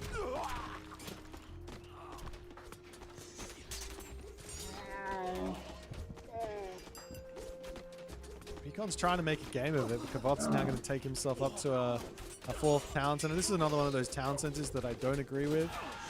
The more I mean, I think this maybe it's somewhat of a new idea for me, but if you're ever on 100 villages, just chuck down extra ballet or extra castles until you get up to that full pop, and then when you're at the full pop, drop the town center or go to the mythic ace depending on what game state is. But he's going to be. Well, Kvoth is almost at that point now. He's 180 population, so the TC is going to be. He's doing it all. Yeah. He's also getting towers now. He's fortifying his position. He's looking really great here. China OP. It's like everyone's been saying recently. China OP. Is that what, I thought everyone was saying they're weak or something. Yeah, exactly. I think, okay, that's actually what everyone said. China is weak, except when Kvoth plays China, then they're very strong. So we need to find a nerf to China where Kvoth doesn't become dominant, you know? True. What we do is we say, if player name Kvoth, villager minus 50%. That's the. I like that.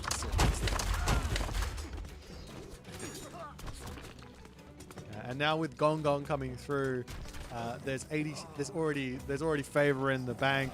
There's going to be Tiger Cav coming through. There's going to be the transition into mass farms. One of the amazing. Oh, he actually didn't grab the tech. One of the we see the tap out there from Recon, but one of the amazing like transitions is you get that wood tech from Gormag, and then that gives you all the wood you need to go into farms, and then you go up to 40 farms, and then you can make the transition into Tiger Cav, plus also afford to make those water dragons, and that's where the ISIS is definitely not going to be able to compete. But wow, a dominating display from Kvoth. He's now up 3-1. Who'd have thought? Who'd have thought we'd seen Newa beat ISIS on Marsh like this? Yeah. It's crazy. Especially if you told me ISIS player has got double back large gold mine with hippos on top of the second town center. Oh well. Let's jump back over. Actually, we can look at the post game just a little bit. So you're wanting to see the sort of economic difference, so to speak, and you are right that there's a sizable advantage early on from Kvoth, but nothing that can't be sort of explained away. No, it's not even that crazy. Yeah, nothing that can't it's be not explained that crazy away at all. by free buildings, So this is just, I think this is just some, I hate to say it, some poor decision making on Recon's part, putting the Migdol down in the face of of Kvoth, showing him that it's happening, for example, as the machine workshop was already out, and yeah. just not really being able to get set up as on a position. Probably true. Well played to Kvoth. GG. GG. All right, back to the drafting.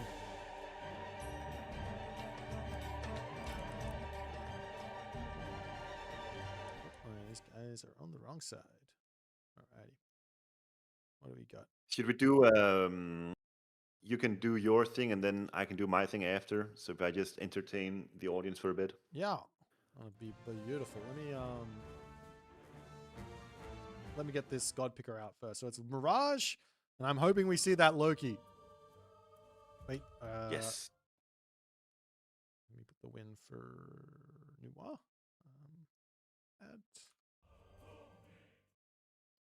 Out there. They're busy chatting. Classic.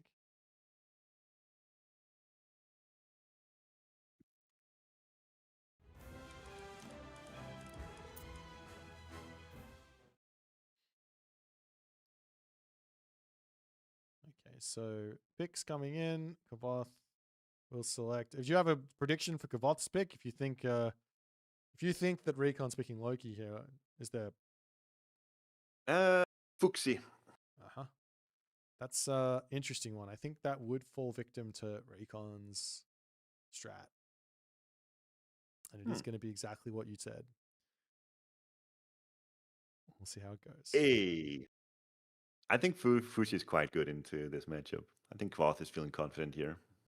You talk through it. I'll be right back. I gotta grab some water. And then I'll come back and ask you all about what you would do versus what Recon. I'll explain Recon strat in a second. I'll be right back. All right. So Kvoth on Mirage. Kvoth really likes playing Fuxi on water maps. I think in large part because you get to connect the dock to your favorite land, and you get your Peach Blossom Spring. So that means that you're going to get a shit ton of favor early on when you're playing Fuxi on these water maps. And then what you do with that favor is you build Kuafu, and then you allow fishing boats to get your food. And so you're not going to need peasants much at all because you have your fish economy. And then your other economy, your wood and gold, is super sized because of the Kuafu. I'm back. All right, what's the Loki strategy? Well, Recon is going to make a handful of early berserks.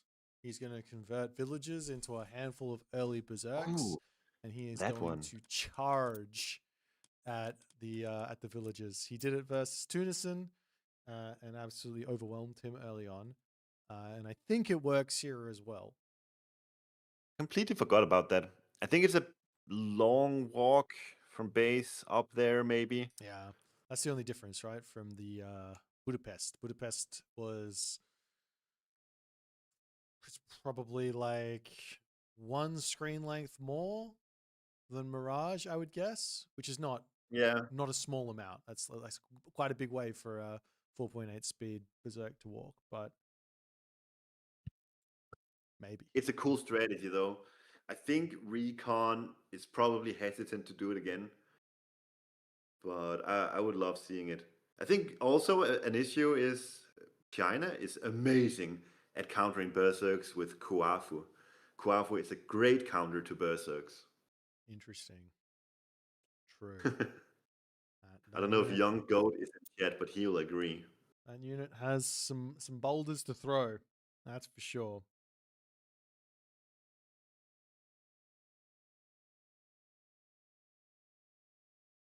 Yeah, give me a minute or two. I'll be right back.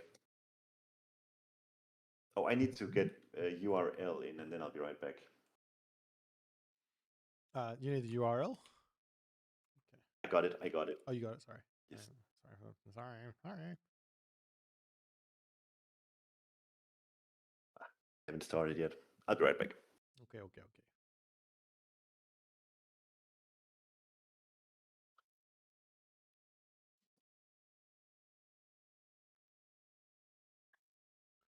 No Ra on Mirage is crazy. Yeah, after the rain buff, But you do also have to remember there's some other maps to play on, right? So if your God draft is looking like Gaia, Loki, Ra, Poseidon, you've got Gaia or Poseidon for Giza. You've got, Gaia, Ra, Poseidon for Giza. Gaia, Ra, Poseidon for Steppe. Loki doesn't really exist there. So I guess you could have gone for Ra on... You could have gone for Ra on the old Mirage instead, and then he would have had still some good picks for his other maps. He didn't have to pick Loki here, but I think he wants to. He's a man of the people. He's got to show off his strats. There's also another really interesting idea that I've been waiting for Recon to use it. I did it on him like 2 years ago. I want to say it was 2 years ago. I know Retold hasn't been out for 2 years. Wait, has it? When did it come out? 2024? Late 2024? I want to say it was like a year and a half ago, where it was like you just play like a normal game of Loki, but you just sort of building up until full pop, and then you just go for the Berserker Rock and you go and just kill everything because your opponent can't just survive it, instead of going to the Mythic Age, for example. I don't know how well that works versus a... I don't know how well that works versus a Fushi, but anyways. Alrighty.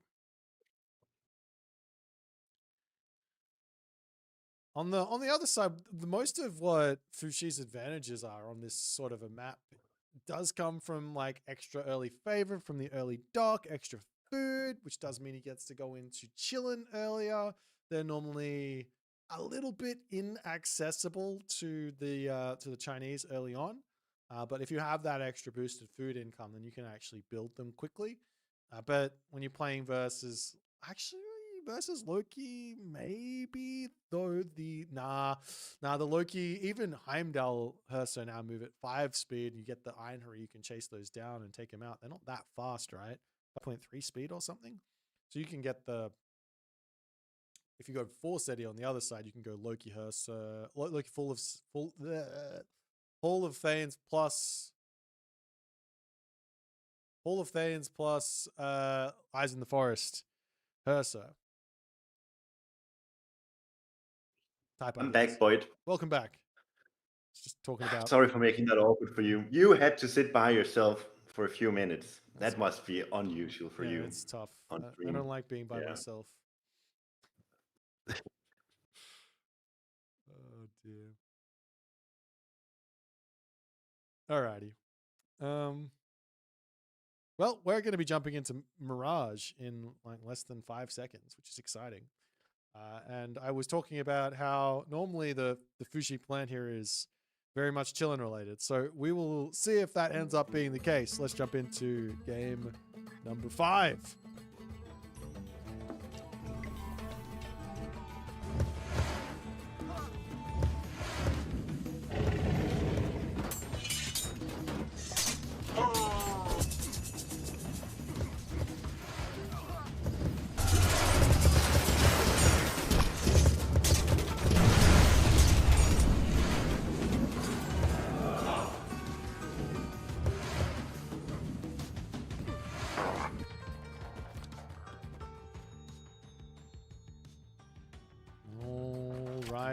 We are back with game number 5.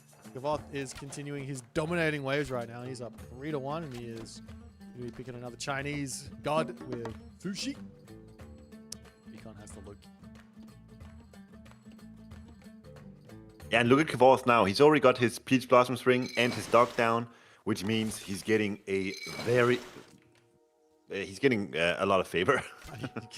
He's getting a very lot of favor. Yeah, it's of course you can just hover over the current favor per minute thing at the top right, or in your resources, but it's actually not super accurate. It updates based on how much resources you've gained over the past minute or so, right? So we don't actually know until he's sat with all of this stuff for quite some time. But it is, without doubt, a lot of favor. He's already up to 10 favor. He can already build himself a Kvoth. Yeah, it's actually insane how early you get that Kvoth. And he can just keep making them, and they're going to go onto wood, they're going to go onto gold, and his economy will be so good. And he's done a great job of also herding the gazelles into the town center, so he doesn't have to invest into an additional silo here, which is a wise choice, I think. Yeah, he could. There's two options. You could either herd over onto the silo next to the wood or into the town center. If you put it into the town center, you got less walking time, so that's nice, of course. But if you put it over onto the silo, then you can say, I can start taking villages off of wood, put them over onto the food. Best way you can do it is you actually go for a little bit of both. Oh yeah, there's no point not. You can't do that. Oh, wait, no, where was spy used? It was used on. Just on the peasant. On the gold mine. Just wants to see exactly what's going on. How many Kvoth are you building? How much of a rush can I actually go for? You think he's rushing? Do you still think he's rushing? Look, I just want to believe it because I think this strat's really fun. And the more it's like if I think it into existence, you know, I just gotta send out those vibes that we get to see it. Even if it doesn't work, I get hyped about it. You know what I mean? Yeah, sure. I do think with the back gold here, with it being a long map, I think Recon is discouraged, and that's why he's heading back home with the bad news. We're not rushing, guys.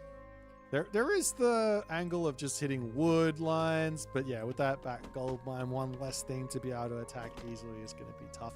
The other problem with the attack is, Kvoth, as I was saying, you want to go for chillin', but the added benefit of going through Juanu is you get Vanish, and all of a sudden someone goes for some crazy timing with like 5 extra berserks than they otherwise should have. I just click Vanish, you sit there looking like a little bit of a silly Billy, and Kvoth goes, I am really good at not dying to dumb cheese. Yep, definitely seen Kvoth do that before. He doesn't really use that Vanish for much other than just getting out of his piggy situation, from what I've seen. He doesn't have any crazy raid strategy or tactics involved with it. He just wants to use it to sort of prolong his early game a bit without getting into trouble. Yeah, my favorite usage of the Vanish would be to like sneak on top of a town center and take that out, especially with like something like Drought. Or I guess the other one is to like snipe a high value unit like a Son of Osiris or something like that. But yeah, the utility of Vanish early game just to mean like I don't have to deal with anything. Great, happy days. It's just really nice. But we're not even gonna see it. We're gonna be seeing Chi Yao. Oh, there you go. Chi Yao, so that's an aggressive option. Gives Kvoth that lightning weapons for potentially a second gold mine fight or whatever it's going to be. But he's not going to get that nice late game technology from Xuanyu where you get the free spawning of units near your temple. So usually I think on a boomy map like this you'd see that, but he does go for the lightning weapons, so see what he can manage to do with that. Persane getting in for Recon now. It's just a slow start. Yeah, there's no rushing. There's no rushes here in terms of like, unless you're going for my crazy strat, which we're not going to see here. You just take the game slow, and with Heimdall, you get access to Safeguard, you get access to Rixdula, and they're just going to look to wall up the entirety of the map. The only issue is that Kvoth isn't going to mind playing a late game versus Loki here. Yeah, for sure, Kvoth is not going to mind that. And so often on this map, you have super defensive gold mines. There is one for Kvoth on the top side, and then there's 2 very close next to it. So if Kvoth can even just manage to secure that top gold mine at some point, you can definitely see a path forward for him to just go from gold mine to gold mine while only getting stronger and stronger and more difficult for Recon to deal with the Chinese army. I guess the other thing here, what we've just seen, is that Kvoth's just found himself the Kobesh of Horus.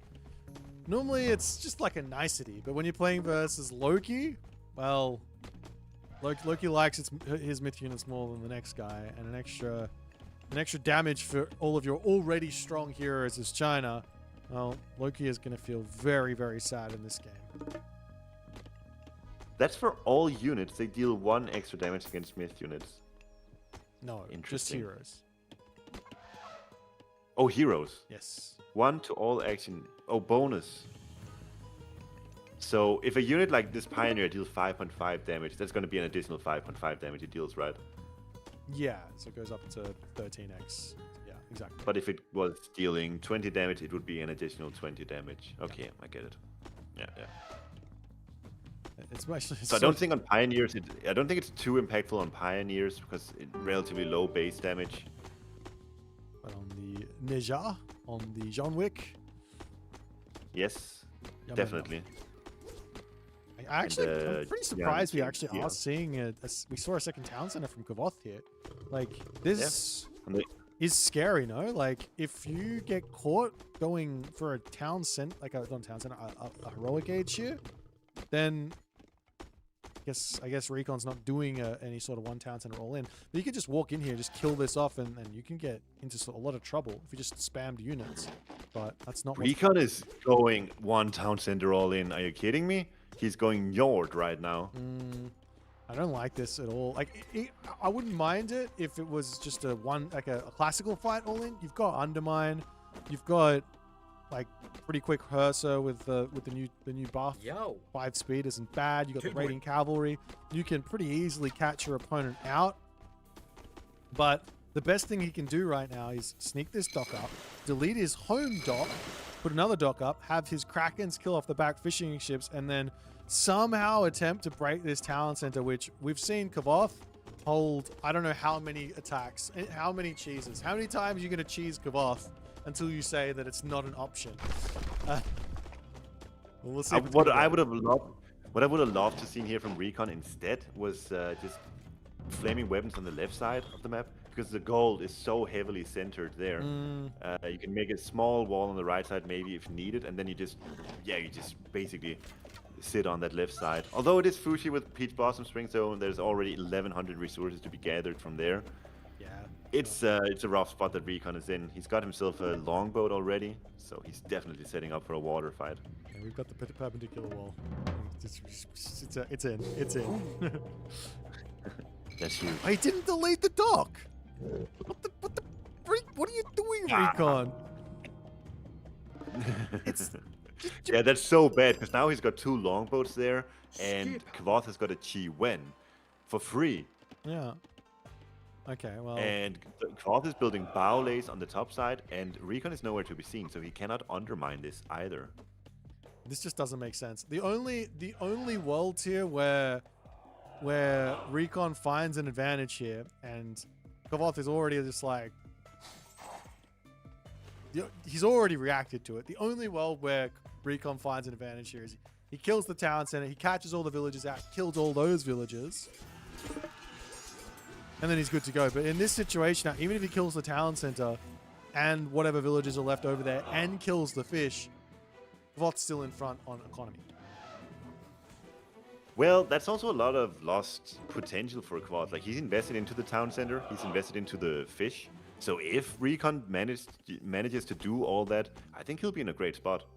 So let's not count Recon out just yet. I think there is a lot of damage to be dealt, and it's in large part because Kvoth's map kind of blows for the 2 TC boom that he's done here. So I can see Recon maybe getting something done here, although he is moving on the top side. I don't think that's going to work against 2 Baolays. Not a chance. Getting past this, getting past the Sage, the Najar, all the other good stuff. This is not going to work out. He's now spotted it, and he has to think, all right, well, we got to go elsewhere. Well, that's good that he spotted it now then, because he can go for the main town center. Like, Kvoth is so heavily invested on the top side. I think Recon just needs to do it now. He's got Walking Woods. The longer he waits, the less impactful that's going to be. True. Yeah, Walking Woods and go on this top ballet has to be the idea. Where did No, I was thinking town center. Okay, dude. The heroes are not in There we position. go. Now you gotta retreat. He forces out the forest protection on this top side. Yeah, the Walking Woods are going to be enough to break. Maybe, okay. Okay, Kvoth, let's chill out on the repair rate here. He's got 0 gold, so at least I think this ballet will end up going down. Meanwhile, the heroes do get sniped on the bottom side. The mountain giant over here as well sort of faked going for the bottom town center, and Kvoth's brought his Najjar down there to try and keep things going. And now the Einery spawn is actually huge there. If he can get that hitting all of those walking woods, he doesn't actually do so. Now he's going to attempt to take out this back ballet. Of course, Kvoth has to sell resources to have gold to keep his repair rate going. This is insane from Recon. It's working out so well. No, I don't well accept. Well played, Recon. I don't accept that this worked. No, I don't accept it. This is what? How does Kvoth lose this year? It seemed like he's in such a good spot. What a play. Kvoth put himself in such a difficult position because he needs to protect the top side, the center, and the right side all at once. And Recon didn't show his hand. He didn't show is he attacking on the right side, center, or top side. And so Kvoth just had to place his army somewhere. And then by the time that Recon did this attack here, there were not enough heroes at all to take care of the walking woods. And so it's just well played from Recon. And in hindsight, the second town center from Kvoth, with all the gold mines being on the top side, yeah, very weak, very unconventional mistake from Kvoth. I don't see him making this kind of mistake very often. I think it's. I mean, even so, I still think if Kvoth just accepted that he was going to lose that bottom town center, and he just didn't even try and defend it, and he put everything in to defending the top gold mine here, I feel like he would have been perfectly fine to continue. Either that or just pull back from the top ballet, jump onto his Peach Blossom Spring, grab all that stuff, sit on the 2 TCs that he's already got, and actually make some like military camp units. Like Halberdier here would be fantastic against the Jarl. Fire archers. He's also got lightning weapons to use. But he just couldn't do anything. He was playing max grade and did get punished, or max defense. It's literally just he has to perfectly defend 3 separate positions at once against a low-key fast heroic Njord. Like, that's putting yourself in a very, very bad spot, to say the least. Yeah, and it's wild. Like, such a big resource diff at the end, but it just doesn't even matter. Anyways, Recon strikes back. Loki, OP God. Alrighty, let's jump back over to the draft and see what they're going to pick for game. What are they up to now? 5, 6, game 6.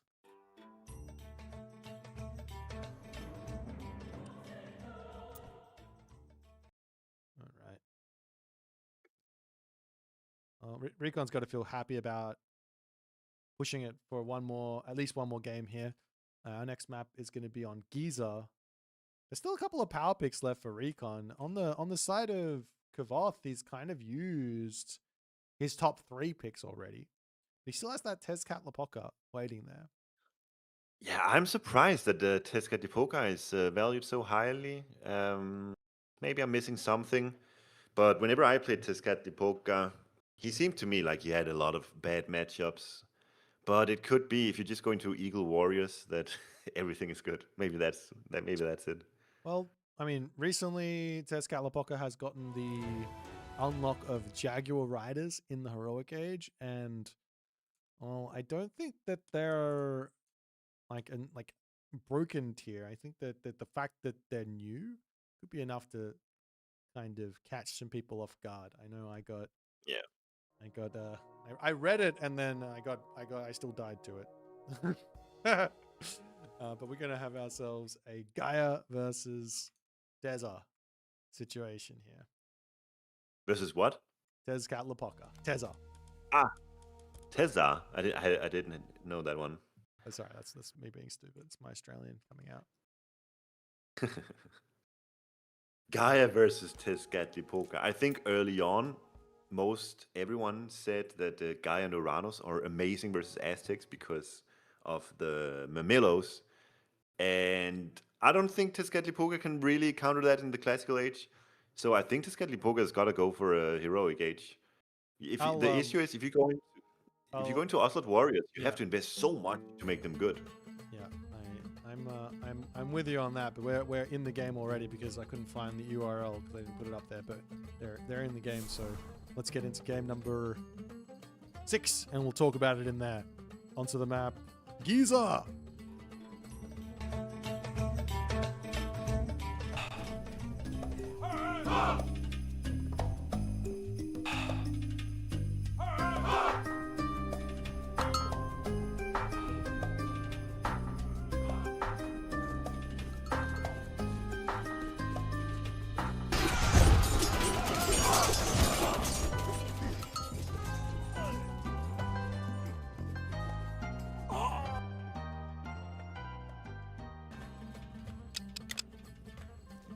Alrighty, into game number 6 here. 3-2. Recon trying to keep himself alive here and force a game number 7 in the left-hand corner of the map. We do have Tezcat Lapoka for Kvoth. And on the right-hand corner of the map, we've got Recon playing as Gaia. The map's Giza. Recon on one of his comfort picks, I'd say. This is one of the gods that he's sort of known for. He's played this god a lot, feels really great on it. He's also, I think Gaia is quite good against any of the early pressure that that the Aztecs can put on by using multiple Gaia forests and just locking up their base with buildings and things like that. You don't really have to invest into houses, or not houses, into walls too much to lock your base up, and then you're good to go. You give me a timestamp, Boit. Yes. I'm 45. I'm at 1 minute and 22 seconds. All right, I'm catching up to you. All right. I'll just run through the relics. If you get close. Just do 3, 2, 1, go. Oh, I'll pause. Okay. Okay, we'll pause. We'll pause at 1:32. All right. And I'm ready. All right. 3, 2, 1, go. All right. Sorry for that. That's all right. This is what we deal with. All right. Yeah. Okay. So you were saying, early game, we've got the Tezcat Lapoka probably has to do some sort of fast heroic. Was your feeling? Yes, because I don't think Ocelot Warriors cuts it. The investment you have to make into making them be as good as Mermillos, it seems to me like it's just too pricey. Do you think that Tequila Archer Huehue is, or not even Huehue, what's the other one? Melina is an option to stay in the classic range. That's interesting. I like that actually. And you can even add Spearmen. Yep. You can also go Coyote Warriors. I think they're really good versus the Terma. Yeah, I think that's a good idea. You get the Scorpions out, you're going to force out some heroes, it's going to be expensive to make prime units. I like that idea. That I didn't consider that. That's probably a really good one. If it's a rubbish map and you need to classify, it might be the right play, but I definitely I'm team it makes perfect sense to go for a fast heroic when you can as the Aztecs, because it's just so much value. You get the really strong god powers, you get your god power bonus gets boosted as well with those obsidian shards going up to the heroic age tier rather than classical age tier. Obviously units are stronger. You unlock the Shorn one, Eagle Warrior, the Jaguar Rider as well. It just makes a lot of sense if you can do it. If you can't do it, you have to find other solutions, right? Yeah, and this is a 3 hippo start, so very small amount, 4 chicken, and for what it's worth, 6 berry bushes, and so far not a lot of herdables. So, going straight fast heroic, being stuck inside your base, that's gonna leave you with pretty much no food remaining once you're done. So it's a risky proposition to go for. Yeah, you don't get access to that Patacatl. And the agave bloom, you don't have that. Yes. But we will see Huehue Coyotl coming through. I don't mind this play. I've always sort of felt that if there is a civ that you want to go, well, not even a civ, the civs you want to go for this godverse normally are civs that don't have divine damage dealing heroes, which allows you to go into those turrets or the laser boys. I can't. Ooh, so you're thinking he should get the upgrade for the extra hag armor. Yeah. And then just go heavy into those. Maybe not straight away, but like once you get to the heroic age, play defense, get to the heroic age. Now they are obviously going to be dying for the heroic age mythics, so you can almost get value out of them, tank out of them, and then get yourself the next obsidian shards. I'm not even sure that's what he's going to do, but we see a noble side from Kvoth, so he might just be going in for those Ocelotl warriors, which, to be honest, I don't like it. I don't like going Ocelotl warriors versus Gaia. Look at the top side. Recon just lost an oracle here. Did he? That's wow. That's not good for him. That's not okay. I think it's good. I think with Quetzalcoatl you can get away with it because you have a better economy than you do with Tezcatlipoca. Plus, you get that innate plus 15% HP that you don't have to pay for. With Tezcatlipoca, your eco is worse, and the upgrade that you need for your Ocelot warriors costs, what is it? 150 gold and 10 favor. And that 10 favor, that initial 10 favor is very hard to get by. You're going to have to sacrifice a villager for it. Yeah. So you're going to be significantly behind compared to what you are with Quetzalcoatl if you go into the Ocelot warrior route. Yeah, I'm not... Yeah, even with the I think I did some vague testing on it a while ago. I don't know if it's... I think it's still true. I don't think there's been any... Oh, the Murmiller was nerfed. Maybe it's different now with the bite of the shark. But on the previous patch, those Murmillers were beating the Ocelot warriors, even the Quetzalcoatl Ocelot warrior per resource. So if someone wanted to just basically say, I'm going to try and match you, it's not going to work because you've also got the healing going on. But you have to obviously go very, very heavy onto food to make it work. But I think the trick is with these Ocelot warriors is you need the ambush effect with that 5 seconds of boosted attack speed if you want to do a man-to-man of Ocelot warriors against Murmillos. That does make sense. I didn't even realize they did that. They had that till like a week ago. Like, what is the bonus it's here? kind of a well hidden effect for how impactful it actually is. Yeah, very, very important. But for now, Kvoth walled up his entire base. He's gone double Gaia trees in his main base. Obviously, both of those were free, and he is happily spamming out those Ocelot warriors. I think his plan for these, I could be wrong, but I think his plan for these is just to hunt oracles, and he's about to find one in the back corner. That's good value. Like, that's the second oracle. That's 200 resources. Obviously, it's not enough to win the game on its own, but given that it's a super slow game with nothing much happening, that's really good. We just saw, I don't know if you saw it, but Kvoth just sacrificed a villager there, by the way. One Vilsack, and grabs himself the Teponatzli drums. It's one of the more powerful upgrades for the Aztecs, right? You get 5 speed Eagle Warriors, which puts them into a similar tier of obnoxious as like Chariot Archer. Yeah, and it's for heroes and for all military units. It's so damn impactful. But obviously it's expensive, right? Sacking a villager for it early hurts. Obviously, if you fight and you get the Tenali and you get the 10 favor, it's really, really good. You just grab it. It's not a problem. But taking those early fights versus Gaia can be tough, as Recon hits the heroic age, and then he goes through Thea, and he immediately grabs himself Poseidon's Secret, Lance of Stone, Heavy Cavalry. He's already committed into going to Cavalry. This is something that if Kvoth reads, is going to be really good for Kvoth, because he can just go into Spearman now. He doesn't have to go for the Eagle Warriors. Do you want to go into... Yeah, I mean, does he have... he doesn't have the line upgrade for Ocelot Warriors at all, so...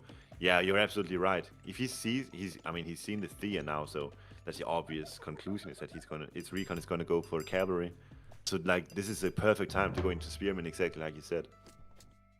Yeah, I mean, of course, the Dryads will make things difficult. The Stymphalian birds, if you can get some of those out, are a very, very creative solution to a lot of problems that can emerge. For example, Holy. saved by a carnivore. Not the carnivore usage you really want to be going for, but you definitely want to keep those alive. Yeah, the Stymphalian bird is a bit of a creative solution for the Shorn one, as that can be a difficult unit to actually kill as the Atlanteans. Normally you can go Satyr, you can go for Stymphalian bird, or you can go for Lampedes. But going for actual human units to kill off the Shorn one can be a little tricky. Like Arcus sounds great versus Shorn one until you realize they're going to have the Eagle Warriors out, so it does have to be myth units. And Kvoth is going Great Temple here, so whether he's planning for sacrificing more villagers, is that what I heard? Recon sees this. Yeah. This is so dangerous what Kvoth is doing here. Well, he's sending villagers too now, but He's got Starfall, and he's got Lullaby. There it goes. okay. Yo, even the Caladria is sleeping. Yeah. Erjos? Yeah, you could that's big. Yeah, if you that's actually a really interesting interaction. They get one hit, right? From not one hit, like 3 hit from a warrior priest, lullaby them, kill them both, take the Tenali. That gives you your early game Tenali for some partly drums, because it should be 8 Tenali, right? For 2 Caladria kills. And there you go. Don't even have to sack a villager. Big brain. That's an amazing lullaby. Amazing value here. And I don't know if you saw this, but Kvoth also got the technology called HUSKSUPPE Stone, which gives him cheaper Great Temple upgrades. And already now he's getting that heavy Great Temple soldiers upgrade in. And now he's going into Jaguar Rider. Kvoth sees Cav and he says, I like Cav, let me build Cav. And find yourself a guy who likes Kvoth likes, find yourself a girl that likes you like Kvoth likes his cavalry. This guy will build Cav with anything. That's all he cares about. Oh my god, he's getting another Great Temple as well. Like, he wants Shorn ones. I guess, I mean, for now, he wants... Oh, in his classic Kvoth, he's hiding the Jaguar Riders. There's nothing that gives this away apart from I'm playing Tezcat Lapoca.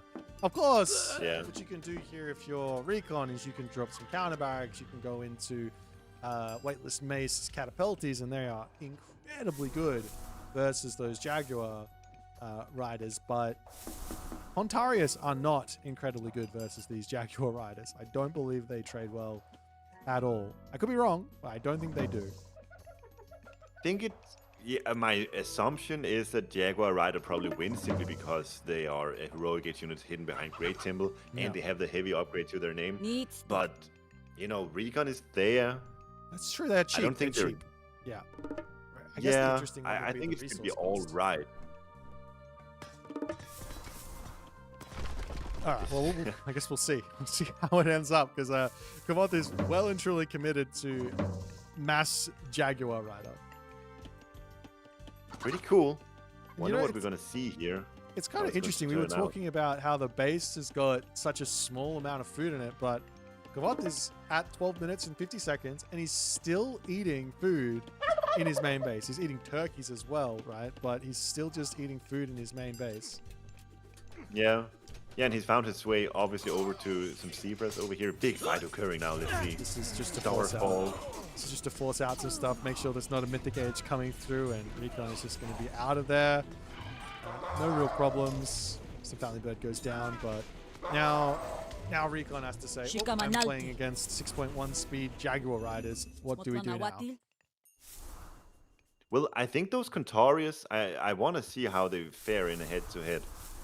Because I imagine it can't be too bad, honestly. There's 29 Contarius for Recon, so certainly, if he ever finds, like here, if he finds a fight, he should be able to be winning this fight. Good raid from Recon. He does have the speed advantage, and, well, yeah, these Jaguar Riders are just going to be making life very, very difficult for Recon. But Recon on top of... Oh, he doesn't have the Lush upgrade. He can just jump away with him as well. He doesn't want to fight. That's wild. Yes, he might not have the speed, but it doesn't matter because he's got the jump.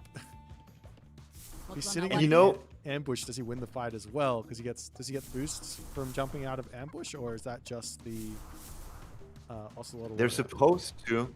I think, unfortunately, it's bugged right now for Tezcatlipoca when I tried it, but I'm not sure. I think, unfortunately, it's bugged, but it's supposed to, like the Ocelot Warriors, yeah. And he gets back onto these citizens, gets another citizen. Big comes in, takes the mana down. Recon thought he was safe, but he's going to lose both of those. That being said, now Recon's going to split up his Contarius. He's going to try and catch these Jaguar Riders out. This random the citizen in the corner gets spotted. Is this gonna be exactly what Recon wants? As he comes through, gets onto this one. Kvoth takes the advantage here because he has the stronger units with less in there, but more units coming in. And now Kvoth has to say, wait, do I stay here? Do I run? And he does decide to run. Dude, there's so many citizen kills this game from Kvoth. That's actually crazy what he's managed to do here. Was that 4 or 5 he's killed so far? He's gotten, I think he's gotten 5 because he killed 3 on the left, he killed 4 there, and then 1 out in the middle of nowhere. So yeah, that's insane. And now he's going to go in for more raids going into the main base. I think Recon he's going to have a very, very tough game in front of him.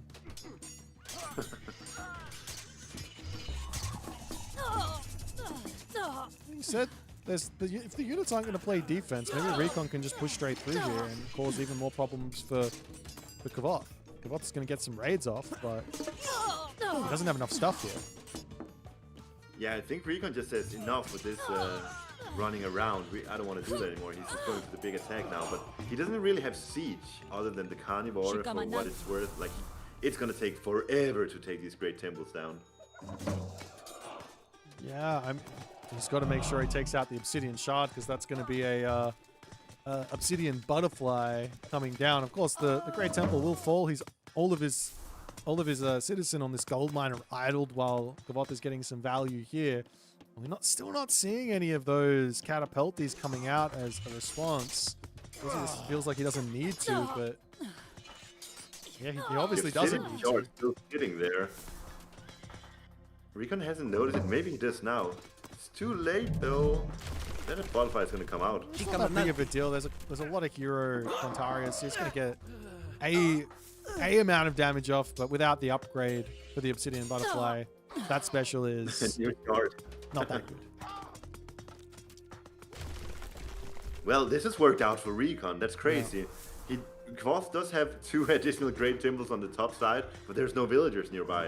And it's going to be hard to get villagers up there, actually. Recon's actually going to be dropping an economic guild there and finding those Great Temples as well. Yeah, so he's going to take down this Great Temple on the left side, and we know where he's going next. I have an inkling of where he's going next anyways.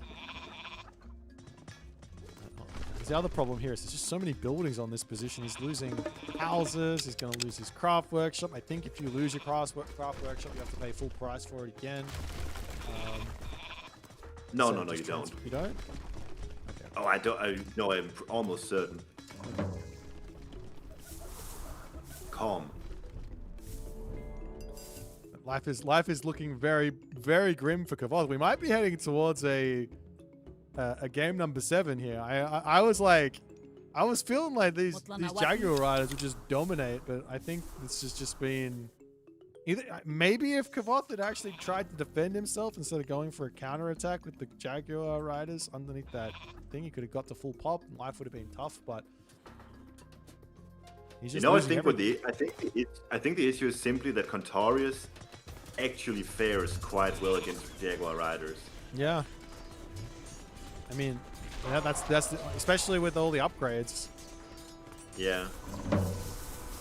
Another Starfall. That's really expensive. Yeah. How even did Kvoth get the favor for that? He must have sacrificed so many bills. Look at his base. You can see the blood. He's just like, yeah, we gotta go for this. I don't think that Recon is going to be like looking at this going, oh no, another Starfall. He's going to go, hang on. This means you just sacked 10 villages plus. Yeah. You get some value now, but in 10 minutes, or not 10 minutes, in 2 minutes, that's going to be pain for you. Oh man, I liked the Jaguar play. First time I see this, certainly gotta give props for trying out something new here. And it did seem like it worked out for a while. But yeah, and in the end, the cost of the Contarius is just so cheap that he can overwhelm. And you see that Kvoth has survived somehow. He's got 4 villages on gold somewhere onto this gold mine again. But there's just going to be 175 pop of unit coming back, and a lot of pain for Kvoth to deal with yet again. And Kvoth is sending villagers to the top side because he knows that's where his great temples are. So obviously it's the right call, but it's just funny. He's got a gold mine right next to his base, but he's going on the top side. So far away. You know, the funny thing is, Soup, that the unit that would have helped him really doesn't need a whole lot of gold. Yeah, the spearman? Yeah. Hello? Yeah, I think he was maybe just so locked in on the Jaguar play. Yeah, sometimes that's especially when you're in a new civ and you don't really know it. This is something that I found with other tournament players early days in retail. You get locked in on this game plan business. See, I mean, Recon just lost a lot of units there to not very much, but you get locked in on this game plan business and you forget that you're actually not playing a different game. It's still Age of Mythology, and you still have to sort of react to what your opponent's doing. Yeah, exactly. And I think Kvoth would have, exactly like you said, like Spearman would have done wonders. Is it 15 gold now or something? Yes. Almost insignificant like that? And they're free. They're basically free. Let's just call it free. So you know what else? This could have been a perfect opportunity for craft workshop inside of Kvoth's base, and then make Spearman. Yep. Yeah, he didn't have to go crazy on the Great Temple straight away. He could have read well, he had to scout it, but scout the Contarius spam, make himself some answers, and then go. But I mean, Kvoth, gotta give credit where credit's due. He's making a game of it. Like, he is well and truly, like, you look at the villager differential, well and truly behind, but he's now going to be getting himself some Sean 1. He sees the catapulties, and well, Recon does need an answer versus those. So we'll see what he's going to go for. In this sort of situation, you can make Arcus because your opponent doesn't have any Eagle Warriors, but the heavy Jaguar Riders are going to be good versus those as well.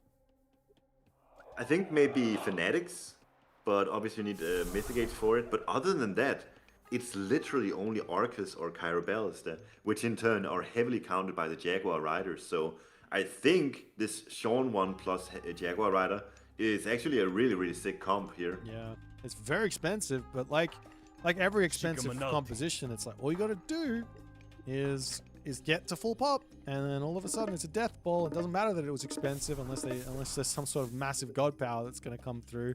And while Implode is strong, these heavy Sean 1 have got 200 HP. They're going to go down to 100 HP. It's going to be very alive. So,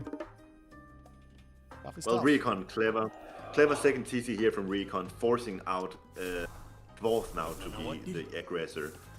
So we will see how that goes this game. 4 Autonton Smashers in, and here comes a big fight. Catapulties, Destroyers, and Contarius in. No answer to the Sean 1, so we'll see how good they fare here. Yeah, they get that stun off, that AoE stun, doing a pretty large amount of damage to everything. And he does pull away back to his Great Temple. Not really any race here or rush for Recon to end this game and force the fire on the Great Temple. He could do something a little bit more creative and send the Destroyers into the main base of Kvoth, where there's really not that many defenses. But like seeing that idea is a little bit more tricky. We'll see if he's going to try something like that. Of course, just trying to beat through and take your opponent off gold is the simple plan. But also, like, Recon is on 2 town centers now. He's almost 100 villager population. Literally, just if he can just defend, he's fine. Yeah. Your riders on the bottom there do get taken out as well, but the army of Kvoth charging through, it's looking pretty grim actually for the army of Recon as he pulls back. He needs something. All the prime It's all the prime units here. Sean ones, Jaguar Riders, Tay Shipla, Taunton Smashers, and the Heroic Age Smith units. Like, it doesn't get better in terms of quality here for Kvoth. And Recon doesn't even have favor at the moment. He's making Hero Arcus. He doesn't even have favor at the moment to build himself some sort of Stymphalian birds that can actually help him versus the Sean one. So what can he do? Fight on his powers, I guess. The Sean one is the key here for Kvoth. He thought it was Jaguar Riders. It turns out the Sean one was the answer he needed all along. Yep. Sean one, be strong. Well, let's see if, what does this mean, anyways? Sean one, do you know? Nope. Okay. What's the upgrade do? I can never tell on these new upgrades what they are. Is there like a trick to looking at the upgrades and being like, I'm at tier 1, I'm at tier 2?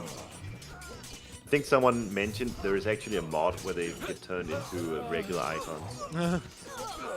So that's an answer. It's a bit of a lazy answer. I don't like that answer. I'm gonna have to explain. No.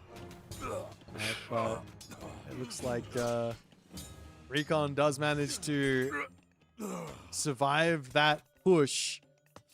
As well, Kvoth still has this issue, even though he's got this army that's really, really strong. He's got this issue of his economy being really, really weak. So he's gonna have to spend, I don't know how long to get back up to his full pop, and Recon's gonna be able to do something here. He's got himself a third town center as well. Not that it really is changing much, but he has extra population for him to deal with some stuff. Getting Quarry, that's gonna matter. Yes. Plus 20% with 100 civilian population, that's gonna be brutal. Yeah, Hero Kontari is gonna come through as well. They can charge over here and deal with these Star Demon Titsamiddles. They are quick, but they're not quicker than 7.7 speed Kontarius heroes. Yeah, 5.3 speed sits in the middle against Hero Kontari sounds actually atrocious. Like, these units have no place in this game right now. No. But there's 6 of them actually, wow. Shaun of the Dead. Exactly. But looks like Kvoth, Recon kind of says he's had enough of the heroic age. Let me get to the mythic age. Fanatics could be the answer here that Recon's searching for. I'm like 95% sure that the Sean one will out-trade Fanatics, but if you have a implode and you kill off the army again, life is going to be tough for Kvoth. Yeah. When you're down this much in economy, it's so hard to actually win a game. Like right now, it seems like he's kind of hanging in there, which he is. But at some point, Recon is just going to hit that mythic age. He'll hit the implode. All the champion line upgrades, once those comes in, even though these are prime units for Kvoth, he won't be able to withstand the quality of Recon's army any longer. Realistically, the only way back into these sorts of games is to effectively somehow kill off 20 citizens. Well, look down the bottom. There's 1 citizen there. There's 1. There's 1 of 20. Let's go for 2. 2 of 20. I believe. No, I don't believe. I want to see game 7. Go Recon. Look at there's a blue crystal shard there, plus 5% wood and gold gather rate. Hello. And Demeter's throne. And you're playing as Gaia. What are you doing, Recon? Yeah. Terrible. Spamming economic kills as well. Well, Titsamiddle coming out. Of course, Damage and throne. Do you like it better with Gaia or Loki? I'm sorry, it's better with Gaia. Oh, really? I know you love I know you love your ox carts. Ox carts, maybe against something like a China who's going Fire Archer Halberdier and spam ox carts. Yeah.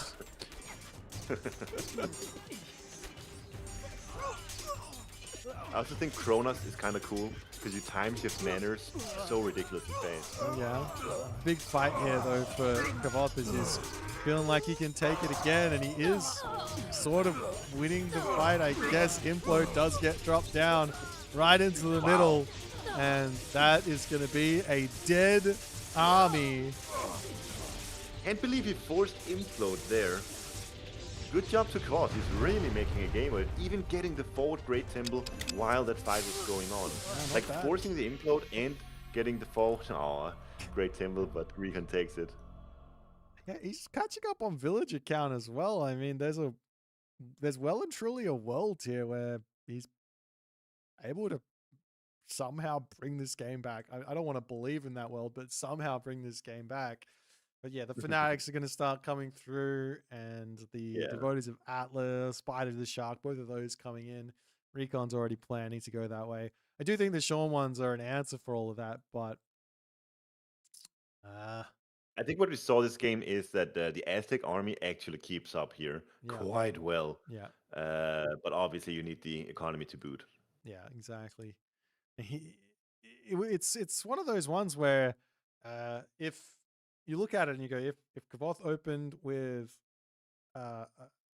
spears after he saw the Contarius, and then he went into his Jaguar riders to run around the map, or he went Jaguar rider and spearman, then he's going to be able to defend his gold mine because it's all Contarius, and he's going to be able to raid, so he's going to get that advantage too. This does look very, very strong on paper after seeing it sort of in practice. The other way. It was an interesting game. Yeah. Alrighty. Well, we've got a game 7. I'm surprised. I like it was looking really good for Kvoth at the start, but Recon pulls it back in one more game before we move on to our next series.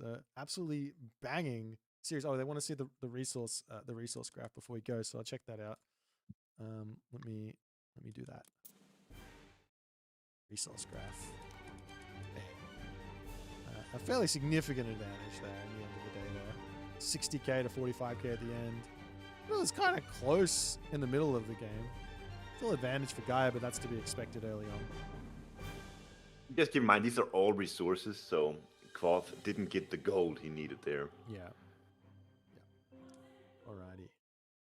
Back to the draft.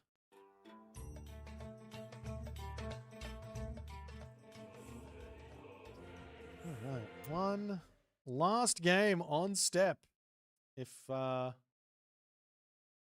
you were a player here and you saw this draft and you had the choice of Tsukiyomi or Thor versus Ra Poseidon, what are you picking?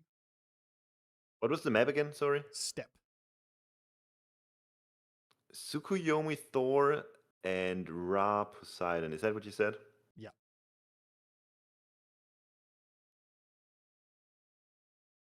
Tsukuyomi and Ra. Well, you would be right. Damn, I'm on point. Well, I did pick the two that was earliest picked in the draft, so I mean, with that in mind, it's not that impressive, but also, for anyone who's been sticking around for announcement time, after this game, there will be an announcement. Tell your mom, tell your nan, tell your gran. We got a video to play for you.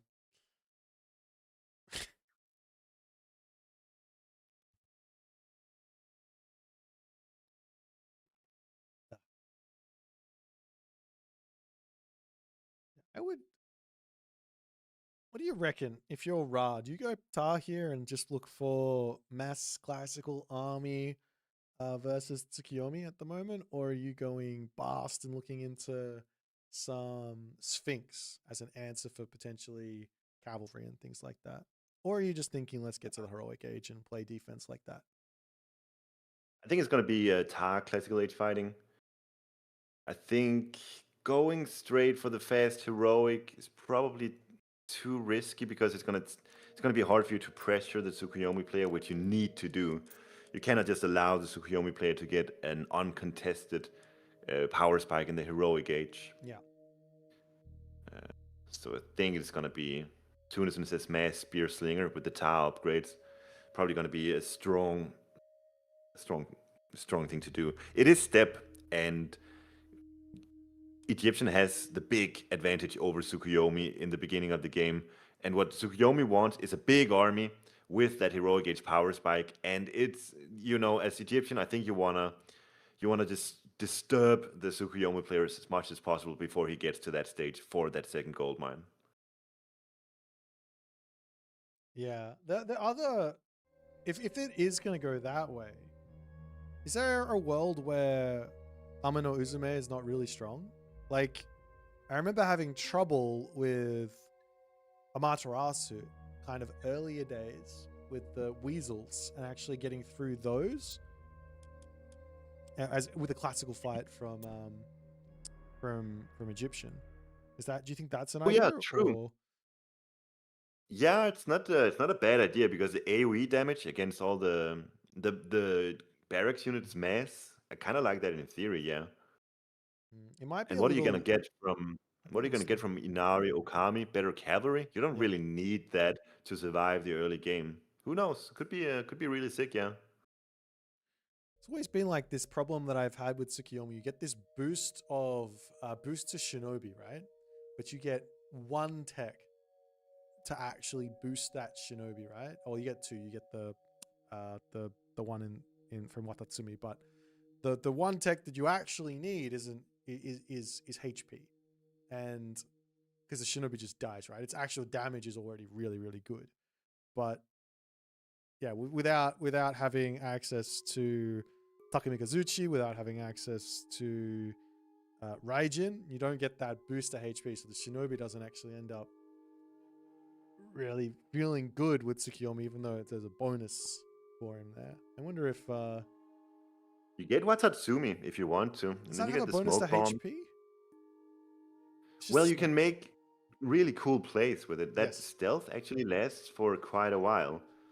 So either you walk in and you do your damage, and then in order to get out, you use a smoke bomb, or you're playing a bit cleverly, and then use your smoke bomb, and then place yourself on top of the archers, and then sort of make plays like that.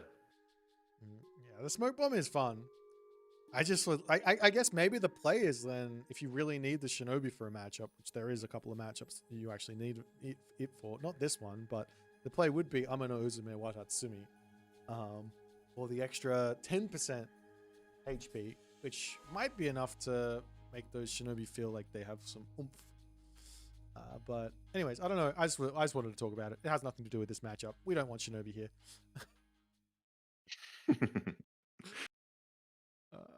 All right. In on to the next map. Our final map, Kvoth Recon. One winner takes it all. I think it's a winner takes it all type situation. Let's go in onto the map step. Off we go.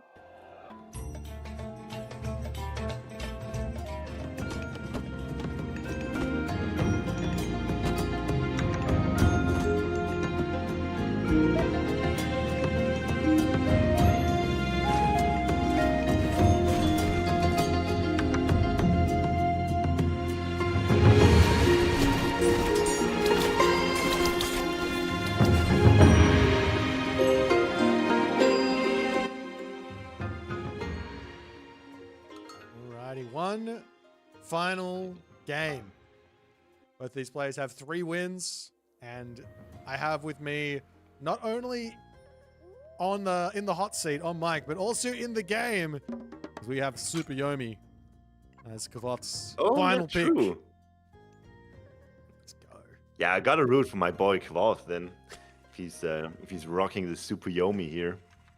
So he's found himself in a very bad matchup, as we talked about before this match started. So I'm really excited to see how Kvoth plays this, as I am excited to see how Recon plays it. I already see now it's a bit of an interesting build that Recon's gone for. Only 3 on food and then 2 on gold. Are you well into Ra build orders? Do you know what he's going for? Because I don't see a pickaxe either. No, I don't like this. from what I go for. I don't like this. This doesn't look good. In fact, I wouldn't even be on the monument to the villagers until I start building my houses. So I start building buildings because it's just such a loss of resources. Of course, you get a little bit more from the extra villages you're empowering, but you've lost out on the main source of villages on food. Oh no, priest is dying. Oh. And it is actually, this time around, Kvoth actually gets the value that he's looking for. What is this game plan from Recon? I don't get it. Like, his game plan is send my priest forward into my opponent's base and get an obelisk down. Yep. Why does he need that? I get the first one. He wants to know whether settlement is on step. Do you even care? Like, yeah, what is he scouting for? I'm not sure. This is this map step. You really don't care too much about what the resources are looking like. You know that hunt is exposed, gold is exposed, and town centers are useless 9 out of 10 times. You don't need to scout for it. You just know it's how it is on this map. I guess a sneaky obelisk on a second town center is nice, but you don't need to rush that up. Like, you go, like, just walk forward to the middle of the map, obelisk down, go to the left of the map, obelisk down, wander back around to the right of the map, obelisk down, and you've seen basically everything you need to see. Yeah, yeah, it is usually like in a circular radius around the home base. Like that, there's really no point in these super aggressive obelisks early on, but whatever. What's done is done. Yeah, I guess. Recon will be able to get a new priest very soon, and at the end of the day, it's gonna be 100 gold lost, and then, as I said before, scouting on this map not too important. Maybe there's some relics that he's missing out on, but other than that, it's just 100 gold. Yeah, and the idea here for Recon going dark is that he's basically wants to get map control by spamming units. And once he gets map control, he can just flood the map with obelisks, light it up, and look for his gold staff. It's not a rush. Such a good strategy against Tsukuyomi. And the only thing you're missing out on is that best food upgrade. That's really, really nice. But then, obviously, in turn, he gets the tar unit upgrades. So if he manages to get to full population with tar, his units will be ridiculously strong. Or even just, it does not even necessarily full population, but a big army with tar. Like, it's gonna be so damn difficult for Kvoth to keep up with. And it is, unfortunately, Inario Kami, so we're not gonna see any weasels out any day soon. No weasels. Bugger. The thing is, like, I genuinely think that there's something there. I just haven't seen it yet. Like, yeah, and I think for this particular match, I think for this particular matchup, I think it's a great shout because there is going to be a big mass of frontline infantry, and those weasels would be seriously amazing against those. Well, the other option, I guess, going down what Kvoth wants is that if he can take advantage of the Yumi Archer range to basically play defense and keep the spearmen off of him, or at least if he runs in, if the spearmen decide they want to run in at those Yumi Archers, the Yumi Archers will shoot, skirt, stay away from the slingers, get damage done, and make it hard for Recon to actually make any forward movements, especially with like a wall setup and things like that. But yeah, this is going to be an interesting one. It's going to be tough for sure. I definitely struggle here as Tsukuyomi. So, yeah, like if you ask me which god I'd rather play here, I would say Ra 9 out of 10 times. The pressure's on Kvoth here, and Recon, the way he likes to play Egyptian is he likes to take things very, very calm, collected, patiently, and that's exactly what he's doing now. He's only invested into 5 units so far. Like, he's in no rush. He knows that when he needs to strike, it's probably 3-4 minutes from now. So as long as he's hunting outside of the base right here, you know, he's getting his advantage in from just having the superior early game civilization. As long as he's getting that, he don't need to get any more units out. And so he's just focusing on walling up his gold mine and getting a really nice defensive base. And then over time, he'll make sure to get the units that he needs. But yeah, really, really well played from Recon so far. Just cool, calm, collected. A couple of relics in as well, as Recon has the Jade Hair. Not going to be a huge assistance for him, but the Wadjet does get 4 speed, which is nice. That does mean that he can somewhat smace the Bushi 4.2 speed versus 4 speed, as opposed to the 3.8 speed it would normally be at. So that's got to feel good. The other one is, if he went for Sphinx, now his Sphinx would be faster than the Naginata Rider. But he didn't, so not going to matter. I think Sphinx is a risky play because of the Shogun. Yes, yeah. Yeah. You have to basically have yourself...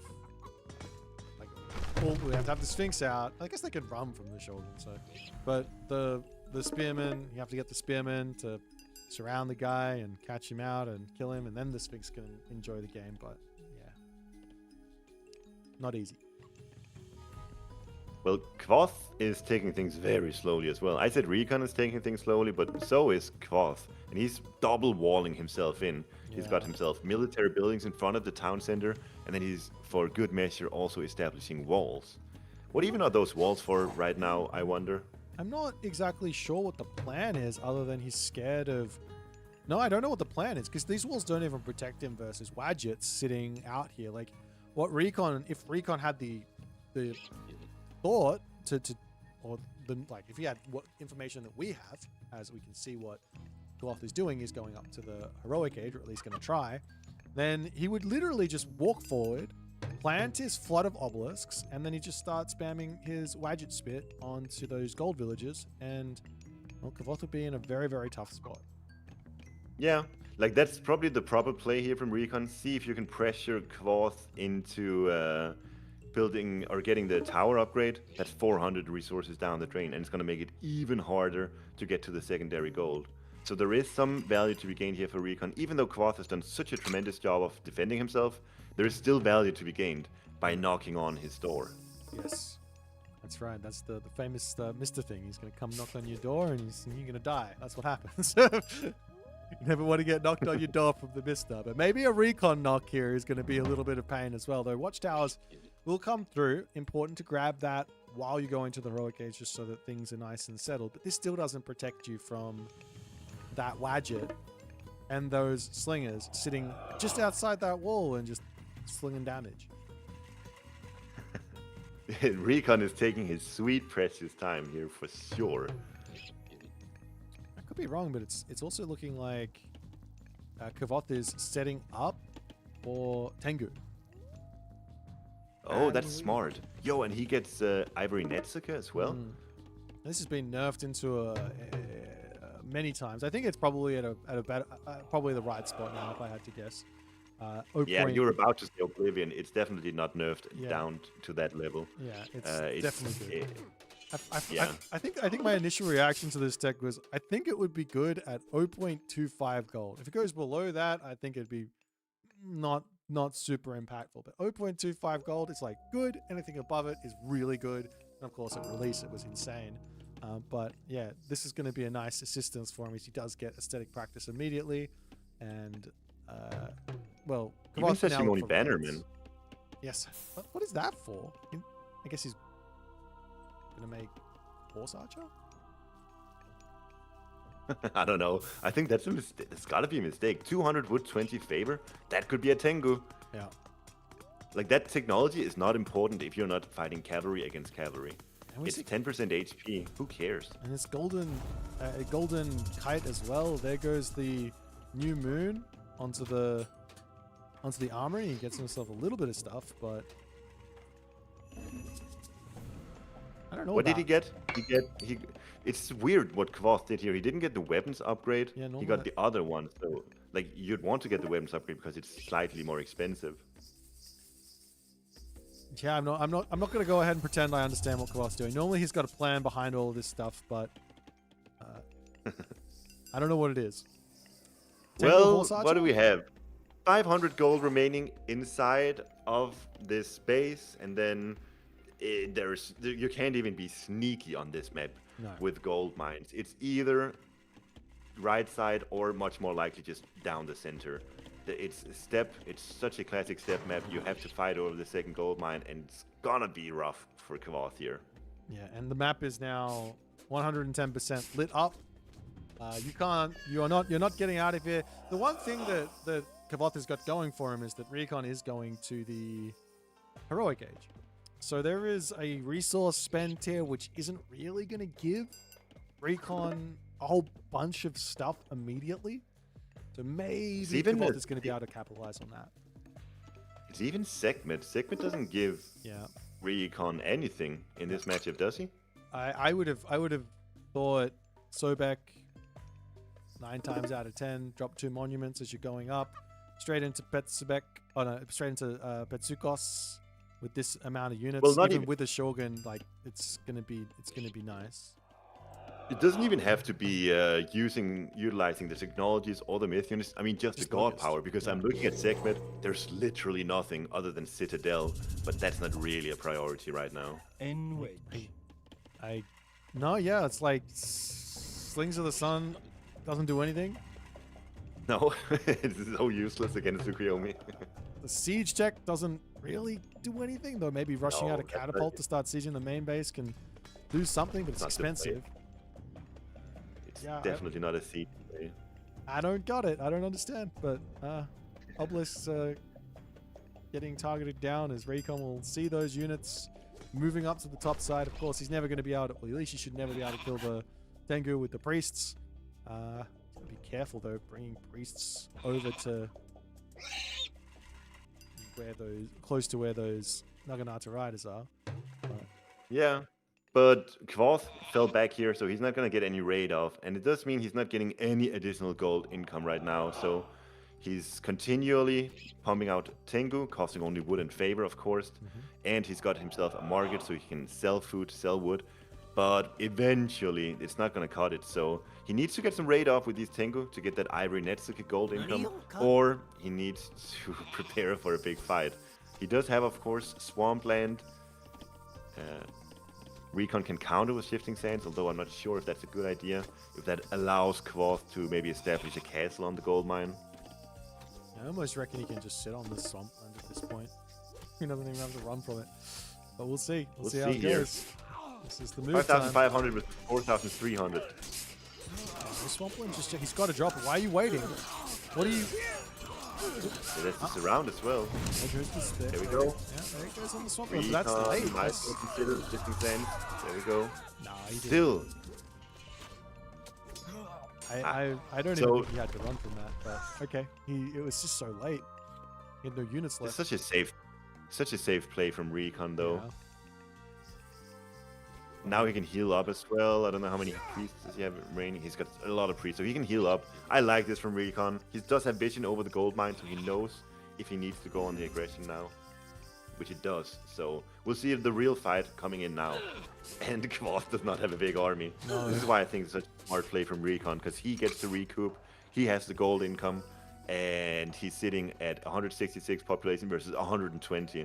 Recon is in a great spot. Plenty of priests to deal with the Tengu. And even the slingers with the Slings of the Sun. We saw 2 samurais here, probably from the Shogun, but they're getting countered by the slingers. So, you know, for what it's worth, Segment is coming in kind of clutch here. Yeah. Oh, Tengu are going to dive in, try and get a little bit of gold, but they are getting sniped down by those priests. Well, they were getting sniped down by the priests. Now they're getting sniped down by the priests again. And this army of Recons is just bigger than Kvoth's at the moment. Even though the score is looking great for Kvoth, I think Recon wins this one, and then his gold situation looks very, very meek. Let's see here. The Naginata riders are proving very difficult to kill. There are samurais in the mix as well. Recon needs to really get those slingers on the samurais and the spearmen on the horse riders. But dude, Kvoth is keeping up here. Yep. Unfortunately, no more. There's a Tengu coming in. That's going to be the last in a while. A couple of priests are there already to deal with that one. The slingers on top of the Yumi force archers. There's 10 spearmen chasing the Shogun right now. That's a lot of units just deciding they don't want to participate in the fight. He could just go with like 3 after that and we'll be fine. But there's just so many units on this position. Kvoth now going to put up a desperation castle at the moment, but he's just got no gold in the bank. Very little way of food. The wood situation not looking too great either. Villagers are now going to start dying. It's a nice attempt from Kvoth. He's gonna get this castle up, I think. And then the question is, then what? Because it's not even a perfect castle. I'm pretty sure the slingers can still hit those miners if they are on this gold mine. Yeah, they can. And then if you're actually going to see Recon just come in and drop a Migdol right on it, because why not? He's got a siege work, so he can just build some siege towers. But now would be a good time for the catapult tech, actually. Oh yeah. Does he have the Pharaoh? Get the Pharaoh in, empower the catapult tech, and go. But he can just sit there with the slingers. He's not at the moment. But that's fine. Pharaoh is busy on the base, though, so he's preoccupied. Well, dude, for what it's worth, I think this was well done from Kvoth. I thought he was so out of it, but he's actually managed to get a castle up on his gold mine now. And yeah, we'll see how much further we get from here, but he's gotten so far, so gotta give him kudos for that. 19 range slingers with this there's like, oh, I mean, maybe with a better mining camp placement, it might be better. No, he's still gonna get hot shots. So you can just put the slingers onto what is it? Is it passive stance? And then they can just sit here and they're not gonna walk into the castle. They're just gonna get damage done. Wedge. Of course, you have to put them on passive stance, but who uses stances in Age of Mythology? You know, just aggressive attack move. Yo, the Electrum Bullet coming in huge here against the Uyumi. Yeah.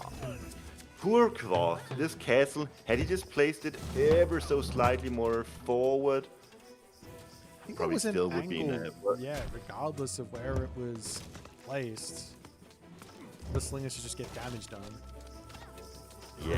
Yeah, he would be in a world of trouble nevertheless, but it's, yeah, it's just not a good spot right here. It was just popping out to try and take out the siege tower. All the priests try to heal it up. He does manage to take it out. Kvoth is so good at these defenses, but I think when you're looking at 200 pop versus 80 pop, 75 villages versus 35 villages, I think this one here is going to be a Recon win as he brings it back. It wasn't exactly a reverse sweep, but it technically, if you get rid of the first games, then it is a reverse sweep for Recon. And yeah, Kvoth looked so dominant for those 3 games in a row, but then Recon just takes it back here. Lots of comfort picks for him. Situations he was very good and comfortable in, and yeah, he just takes it 4-3. What a series. There was definitely chances for Kvoth in many of these games, but in fact, I think you can look back at the series and you can just go, well, what are the games that he lost? We'll ignore the set games. He lost Loki versus Fushi. That was winnable. He lost the Tezcat Lapoka versus Gaia. That was winnable. This one, I think, given the way that he played it, I'm not sure it was...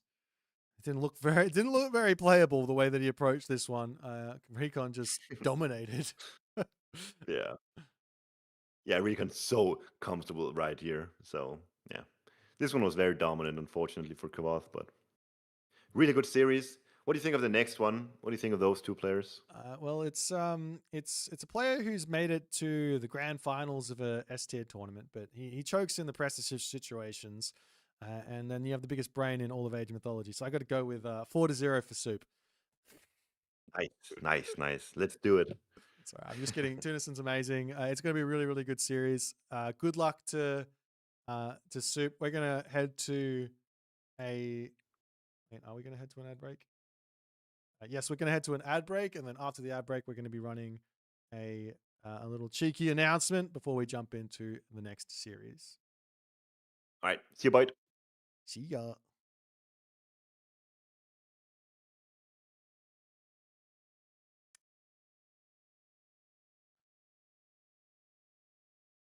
Okay.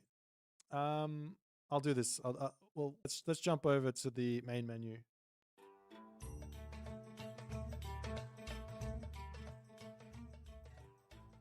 All right, guys. I know I know we're in the ads, so some people won't be able to see this. I know YouTubers will, but the what's it called? The third match of today, Eisomarto versus Punkstar, unfortunately will not be happening. And I don't believe that we could find a sub. For whatever reason, it just couldn't happen. So we've only got Tunison and Soup next for today. It should still be, well, it's still going to be a really amazing series. Soup's got a lot of cool ideas and strats cooked up, so I'm excited to see what he's going to be able to do.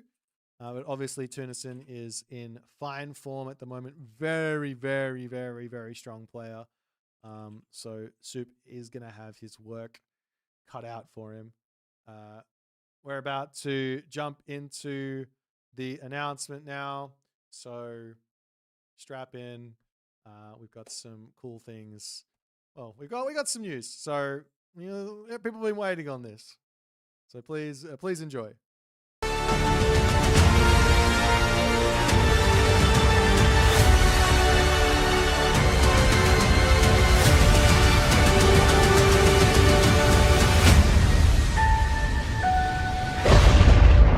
Going on, everyone? My name's Boit, and well, I got a little bit of an announcement.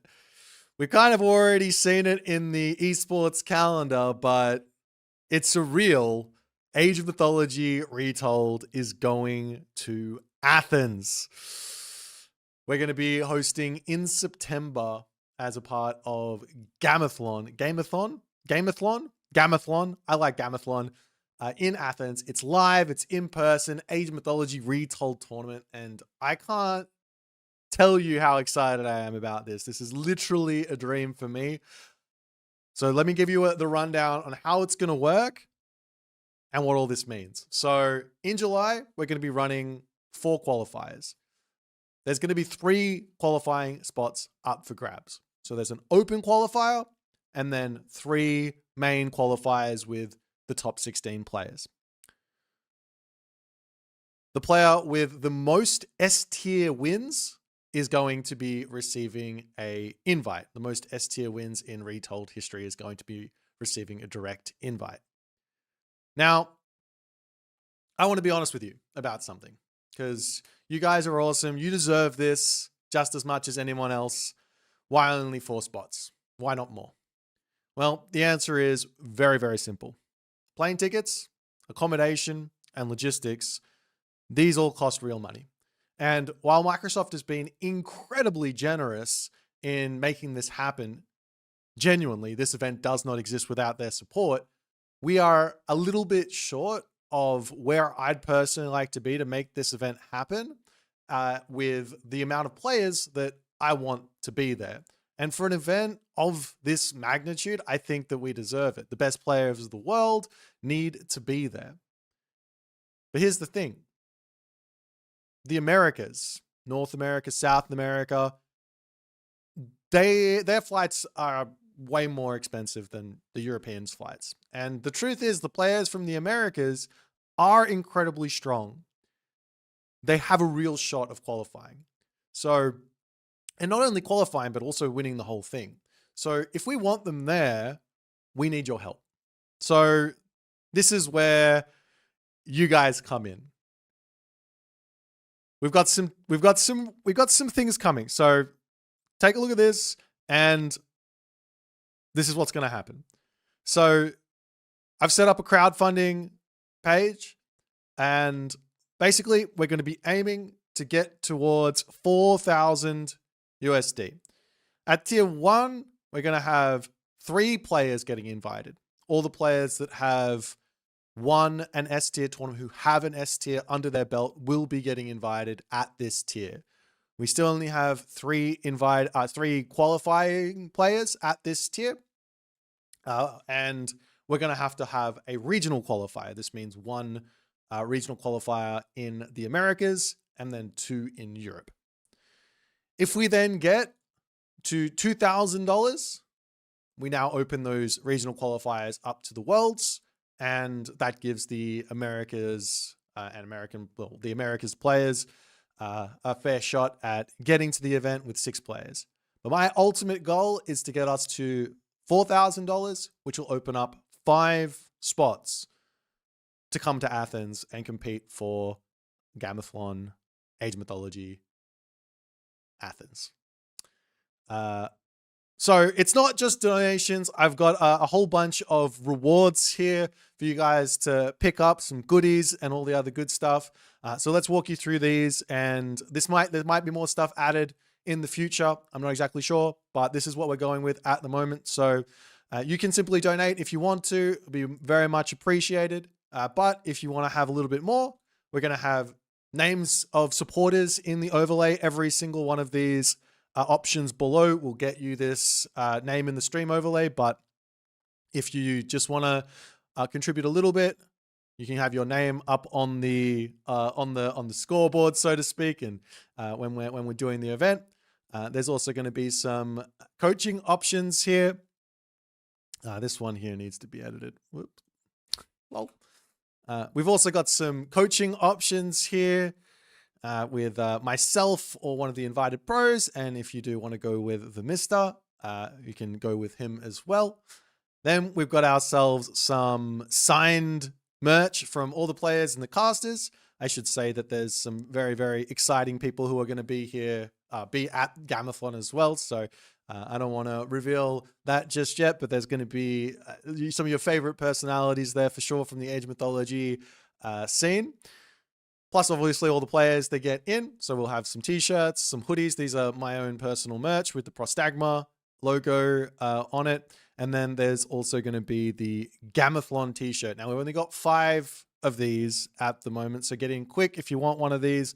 The people at Gamathlon have been incredibly generous to provide those for free for us to use in this crowdfunding campaign. So yeah, then I'm also going to be giving away my keyboard. If you guys want to pick that one up, I will sign it and I will send it your way. And I can also get the other players, casters, people at the event to sign it as well if you want to. We've also got some prestige options. These are to sort of get your own name into the event, so to speak. So you know how the HUSKSUPPE can have a whole array of different names. Well, we're going to be using your names as a little bit of a change in that. So if you want to become a HUSKSUPPE or a Pharaoh, we'll click on those guys during the thing and give you guys a shout out during one of the actual live casts if and when your name pops up.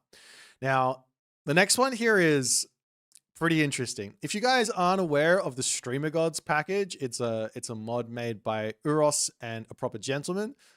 We are going to be offering that same treatment to anybody who wants to support this thing. And so say you want to become, I don't know, ISIS, you will be ISIS in the actual tournament. Anyone who picks ISIS, whether it gets banned in the draft or they pick it in actual game, you will show up as that god in god format. So you get to pick which god it is, and you get the Streamer Gods treatment. It's very, very cool.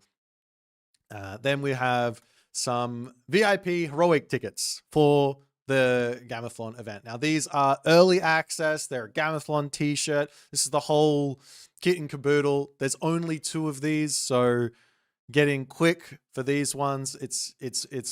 You can buy these heroic tickets yourself if you don't want the meet and greet option. They are there for Gamathlon, but it's not going to be helping the crowdfunding. So they're still there to pick up, but yeah, if you grab these, we will be able to hang out with the players and the casters and get signed merch and all that other good stuff on the actual event. Our next one here is you get to decide the literal first map that the players have to play on in the grand finals. It's kind of a big deal. Normally, it's more of an admin pick in those sort of situations, and players do have some sort of an influence on what that's going to be, but you will circumcede their picks and bans. You will pick whatever map they want that is from the map pool, and they will have to play on it. So if there's someone out there who's like, man, I really want to see these players playing on this map, this is the option for you. There's only one of those available. And yeah, and then finally, from my merch store for the entire period of May, June, from basically now for the next month, all of my merch in my store, all the profits is going to go towards this crowdfunding. So if you want to just pick up something and you don't care about the signage or anything else, you just want to pick up a hoodie, you want to pick up a t-shirt, then now is the best time to do it because it supports Age Mythology directly. Anyways, that's it, ladies and gentlemen, for the announcement. I'm really excited. I really want this to be as big as it possibly can be, and I hope you guys do as well. So we'll see you in the next one, but maybe we'll see you in Athens.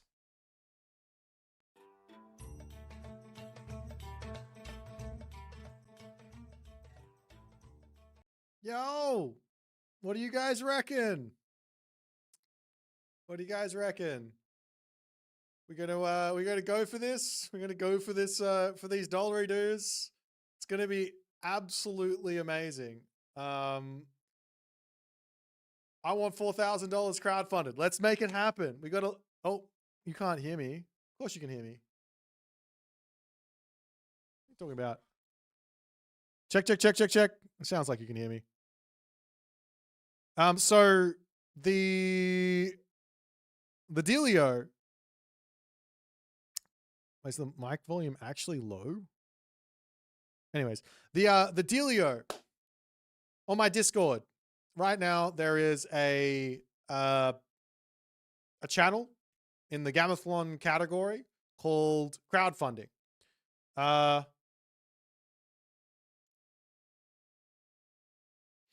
There's a crowdfunding category in the thing, and you click there. It's got all the information. The donations you can donate through PayPal. You can donate through Wise. You can donate through bank transfer. That's all set up. We might have to do some DMs to go sort those things out. But the PayPal thing's there for any of the lower donation things. If you got any questions right now before we get into this next game, you can answer it. Magic asks, so there's 3 up for grabs. If you get 4K, then Rappel and Kvoth get invited, and 5 up for grabs. 5.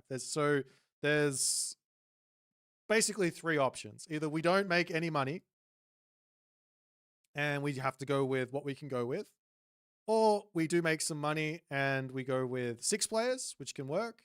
Of course, there's limitations to the amount of plane tickets we can afford for America, so it has to be Europeans on that one, but plane tickets and hotels, obviously, or accommodation. And then if we get to 4K, we can obviously afford to bring everyone.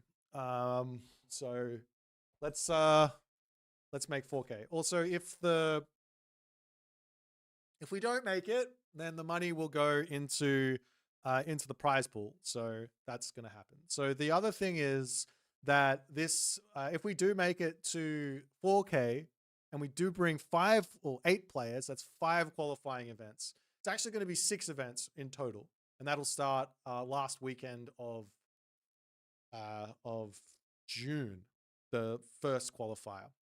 But we won't be deciding on that stuff until whenever.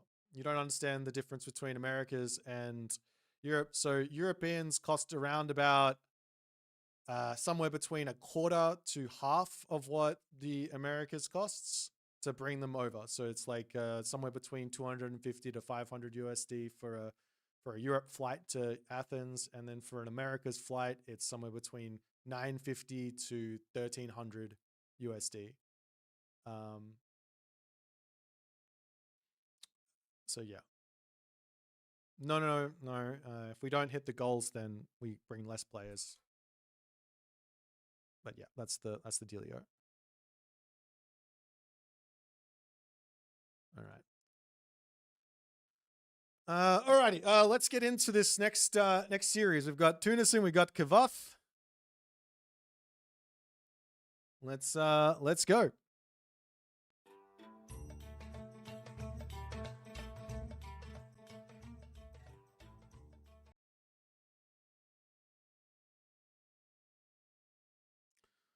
Alrighty. Let's see how these guys are going.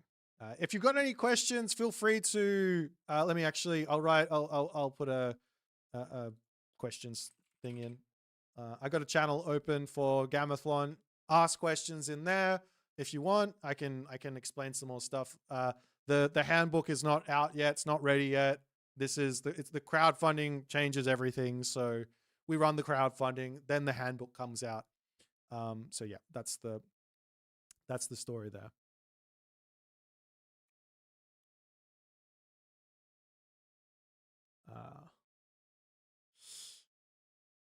Save my showers until the qualifier. All right.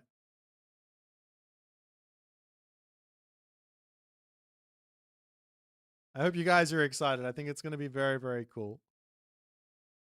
Oops. Is the mic really low or something? Did I answer the questions about the invites? So the first invite would go to, oops, I have totally put the wrong thing in here. That's why it didn't work. Sorry, excuse me. The mic's fine? Okay, thank you.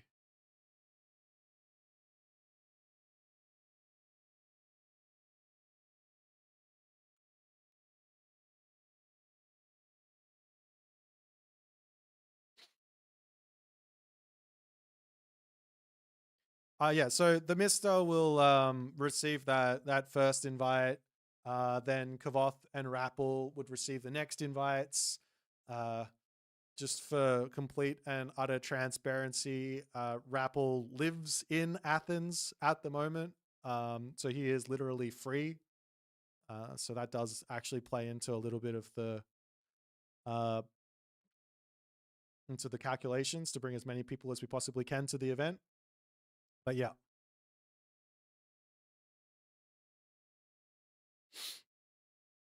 Yes, so if we get to 4K, it would be Mr. Kvoth, Rappel, and then 5 people to bring out. Ooh.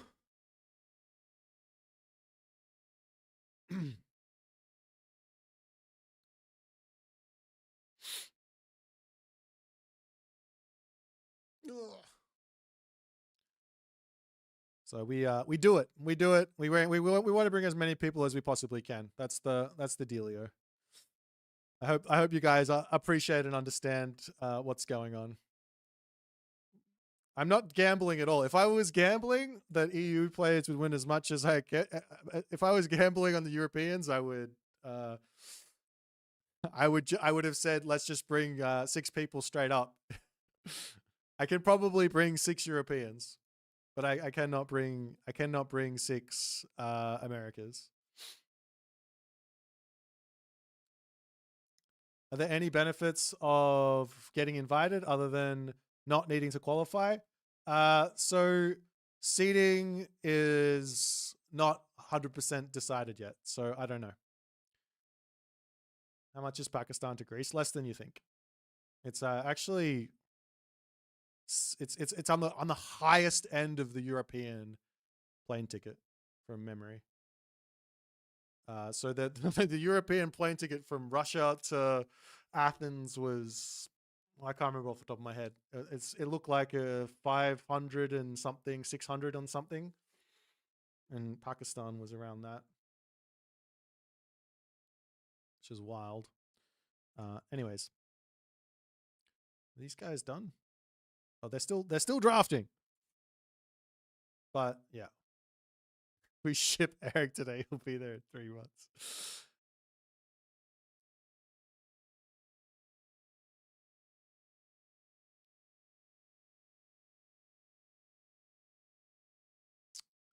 If I really want a business class ticket. No, we're just going to get to 4K. We're going to get to 4K. We're going to have 5 qualifiers. And it's going to be great. That's what we're going to do. Let's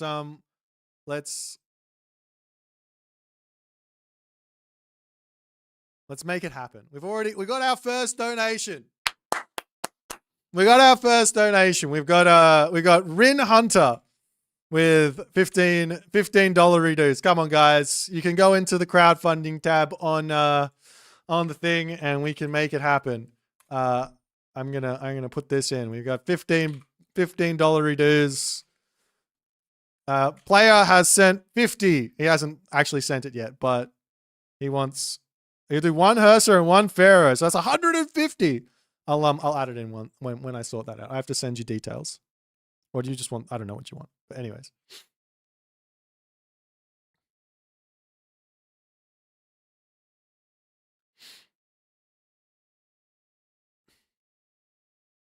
And we have a draft here, guys.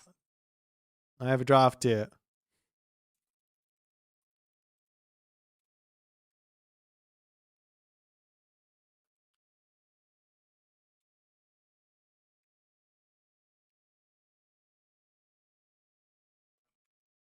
All right.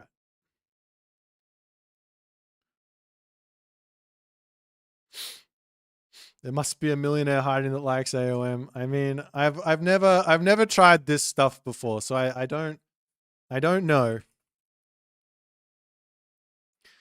I don't know what we are capable of, but I know you guys can do it. I know we can make it happen. Can you explain the difference between cost to fill and suggested price? So the cost to fill is how much money it will take me to deliver that product. So for example, the hoodie will cost me, I think it's something like $40, I can't remember what off the top of my head, $49, $50 for the actual item. And then it's going to cost me the money to send it. So that's what the cost to fill is. The suggested price is you can pay more than that price to get the thing. If you want, you just send whatever you want and say, I want this, this, and this, and then I'll add that in.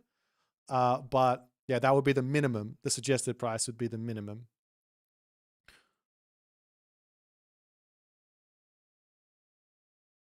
Can we request a special custom category? Yes.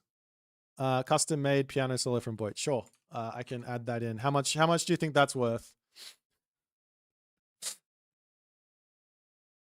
It's difficult to contribute from South America, but here there's a community that loves AOM and would love to see this beautiful game bigger. I have no idea how much that is, my friend, in USD. Let me see. That's a crazy amount of money. If I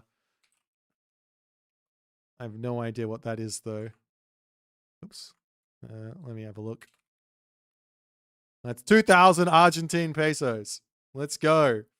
We'll add that into the thing. Thanks, my friend. I think that's that. 2,000 Argentine. Is that right? Is that what ARS is? I've got no idea. But I appreciate the support, my friend. Thanks so much. Any donations that come in from the stream for this entire crowdfunding period, I will add those directly to the crowdfunding page.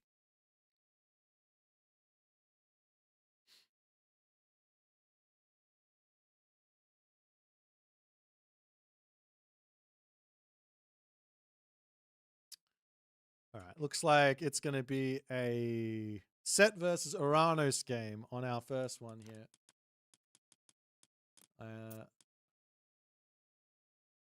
What's the date of the LAN again? It's September 11th to 13th. So it's a Friday, Saturday, Sunday of the second week of, I think that's right, of the second week of September.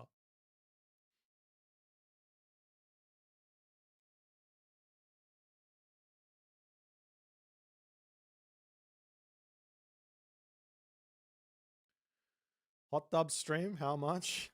No, I can't do that. I can't do that. There's a way to donate so you less fees and get most 100% of the money. Yeah, so Wise would be the best option. What's the deal with spectators? Can we just turn up? You have to buy a ticket to Gameathlon, but yes, I'm pretty sure you can just buy a ticket and turn up. So I'm not sure exactly how it works, but this is, I'll put the website in. This is the website for Gameathlon. Yeah. How about if we hit a certain goal, Boit clean shaves? That's a great idea. I'll add that in. If we hit 1,000, I clean shave. Sound good? We're already at how much would I say? We're already at $17 dues plus the player 150, I think. So that would be, if I put it in, that would be at 217. So we're already a fifth of the way there.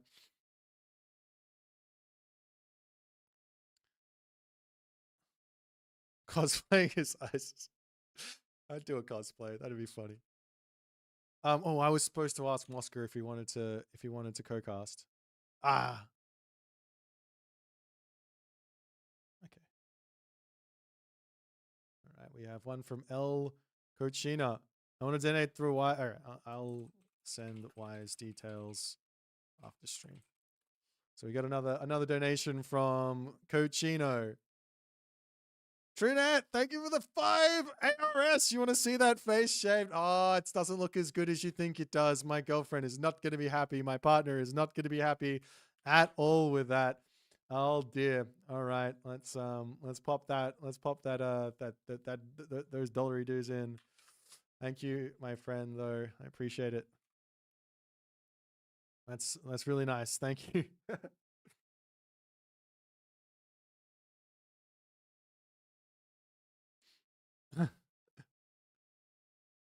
Gifted subs from the Jambon. I haven't got subs as part of the campaign, but you know what? We're gonna do it. We're gonna put subs in. If you gift, I'm gonna figure out exactly how much money it is. I'm gonna put subs in as well because that's how much I want this to work. I'm just gonna write this over here. Subs from now on. If you sub, I'm gonna put the subs over. Every sub from now for the next 2 weeks, that is going to go straight to the crowdfunding as well. That's what we're doing. Alrighty.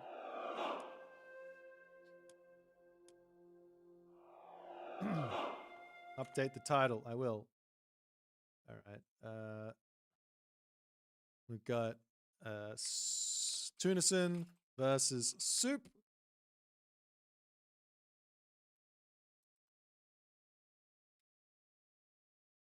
Holy moly, that was a way to get subs. All right, we get 2.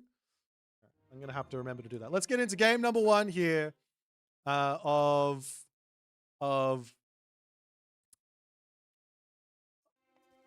Soup versus Tunison. You guys are absolutely awesome.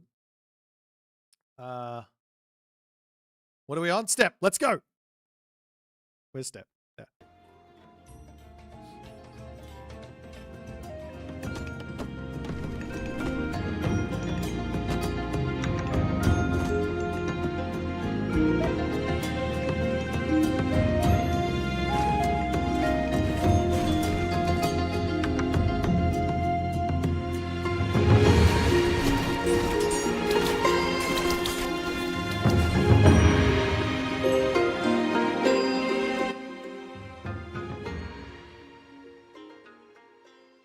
Holy crap. I'm going to have to sit down and count all of these, guys. You guys are going insane. All right. Let's go. We're into game number 1 here. We're into game number 1. Tunison versus HUSKSUPPE. Right now, we've got ourselves another insane situation here. We're at the Sat Fat Set Shenanigans. This is our second series for the day. And it is time for a lot of fun shenanigans and frivolity. In the right-hand corner, we've got ourselves Tunison playing as the Sat Fat. And on the top of the map, we've got ourselves Soup playing as Boiteranos. We've got a man after my own heart right now. A man after my own heart. All right. Let's take a look at this one here. We've got ourselves the map on Step, and this is a best of 7 here for week 1, week 2. Week 2. Best of 7 for week 2. All right. So first one for today, Recon did get that win in 7 games against Kvoth. An absolutely stellar series where that's concerned. So we'll see how life is going to go here for the Superstar,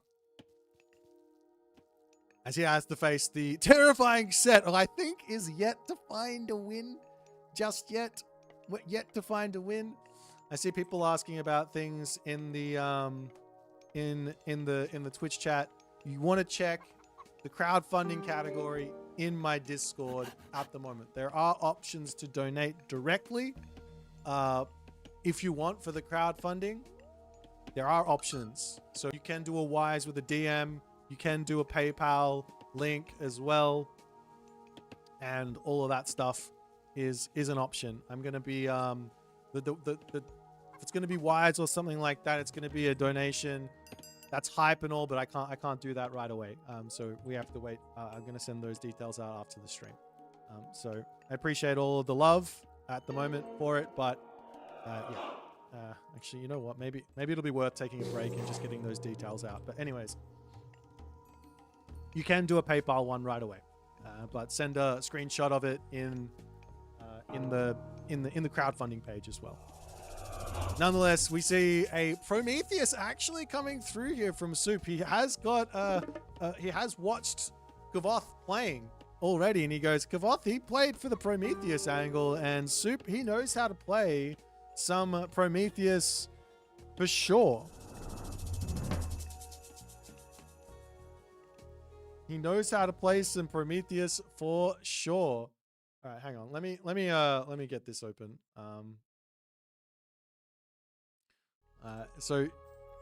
Well, Soup's like mostly known for his Chronos, right? Okay, actually, I have the Wise tag here. I can just send this. Is there any point in? There's kind of someone in the Twitch chat. Is there any point in?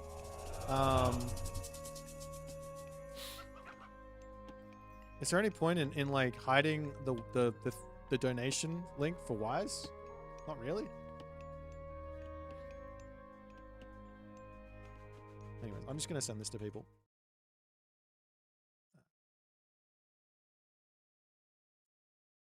All right, there we go. Okay, we're gonna pay attention right now. The spearmen, they come to the top side. They see some villagers over here doing what they can, getting a little bit of that hunt shenanigans. And now those spearmen will have to bail out as the Murmillos are in.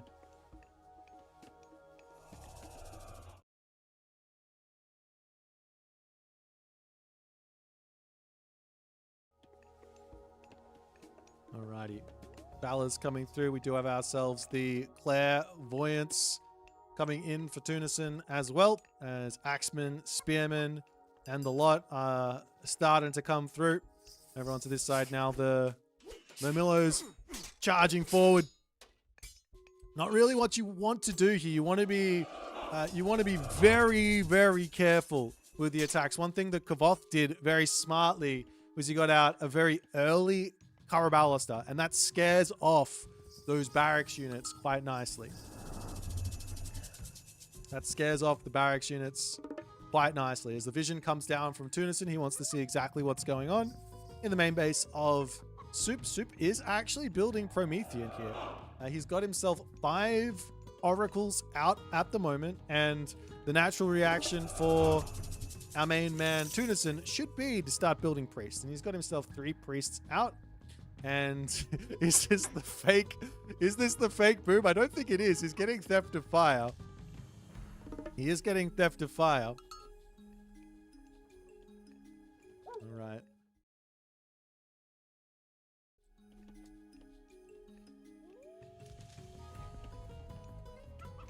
So chickens will get shanked down. And Soup will sit back here, waiting, watching, playing defense. He has to be worried about the spearman coming through. 1 oracle does get sniped. That puts a little bit of a sting in for Soup, but on the backside, these spearmen going to come through, and Soup needs to effectively be staring at the minimap, as these spearmen are going to cause massive pain. Meanwhile, over onto this side, the army coming through. The Caraballister pops out. That's going to be damage going straight onto those units. Up onto the top, the Oracle does end up falling as the Wadjet gets chased down there by the Hero Mamilo. The Hero Citizen also coming through. There goes the Shockwave onto that one, as Soup more than happy to sit in here with his citizens. They've got to get back to work.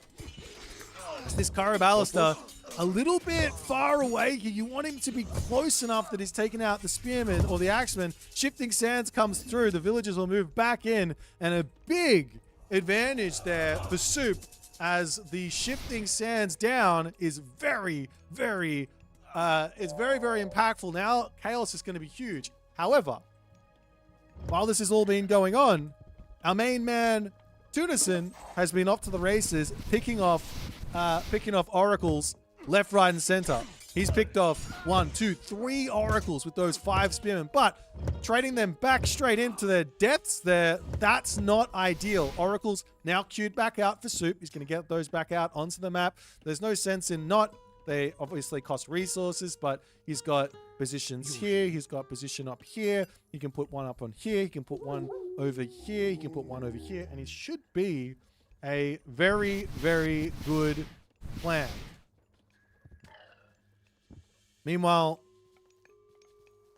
Tunison pumping out more priests, getting more units out, and we'll see exactly what he's going to be able to do moving forward. As 3 spearmen see this oracle in the center of the map. It's an oracle hero. Have to keep that one alive. That's going to pull back ever so slightly as Soup is ready to go. If there was a small wall here, for sure, the spearman wouldn't have been able to get through here. And I think this spy, or this vision, I should say, not even the spy, this vision from Soup, from Tunison is strictly there so he can see all these oracles. And he's going to send those spearmen around, getting that pressure in. But Soup says, no. We ain't playing a game that you're used to. I'm going at you. He charges forward. He's got these Caraballister to shoot on the retreat, so you can't chase them in. But nonetheless, the spearmen come through, and Soup needs to be careful here. He's not paying attention up onto the top. He's going to get smacked. Oracle going to run, trying to get that surround onto that one there, as Soup does make it into his mana for the time being, as the citizen heroes, they can turn around and get some shanky shanks out, as this Oracle does pop back out. Almost going down. It's going to pull back into the tower. We see another mana coming up as the army charges back in over here yet again, just trying to get little bits of damage. Soup is taking this game in a completely different direction than we saw from Kvoth. Soup says, no. Aranos has got power here. You got the forward gold mine. He's pressuring this. And all of a sudden now, Soup might be able to go into even more oracles and effectively play a sort of hybrid Egyptian style where you light the map up with oracles instead. He takes down the temple, which is always a big deal, as these axemen charging forward into their depths here. The Prometheans are going to be incredibly powerful to tank up onto this one as well, though Soup does have to be careful with those slingers, as now he pulls back. He's going to be able to get that speed walking away. He should be trying to shoot and scoot with the Caraballister as he's running. You don't want the Caraballister to be in melee range, but nonetheless, he's doing his best to get out of here, as another Caraballister falls and Tunison survives the pain. Tunison survives the pain. Units into the Sky Passage, bailing out onto this one. There is still a pretty hefty amount of resources in the bank here for Soup to get some stuff out of here, but the Sky Passage in the middle will be going down. Over onto this side, random spotted Deer of Set, just being random and spotting as a Deer of Sets. Now we've got the segment pre-queued. Villagers now making their way over onto this gold mine. Of course, Soup could attempt to pop around here. He's actually going Hyperion. That's why he's sort of not had the units out. If he just pumped units, he probably would be at a similar amount of stuff to Tunison, but there's no need to do that when now he can charge forward. He knows his opponent doesn't have a shifting stance, or doesn't he? As that shifting stance is well and truly in 40 favor for it only. He can get away from the chaos and be okay as more Prometheans are coming in. Also, the Prometheans get a bit of a stat boost here to boot, which is going to be very, very nice there as well, as a Sky Passage gets deleted. Refill over here. No problems. And now the question is, can Soup play the slow game? Does he need to play the slow game and just sit back and wait? I think that's what he needs to do. He was telling me in our cast that this is a problem that he's got. He wants to take those fights early and just and he's worried about the game going too long, and he's respecting Kvoth and Recon's sort of patience, so to speak, in these games. But at the moment, he's getting a little bit antsy about it. He's got 150 pop, 160 to 160 pop. He's going to be able to charge in here at some point and get something to happen. But we'll see what he's going to be able to do as Soup comes through, breaks down one obelisk. The units here for Tunison are happily spread out in the main base. Villagers over here walled in onto that gold mine. Really, really smart there from Tunison, protecting that weakness. Of course, the Prometheans will be able to break through this very, very quickly. But Soup doesn't really have the answers until he gets a whole bunch more Satyrian.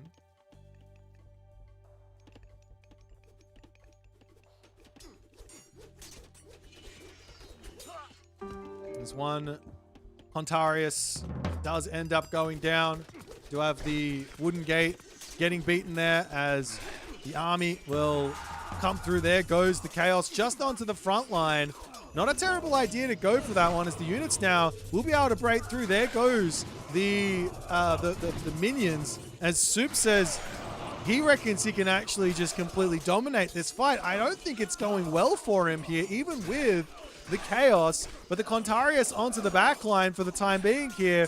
Is this going to be enough to take out those slingers? He's attacking a Scorpion Man over here. That's not what you want. No heroes there. That's a huge amount of tank, and Soup does recognize that. Now a Migdol Stronghold going to be going up, and Soup may have just thrown all of the hard work that he's been going for at the start of this game. And he's still sitting in here trying to break through this army, but Tunison survives, and Soup now needs to pull back. He's going into Arcus. He's got his Murmillos. He's still pumping units out. It's equal on the military, but Chaos will be back up very quickly when there's that amount of Oracle. And they're all Oracle heroes as well, as he's got himself the Sons of the Sun technology. Now, the question here is, does Soup want to go for mass heroes? And he does grab himself the tech. Does Soup want to go for mass heroes or mass chaos? You can't really pick both at the moment, as this Sky Passage getting taken out. Of course, Soup could go over and defend that if he wanted to. Ops against that one there. There's now Chariot Archers, Spearmen, all starting to come through. And Soup. I think Soup's got to feel like he's in a good... So he's going for a town center. Okay, that's somewhat of a risky move here, because this allows Tunison some play to get out of his position. So you can think about a Mythic Age to get to a position where his barracks units are very, very strong. You could think about getting his own second town center. You could think about wandering forward and putting Migdols down, securing this town center as well. He is out in the middle of the map now, grabbing himself food, but he doesn't know that this town center is up. Of course, a vision is going to be coming soon, but he doesn't know that the town center is coming up. We see a palace coming up over onto the left side to secure this gold mine. Of course, the villagers can pop through the Sky Passage and get over to here and get over onto this gold mine, no problems. But we will see exactly how it's going to go.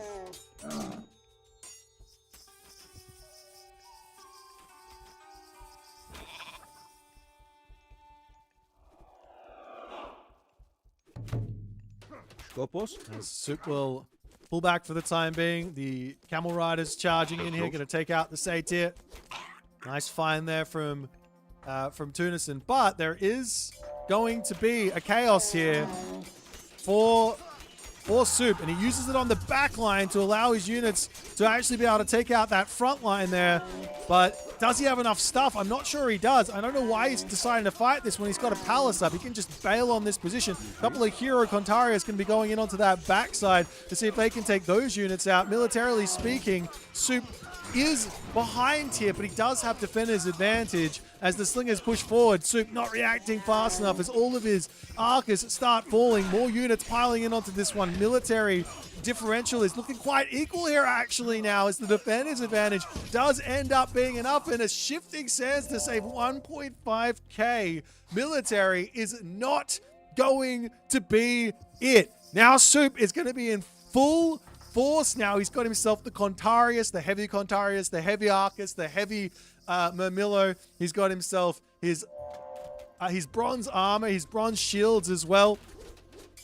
Turning around onto this one, very happily going to be taking these fights. Stays out of range with those Arcus. He does have to make sure he's looking to poke down the Spearman first and foremost. Does he have enough stuff here now as the defender's advantage is going to look to be more favoring Tunison on this one as the slingers come forward trying to take out those Arcus, but those are all going to get sniped now by the Contarius.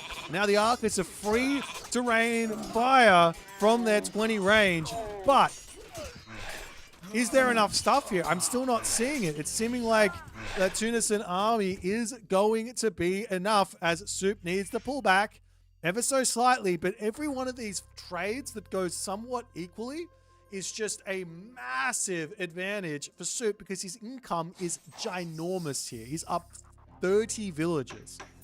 He is up 30 villages at the moment as the vision comes down. Checking out what's on the left side, we see Soup very, very riskily sitting on this position, but with the Sky Passage, he should be fine there. Meanwhile, Soup says, if you want to go and attack me on the left, have at it. I'll just run. Meanwhile, your villagers will die and you're going to have some trouble here.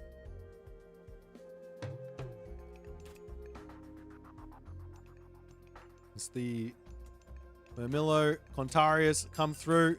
Does he have enough stuff? There's no catapulties in here for Soup. He's not paying attention on this one. He's getting attacked up onto this side. He needs to finish that palace. It's 3 seconds from completion. Soup on this fight here isn't going to be good for him at all. The Camel Riders are going to dominate the Arcus over there as the palace does finish onto this one. Pretty big throw here from Soup at the moment as he throws away that army. He gets idled over here. One Satyr to come through, however, will distract those spearmen away from the palace, and they will need to get out of here as now the citizens back to work onto the gold, back to spamming units out. But Tunison, he's got a scary army. Now, we see a nice decision here from Soup. He does only have 2 counter barracks, though. He's got to get some more up, and that's going to be then an answer for everything going on here as the spearmen will pull back, and we'll see how things will end up going here for Soup versus this army when he mixes in those catapulties. They're such a critical unit to dealing with the Migdol units, and generally the army you want as the set is going to be some mix of axemen, spearman, chariot archer, camel rider. There's also obviously the slingers in here as well. It's everything under the sun, it seems like, for Tunison, but Tunison still not having that second town center basically means now Soup, he can either go Mythic Age, he can drop another town center, he can do whatever he wants. I think I prefer the towns. I think I prefer the Mythic angle here, specifically for Helios. Don't go Hecate in this position. I don't think we need Lampedes. We don't have Hesperids trees, so no super dryads, but sees the opportunity to take this fight, charging forward here as the attack move is set, and the Camel Riders will be going down. Good micro there from Soup to pull the Satyr away. He's got to take those priests out, though. Otherwise, his Satyr are going to die very quickly. It's just not looking like there's that many units here for Soup. He's short on, I guess he's short on military population space, I have to guess. But he will finish off the town center. He will get himself back out these units. Onto the backside there. Saita getting some good damage done. Citizens pop through this position over here. We see another vision as the town center is now up for Tunison. And Tunison now can start working his way up to 190 pop. He doesn't need to fill his population right now with military. He just won a big fight, heal up his army, get himself more buildings down, take the time, and get himself his villages. That's what he needs. He needs to fill that population up with villages, and then he's going to be very, very fine here. Migdol over on the left, Migdol coming up on this side as well. An incredibly scrappy game for the moment here, but Hecate is coming through now for Soup. Now, I don't know if this is an idea, but maybe there's an angle here for Soup to actually go into Hecate boosted Prometheans, but I don't like this Hecate in the slightest. Vortex plus Chaos plus Hecagigantes make so much sense in this position, but we'll see if Soup can make it work. A Tartarian Gate onto this position to take out all those farms makes sense, to take out this position potentially, to take out this position while attacking somewhere else could be the angle, but Tunison is now into his raiding element. And we'll see if he's going to be okay. How many citizens, heroes? There's 36 hero citizens for Soup at the moment. He's been manually heroizing for the entirety of this game. His economy is absurd now. He needs, how many military? He doesn't have enough military buildings. I see 13 military barracks. It's not enough. You don't have enough. We need 13 military barracks. We need 13 counter barracks. And we need the ability to just spam non-stop. This Aranos economy is not going to be dying anytime soon. A Chaos over onto this side might not be a terrible idea. Just drop it onto the siege tower as a bit of a cute idea to keep the town center alive. But over onto this side, taking the fight, the Murmillo will be able to clean up those camel riders. He sees the Pharaoh attempting to take that one down. Is going to be very, very nice, but the Migdol will end up finishing there. Double siege towers in onto this position to take out the town center. Hecate is just about in here as Soup has the military to push back. His economy is absolutely gigantic. Citizen heroes over here are getting sent away for some reason. They need to take out the siege tower, keep that town center alive. He does have himself masons as the Tartarian Gate inside the main base does go down. That's going to be a big calling card for Tunison to pull back and try and deal with this, and Tunison doesn't want to play it any longer as Soup does manage to make it work in Soup fashion. He goes Prometheus, he goes Prometheans, he goes for the extra hero citizens. His economy absolutely and unequivocally insane in this game. As let's just spend the time to take a look at this economy. Holy moly! Look at that difference. Well, if there's one thing that Soup knows, it's how to min-max his economy to the nth degree. He's an absolute insane economic maxer that you don't see very often. That is a Soup style and a half. Of course, you did see these moments here where the Soup army was obviously very, very weak here. Maybe if Tunison decided to potentially go Mythic Age after winning this fight, maybe sitting back a little bit more and just playing defense until he got himself to 100 villages. But he did need to get himself to the Mythic Age in this game to be able to get some sort of competition going. He just could not quite make it there. Soup claims game number 1. We'll see how Soup is going to fare with game number 2 as he decides, well, as he has to play set next. Let's check it out.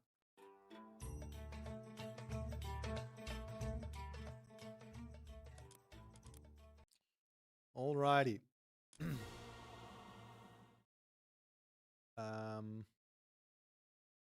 Let's have a little quick look-see here. And they are going to be going for Zeus versus Set on Midgard.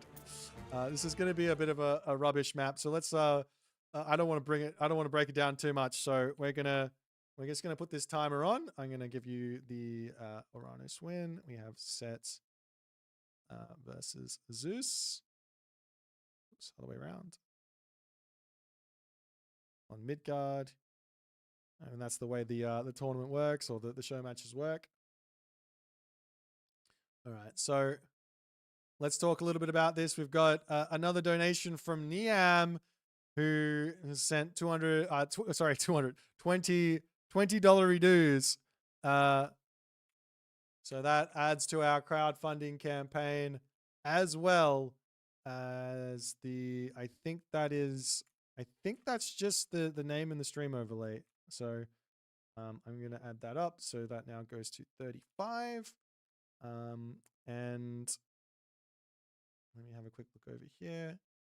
It's been done. Don't see it yet, so we can't add it in. Okay, fantastic.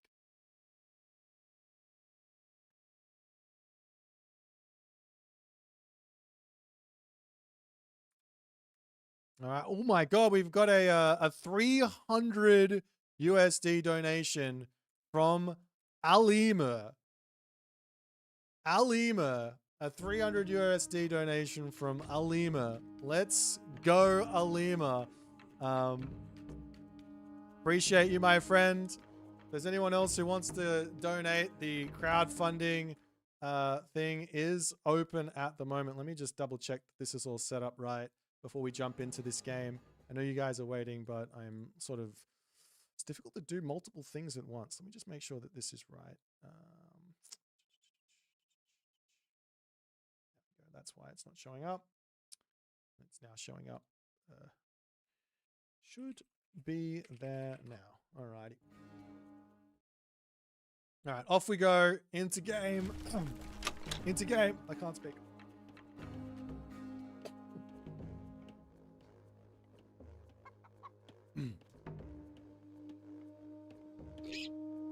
Yeah, we do need Euros. All right. Let's jump into the Midgard for game number 2.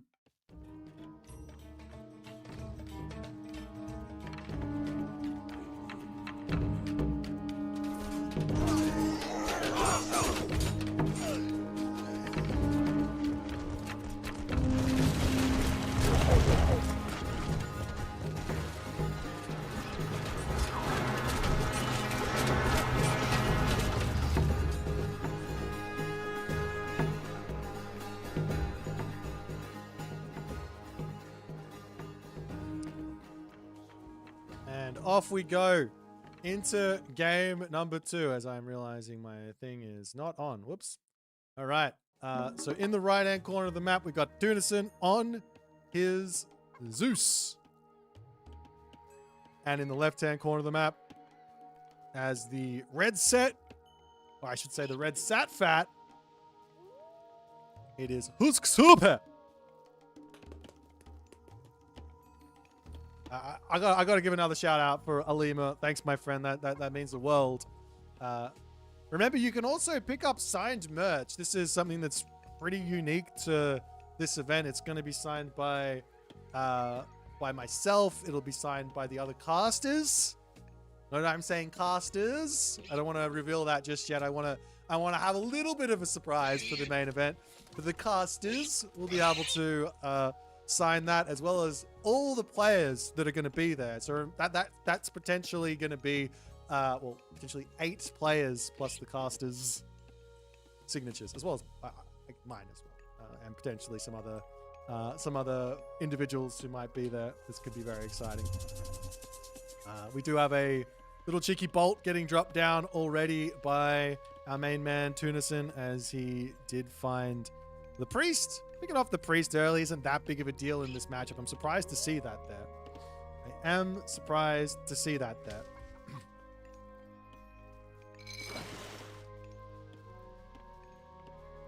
Right, nonetheless, we got the temple coming up for Soup.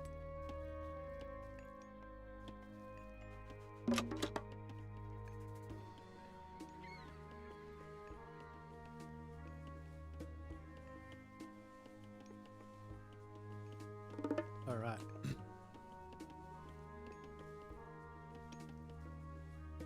Meanwhile, Tunison's going to be sending his villagers up to fight the wolves. Just ignore the wolf. Ignore the wolf. Take the damage, but ignore the wolf. and he's going to run straight off to the corner, and he's going to look for a very, very aggressive dock. Now, in my very limited experience playing Egyptian on this sort of a map, the hard part here is basically dealing with the bronze timing attack from the Zeus. That's why you don't really see Egyptian played on this map too much. It's a little bit difficult. I do think you've got, you do have some angles, for example, using Citadel Center to protect your position if you've got a nice gold mine or something like that. And yeah, all the other good stuff. And there goes the monument to the villagers there for the soup as well. Is he going to go for another dock? The benefits of playing Egyptian here is obviously the fish boom's really nice. You're going to go into Axeman early on here with the set, but not. I remember thinking about it, working out a line to try, and never playing set again on Midgard because I gave up on it. Yes, merch purchases contribute. So if you don't want anything signed, you can just go to my merch store. I believe it's Exclam merch, and you can pick that up every. Basically, I'm gonna get the money halfway through this month, so everything that comes through from this month is going to be going directly to the crowdfunding, and that'll be added up then as well. But a really fast advance from Soup. Now, the tech here against Plague of Serpents on your gold mine is select 5 villages. 5 villages will one-hit a serpent, and they don't miss. That's the tech. As the Anubite charges forward, looking for that damage, the villagers need to run. That Jason is a threat. Let's be completely honest. This Jason doing 12 times 2.3 damage per attack. That's a threat. This guy's only got itself... I don't have my mod on. Can I do some mental math? It's only got itself like 400 and some 500 hacker armor. So yeah, that Jason will hurt. As Soup charges 40, sees a villager there. He's going to be taking that one out. I think Soup's found himself with not very many fishing spots as they've been stolen, and he's like, well, let's just go for it. Charging in over here as the Minotaur comes in. We do have a market going on the back there immediately from Tunison. It might be well worth it for him to just grab watchtowers and just say, hey, I've already got the fishing ship advantage. Let's get watchtowers, defend everything, and things are going to be very, very good for him. He does move his mining camp around onto the side, but now the Pharaoh is going to get brought in. This is some play after Doodoo's heart right now. This is some Doodoo gameplay from what I've seen. Doodoo the Spartan is what I mean, not Doodoo the Doodoo. It's Doodoo the Spartan is in. Temple going down. Let's have a quick stock take though. Look at the fishing ship differential. It's 20 fishing ship to 12. So it's actually not even that big of a difference there. In fact, if Soup wanted to, he could grab even more fishing spots over here. And he could potentially also get something out onto this side to pick off those positions there. But nonetheless, the heroes going after the priests here. Of course, one angle is to heal the priests up as they run. He's trying to take out the tower on this spot. He's looking for everything he can do to completely lock Tunison out of this position. As, well, Tunison can build himself some hoplites. He can build himself whatever he wants. But there's going to be axemen coming through momentarily here. These spearmen are mostly just in to deal with the heroes.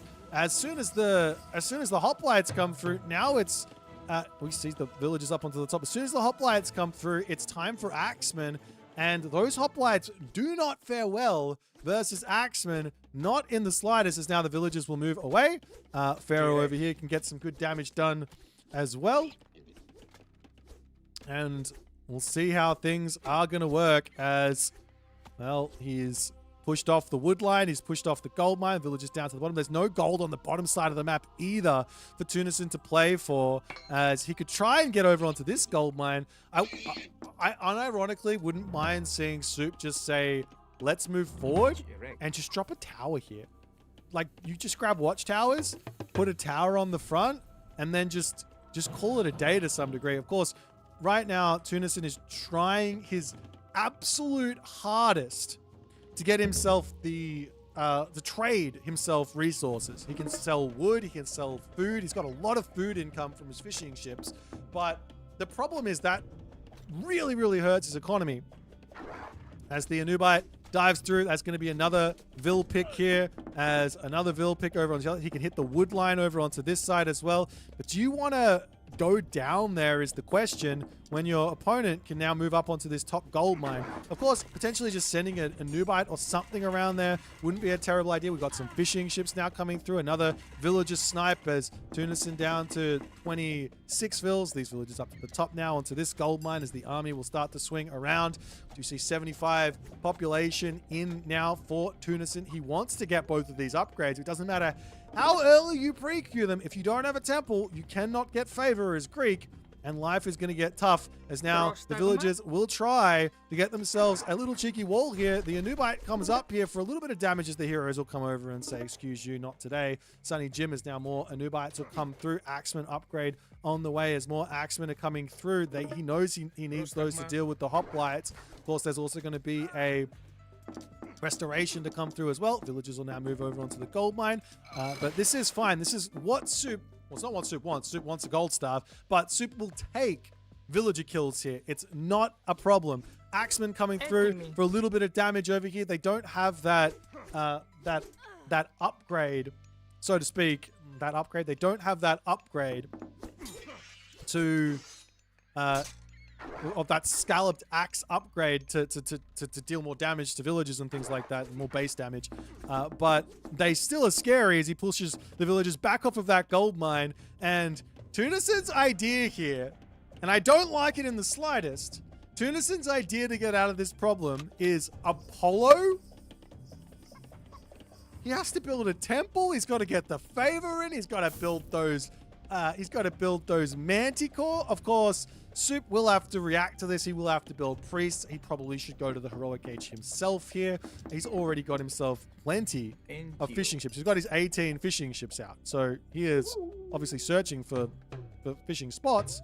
But nonetheless, over onto this side, villagers getting pushed off of the wood line. Yet again, a couple of villagers managed to get over onto the gold as Soup does sacrifice a couple of Anubites, unfortunately, there.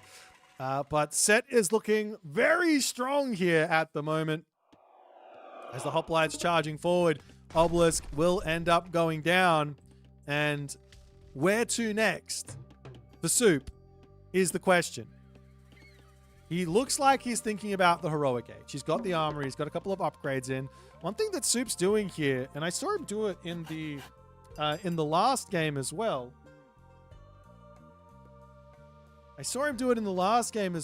Is he's grabbed himself both armory upgrades, but left the weapons upgrade behind for some reason. As now heroic age is in, Manticore are coming out. There are 10 villagers on favor. This is perfectly valid for Tunison to try. Manticore will beat this army similar to how the Satyr beat this army. Another villager goes down, but there's no need to force here. Just build priests, go heroic age, and you're good. Manticore are best. Manticore are best when you've got like when you've got an army to go with it, when mixed in with a real army. At the moment, this isn't going to be a real army. So that makes them very, very, very, very difficult to use.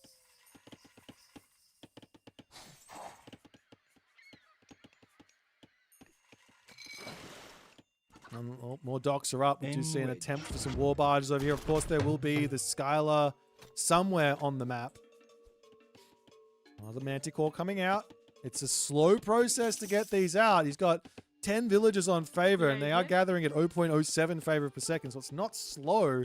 But this is also setting Tunison behind as well here, right? Like, because he's not getting any other resources. So the Manticore come through, they get a huge splash off, but no kills. No kills. 0 kills at the moment for these 3 Manticore, and all these priests can just heal off the damage.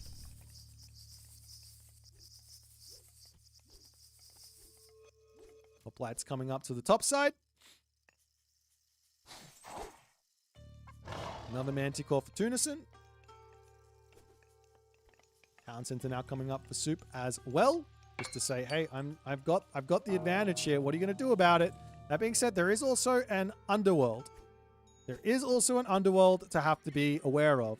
Underworld with this amount of Manticore could potentially kill off a large amount of villagers in one with one foul swoop, as the walls will get up. And while Tunison has gotten out of this gold star for the time being, it's going to be a momentary situation for him.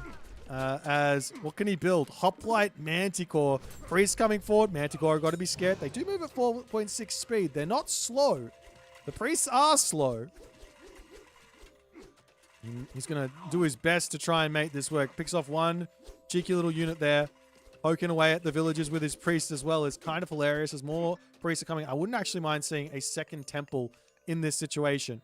Your opponent goes into a whole bunch of myth units. You got to react. Get yourself out a whole bunch of priests. And also the extra priest there is the Manticore. Get that damage though.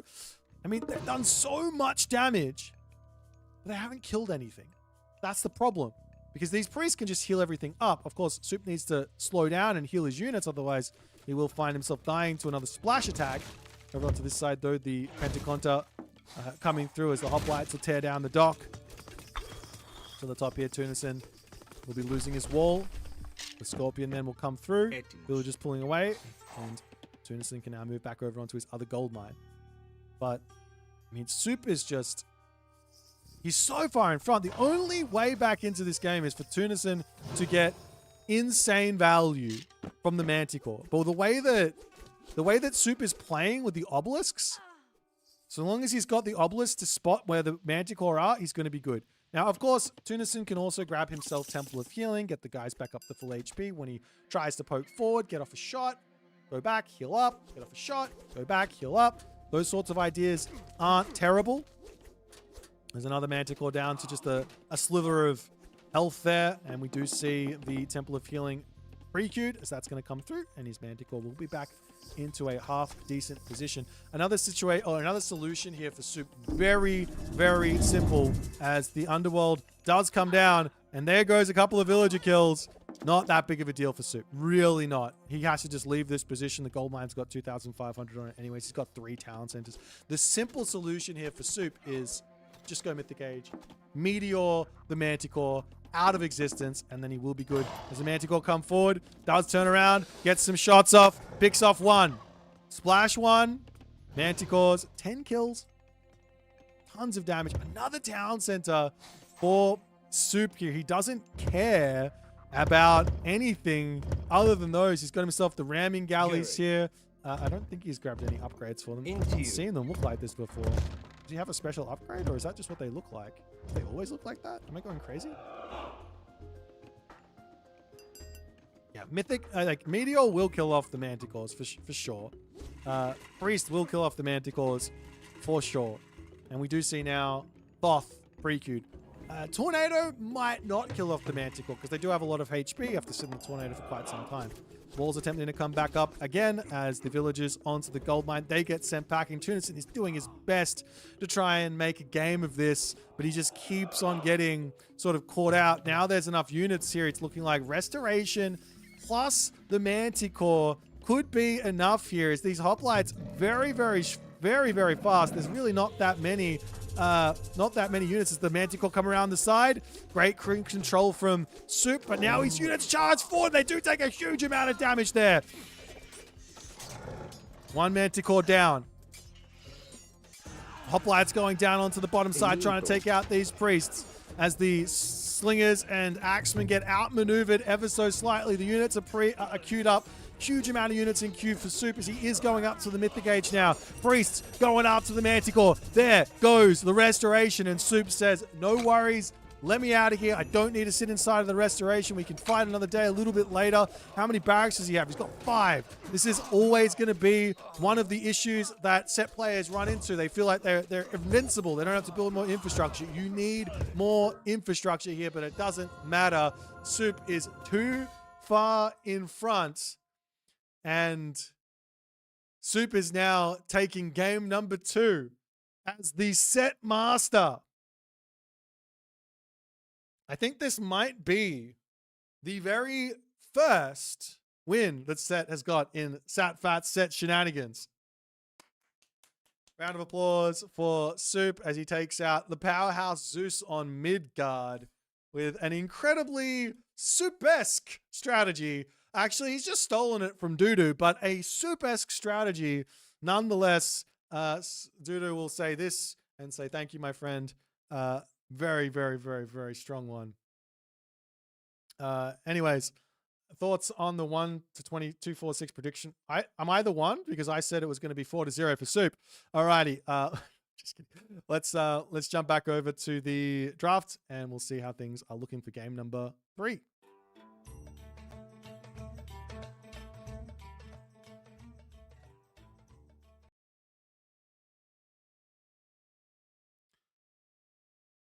Holy moly, we've got some more crowdfunding shenanigans.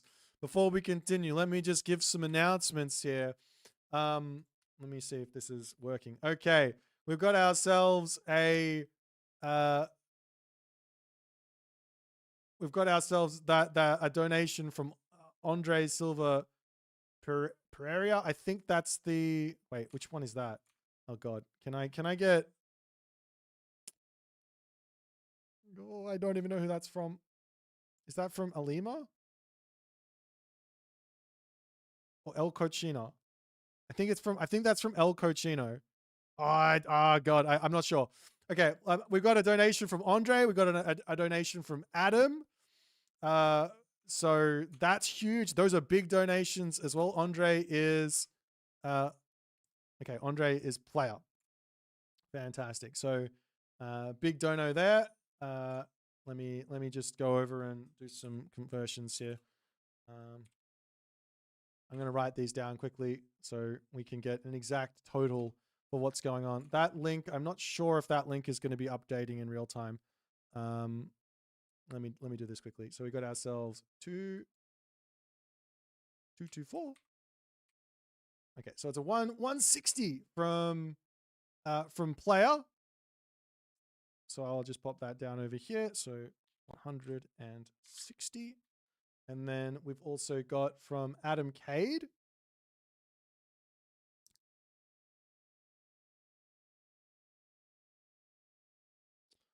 $300 from Adam Cade, and I believe that was Alima. Fantastic. So Alima's picked up some coaching. Alima has picked up some coaching. So that is with the Mister and with me. Wonderful. All right. Fantastic. And then we've also got from Einajib, we've got some Prostagma t-shirt. Fantastic. So at the moment, why is that not, wait, hang on. That doesn't look right. Anyways, where's the Prostagma t-shirt? Okay, 150. Something looks odd in my graph. I might have to look at this again. But we are looking like we're at 401 at the moment. But I think that's wrong.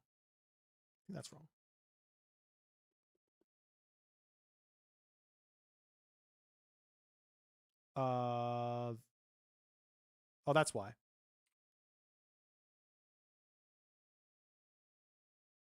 I'll fix that up. Actually, no, I can do this. Okay, that's 551 plus the subs and everything else. Fantastic. All right, let's get into game number 2. Sorry, guys. How does one donate? How to add? I think that's correct. What player wrote. How does one donate? Go to my Discord and you will see. How Prostagma beer glass? That's hilarious. I don't think I have the capabilities to do that. All right, so we are going in onto the map Giza. Like the players are already kicked off, so we will jump in, and it's going to be a Tezcat Lapoka versus Ra for our next game. Okay, Tezcat Lapoka versus Ra on Giza. All right, let's get going into game number 3. Giza, right?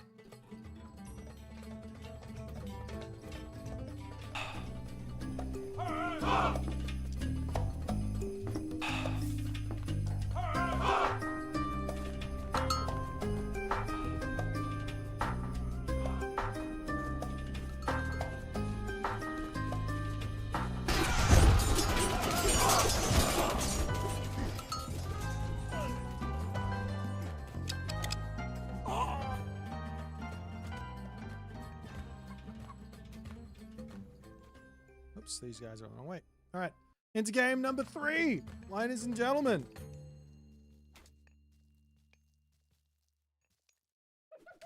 Ladies and gentlemen,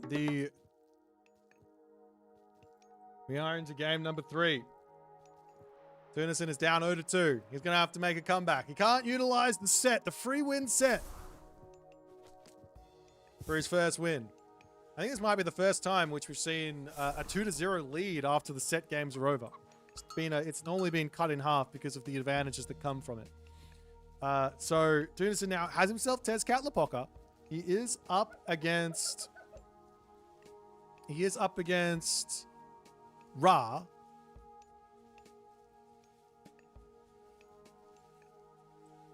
And we'll see how things are going to go. Over on this side, we've got the Black Lotus. Villagers farm faster. Over on to this side, we've got the Chocolatl. The chocolate. This is literally chocolate beans over here. Not cocoa beans. Cocoa beans? It's cocoa beans. And we've got the Charon's Obel as well, with the villagers returning part of their cost upon dying. And finally, Dwarven Calipers at the top, making siege weapons and Kinemetsin cost less.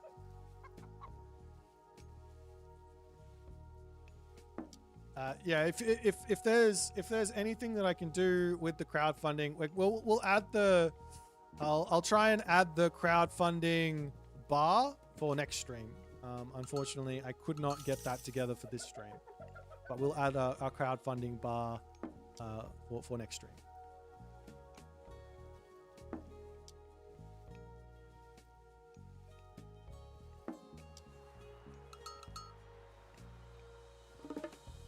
All right.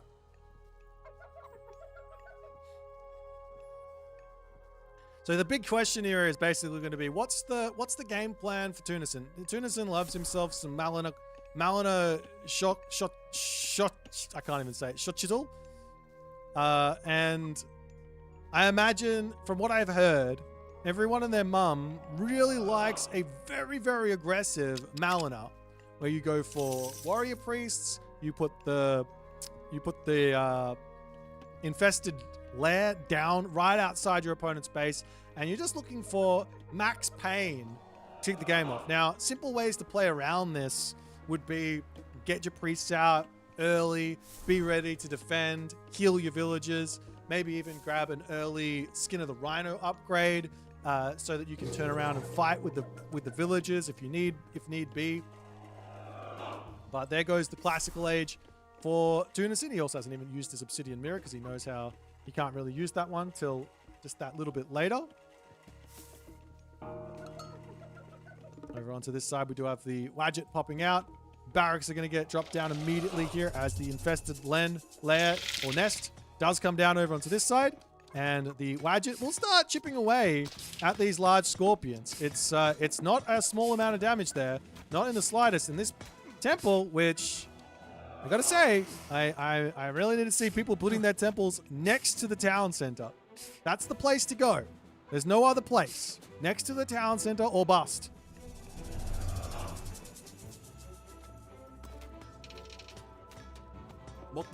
Here goes the Tezjipla. Dives in, takes down the Wadjet. Onto this side, the Tezjipla will charge through. Warrior Priest's going to be taking some damage as well, and we'll see exactly how this is all going to go. And losing the temple is just such a big blow early on, as the Maki's Kvoth coming through. Wait, did the Pharaoh die? No, the Pharaoh didn't die. No one's going to take a little bit of damage here, and yep, the temple will end up falling here for the Superstar, as he is in a bit of a world of trouble here. And of course, the Tezjipla spammage can continue. The temple stays alive. That's got to feel good just for a little bit longer, but he's not going to be able to get himself out his Wadgets. He wants those. And, well, damage has been done by Tunison in this game. And Soup is having some issues. He's on goats for the time being. Makes sense. Don't want to be on the berry bushes and being exposed. We'll see if Soup can get out of this. He's made some pretty drastic mistakes, I think, early game just by not putting the temple in a safe position. His villagers have to pull off of the gold mine as well now that the Tajipla is going to be out. And the Pharaoh as well will be hiding over here as these villagers are going to have to make a bail on it. I do think that Skin of the Rhino is a must-grab tech here in this position from our main man, Soup. He's trying to just take out the Tajipla without taking any damage. I don't think that should be really the game plan, if you ask me. But nonetheless, he pops out over onto this side. The priest's going to be able to take out some of those scorpions as the slinger is trying to deal with everyone else. The warrior priest now going down. The Macca's Kvoth on the back, starting to get sniped there by the Pharaoh as well, as it does end up dying. Still a couple of units remaining after all is said and done, and that's a huge amount of favor over for Tunison as well to make another Tajipla to come in and cause pain onto Soup.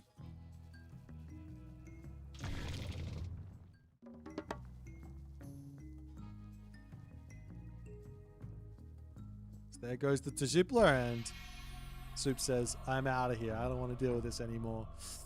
I think without question here, if you know that this is coming, which you should know that it's coming, but if you're playing against Molina, I feel like the simple way to play against this is to put the temple here, protect your gold mine out around like this with houses, and then build your barracks on the other side.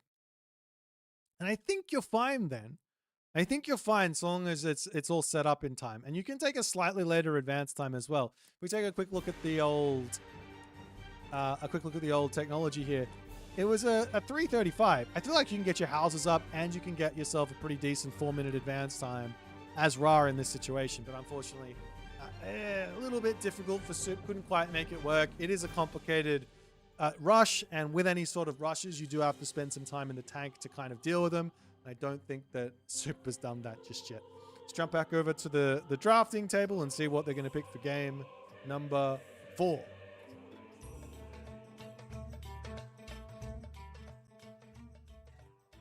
right, so a win for the Tezcatlipoca. And we'll see what they're going to pick. As we've got Key is the map for Soup. And it's going to be an Amaterasu versus Huitzilopochtli. We get to see some more Aztec abuse, as they call it, Aztec abuse. But we'll see how it all goes. Let me have a little quick look-see here if we've seen anyone else. El Cochino has donated, AMC has donated some dollary dues as well.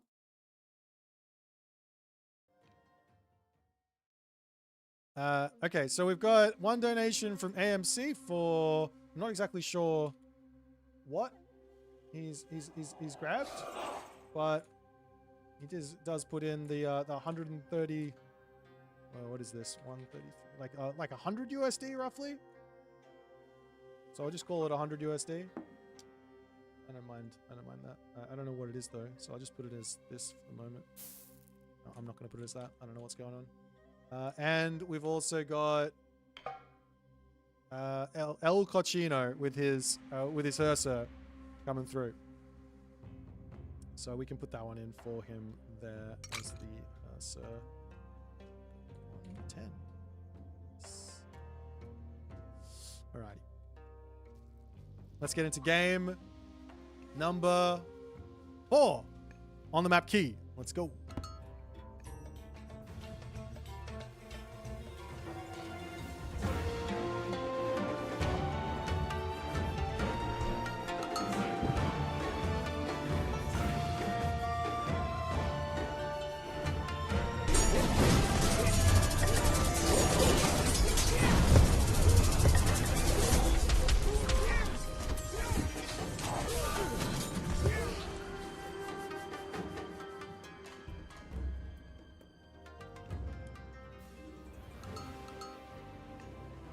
Alrighty. On the right-hand corner of the map, Tunison playing as Amaterasu. And on the left-hand corner of the map, Soup with Witsalabochli. We've got ourselves the old no pausing problems. Let's get that sorted out. And it looks like Soup is going to be going for a little bit of a rush here. He's not built the Kalpuli just yet on his food. He's just going to be eating up the green pheasants, living the dream where that's concerned. We see the temple coming up for Soup as well. And Soup is going to be going for a rush. And I imagine he's probably going to be going for Malina here as well. It's very, very strong. If he wants to go for a rush, that is what he should do. There's obviously a whole bunch of other ways that Witsalabochli can actually approach this game. But given how strong this is, it's going to be up to Tunison to be defending this. Now, the fact of the matter is, he does have a really nice gold mine here. Now, you might look at this and go, boy, this is exposed. No, he's got a forest, and he's got the berries, and he can literally just build house, wall to the tower, and then wall over here, and then he's not going to be having any sort of blood-pacted units charging in onto his gold mine. The problem is his food situation is a little bit bad. Now, when you play against any sort of these rushes, whether it be Poseidon with the Centaur and the Hippias, whether it be Kronos Rush, one thing that you want to always keep in the back of your mind is that you probably want to be able to herd your animals underneath the town center towards 3 minutes into the game. So while you do drop the watermill early on, the rest of those units want to get underneath that town center and be nice. But nonetheless, we are going to be seeing the Malinal Jojchidal coming through, and we will also have on the flip side here the Blood Pact coming in, and the villagers will need to bail for the majority of this time. Now, he's going to be building up this wooden wall and potentially using the wooden... I thought he was going to drop the solar shield. Picks off one villager as Tunison can run back and forth. Really smart usage here of the gate as these villagers tried to get back onto their gold mine. Not going to be able to do so as the warrior priest does end up dying. And the game continues, but a bit of a brutal start here. One villager kill. Now the Tajipla will start their menacing shenanigans. House coming up over here. Another wall needed as the Tajipla will come through. The problem with the Tajipla here is he can actually deal damage right through the wall, as he does manage to sneak on through here. Now, of course, he could sit here, shank, and then drop the solar shield if he wants, if it's just the one villager. But you got to be careful here, because this guy is a lot of pain as the warrior priest comes through. Another villager gets sniped as Tunison is trying to hold off on this and trying to shut this rush down, but it's just not working out for him just yet, as the villagers will pull back. Of course, he still has that whatchamabucket. He's still got himself this one, solar shield. Diving through the town center, he can go onto the other town center, no problems. Villager over here going to be getting picked off as well. Unfortunately, there, he will be able to get into the tower if he's paying attention, but he is not paying attention as that villager goes down. Maquiz Kawat does manage to pick up another villager there, as Soup is just all over Tunison at the start of this game.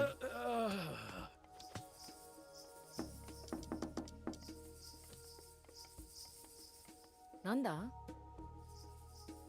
Well, the villagers will move back up over onto the wood line. And I could be wrong. The rush might be over. But let's do a little stock take of the damage that's been done. 19 to 15.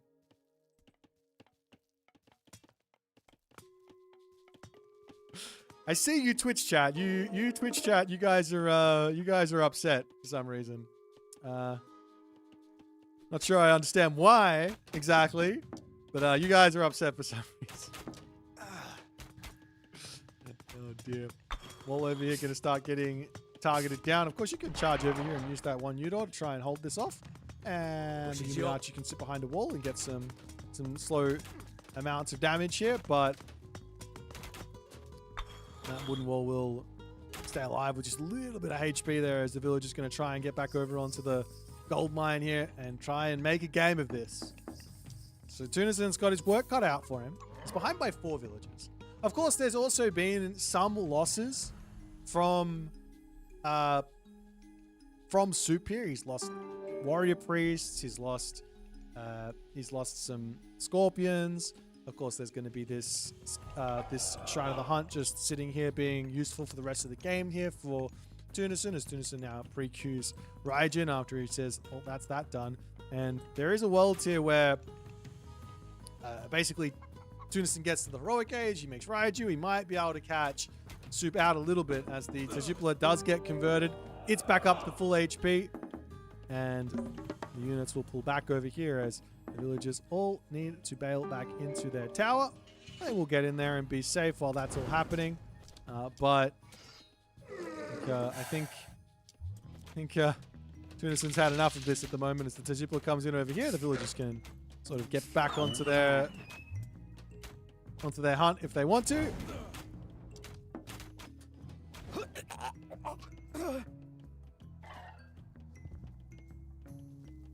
And we do see a wall coming up onto this top side. And another one. And we have also got a second town center up on the back of Soup. Soup says, if I did this much damage, why not? As the wall attempting to come through here. A little bit late, though. The Miko can come through and actually heal up the villagers, so should be fine to keep them alive, but the Tajipla makes it through. As this one will pop over. One villager goes down as the Tajipla will also go down. The Scorpions make it through here as the Miko can try and heal everyone up, but you can also smack with the Miko as well for some half-decent damage.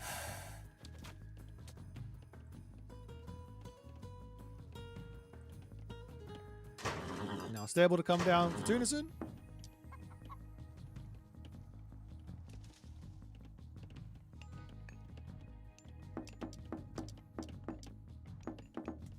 You do have a little cheeky Kitsune raid. This is generally the way to deal with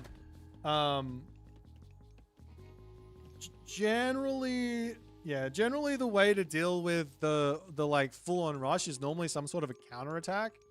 Of course, Tunison didn't really go for a counterattack, so he didn't manage, well, he couldn't go for a counterattack. I don't know if it's the gold mine situation or whatever, but out onto this side, the Miko looking for a little bit of cheekiness.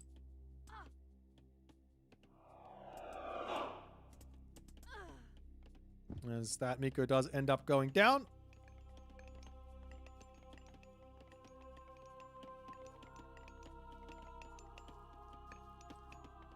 And we will be seeing Kvoth coming through as the option for Soup, as he says, well, I can simply just utilize my my blood pact with my crazy villager advantage, and we can just use that to take out your town center. Is this the only? No. Soup's got 3 relics. He's got Jade Hair to make it happen even faster.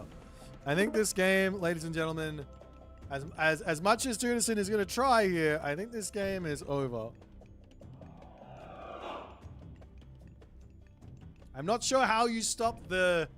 I'm not sure how you stop the unless he meets the thing in the middle of the map. I'm not sure how you stop the blood pact. I got touch sleep.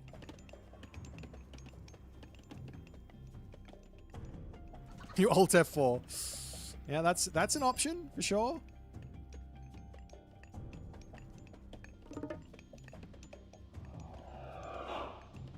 But seriously, I would have walled this off like here, over to here, and then 2 houses, and this would have been safe. And a wall over here, and then the same thing over here with a wall up to here and a wall over here. He did that really quickly, and he's fine. He would have survived everything. Unironically, taking a later advance here is probably the better play against HUSKSUPPE at the moment. Later advance, full wall. Otherwise, you just die. Maybe you're behind, but it's better to be slightly behind than just dying. You know what I mean? Maybe I'm wrong on that. But the Atochli is out. Great Temple is coming up.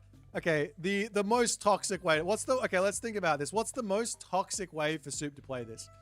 It would be for him to go to the Mythic Age through Tlaloc. Right? And then drop the Pillar of Tlalocan in the main base, while also getting all the upgrades and getting himself all of the things over here. I think he is going Mythic. He's got the food. He's almost got the gold.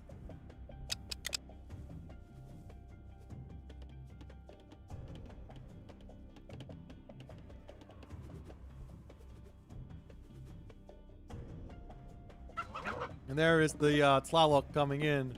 It's going to give him the Ahuzotl. It's going to give him Tlaloc Kues, as well as the Tona Katapetel.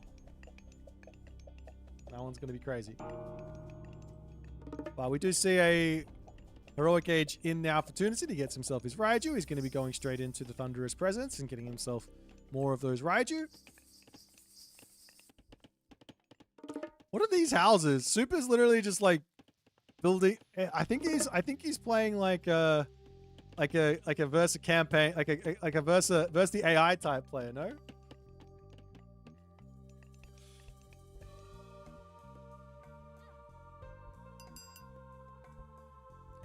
All right. Well, nonetheless, we've also got the Holy.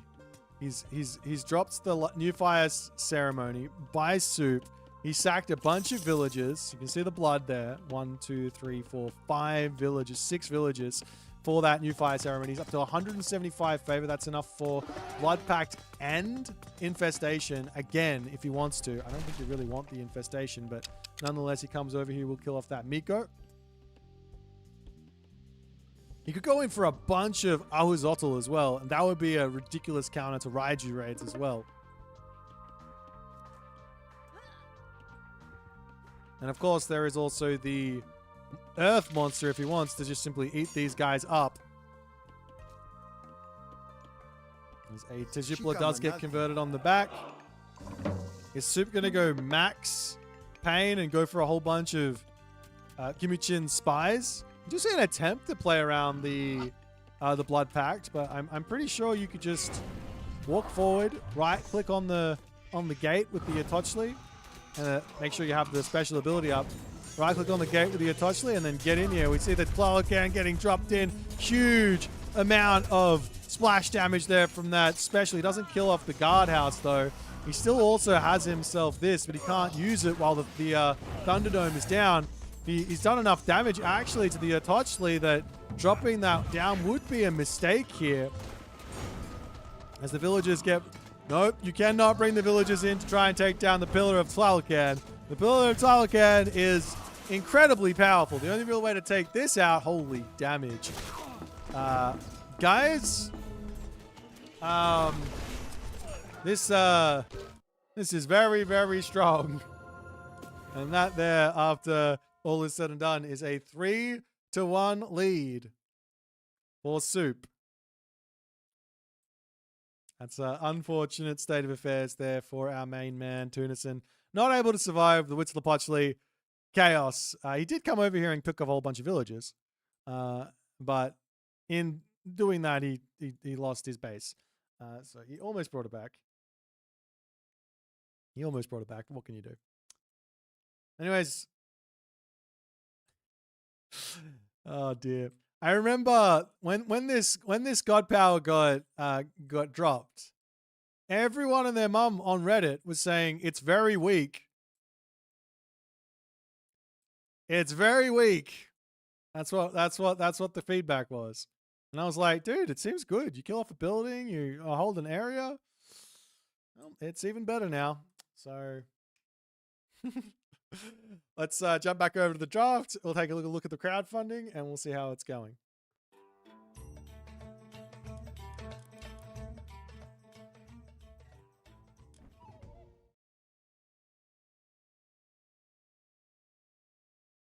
All right, we are going in onto Mirage for our next one, which looks like it's going to be a Kronos versus Odin game. And, well, that's going to be interesting. So let's have a little check. Kronos Odin on Mirage, as Soup will be under the pump here. Oops, my my gods are the wrong way around. Apologies. I fixed it. And the wins are 3 for Soup.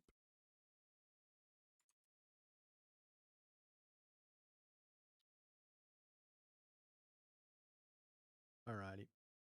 Accept. All right, let's take a little look-see at this. Okay.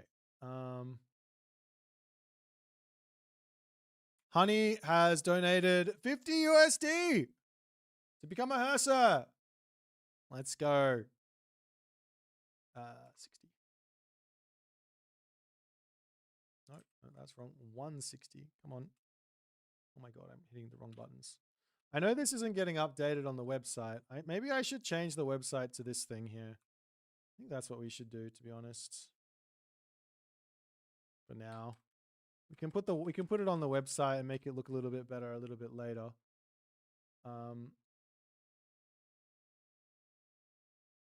Yeah. I'm gonna PM Einhajib to do this for me. Can you do this for me, Einhajib? Just for now, pop this out onto the thing. We can change it later.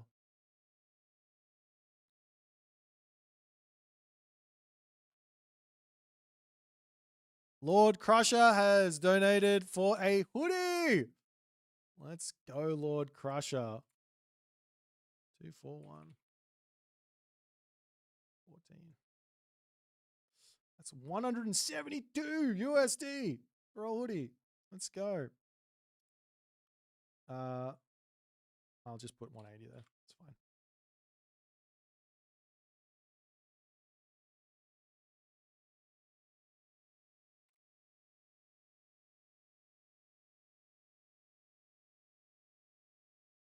All right.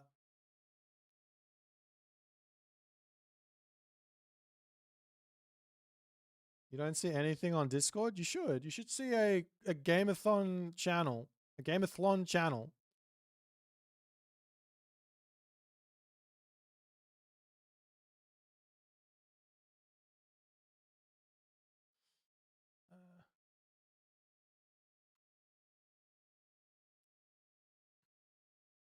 Oops.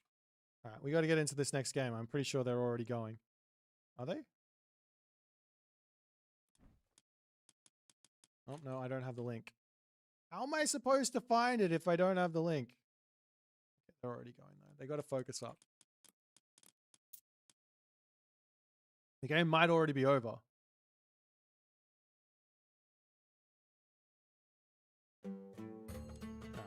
Let's get into game number 5. Odin versus Kronos on Mirage.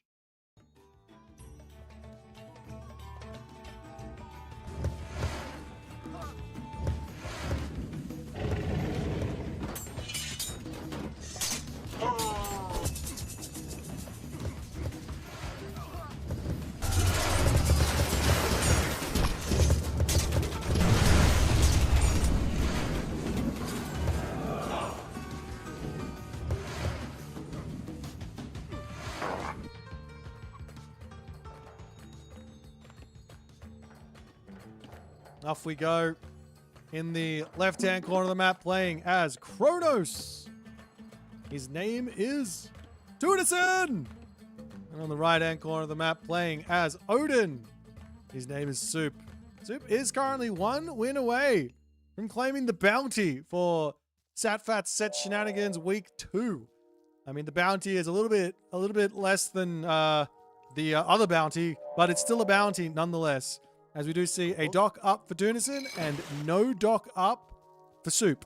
As Soup needs to make the long run around the map. He's going to be going for his tried and true rush because he is scared about playing against a Kronos rush while going for his own dock. Meanwhile, Tunison wanders forward with his Oracle to scout out what's going on. And if he sees the gazelle, he will know exactly what he's in for. This does do a lot of damage. Unfortunately, a back gold mine here has... Oh my. Well, this has been spotted, but luckily for Soup, it doesn't really matter. He's going to get his temple up. He's going to be able to put the pressure on. Tunison will need to adapt his build order now. He's stopped building fishing ships. He's got to get himself all of the wood in. He's got to drop his temple. And while he will have a 4 fishing ship advantage for the time being and dock up, he can't really build those fish until he advances. He needs to get the gold in. He needs to get the temple in. Building the temple back here is going to be really key, as the temple there does get deconstructed. Immediately going to get placed back up. This is not ideal for Soup. He loses out on a little bit of time here, as the citizen's going to come over. Does he get the time to make this happen? It's 10 seconds. Around onto the backside there with a little cheeky wall. And that's going to send the citizen around. She's going to have to knock a couple of times. But this is so brutal. But then again, if the citizen gets caught out here with a HUSKSUPPE popping out or an Eisomarto popping out, it will be able to take it out. So it doesn't actually happen. But this does slow down a lot of this for Soup, as now the temple coming up for Tunison. If Soup sees... Nah, he's too late. I said if he was going to see that, he'd be good to go. But unfortunately, with the temple up that late, there's some pretty big advantages here for our main man, Tunison, who is now on the way through Prometheus. Over onto the backside, we do have the Eisomarto coming through. That's going to do some great damage there. Nice usage of not using the special ability there to actually take that wall down. The citizen will make it into the tower, as Soup's rush is well and truly on the way. He's going to be going after the dock here, and I like that decision. Kill the dock, kill the fish. Eisomarto going after the citizen on this one there as well. How much damage do you reckon the... a dock going to come down for Soup onto this side. How much damage do you reckon an Undermine does over here? As is this going to actually end up working or not? The Eisomarto almost down to the town center. He's going to have to use it just to kill off the dock. I don't see the point going after anything else, as there goes the classical age, as the valid Promethean pops through. And Soup now says, let me try and get in. Let me try and take out some stuff. We've got a military barracks coming up on the back. I'm not sure that this has been working out for Soup just yet. That low HP villager will get pulled back for the time being. I don't know why he built the dock over here. He could have put a dock up at home, built a berserk out of his town center, put a dock up at home, and then gone for his own fish boom behind this. Tunison's got himself a pretty nice amount of gold, as the HUSKSUPPE are going to continue to get this damage done, going after the sentry tower now, as a counter barracks will come up. Pokes forward. I mean, you can undermine that for sure, as Tunison going to try and finish that one off, but picks off a tower. Potentially that tower on the top there as well, as the undermine does travel quite far. Over onto this side, we've now got ourselves a long... Soup has got himself a longboat out to pressure off of these fishing ships. On the flip side, there goes the Bareem, as Soup will be needing an answer to that, as the longboat will simply just run for the time being, and I imagine a ramming... What's it called? Is it called a Drekkie? A Drekkie will come through shortly. Over onto this side, though, the Prometheans make it through. They're going after the main base here, too. There goes the deconstruction onto the dock. And what can Soup do now? He's got to send a HUSKSUPPE back home. That's the problem. Well, it's not really a problem. Send the HUSKSUPPE back home, deal with the Prometheans. Townsend, get the dock up.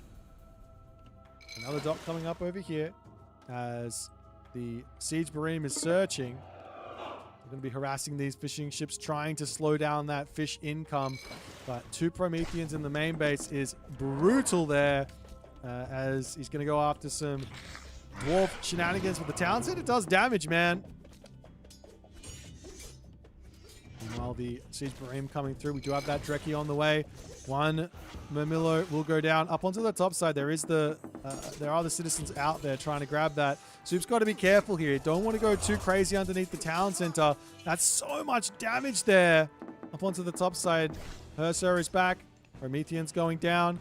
Onto the back here. Soup needs a longhouse. He needs an answer for all of this stuff over here now. Siege Barim will end up going down as the dock will get itself out a Barim now, as the next answer for that one is a siege ship. Of course, now Soup can drop his own dock, get himself his fishing ships through. But I think Tunison is well and truly alive and well now.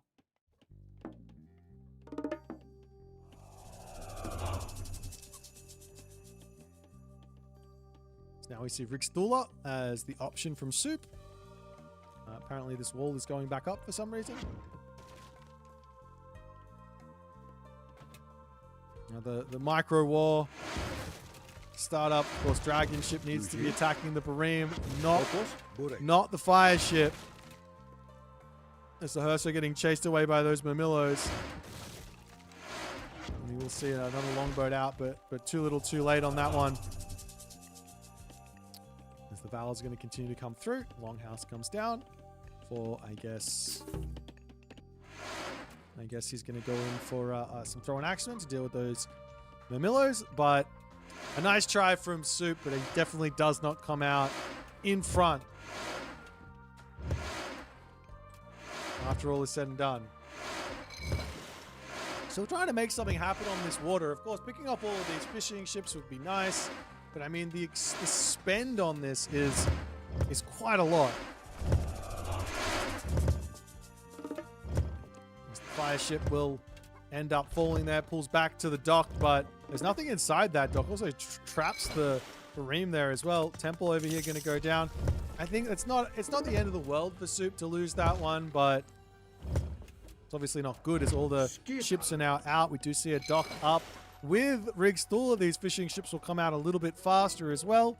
Oracle over here going to be going down. That's important because you can time shift the dock over to the other side, which would have been absolutely hilarious if Tunison had done that.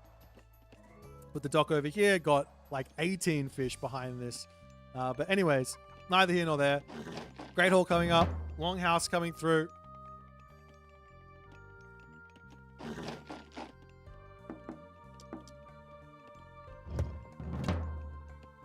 It's now Hamask. I'm a little surprised on the Hamask. I would have thought straight into some answers for the Murmillos, especially when there's going to be Caraballister. The raiding cavalry come through. You can get the raiding cavalry on top of the Caraballister. He should be good, but sometimes that's easier said than done.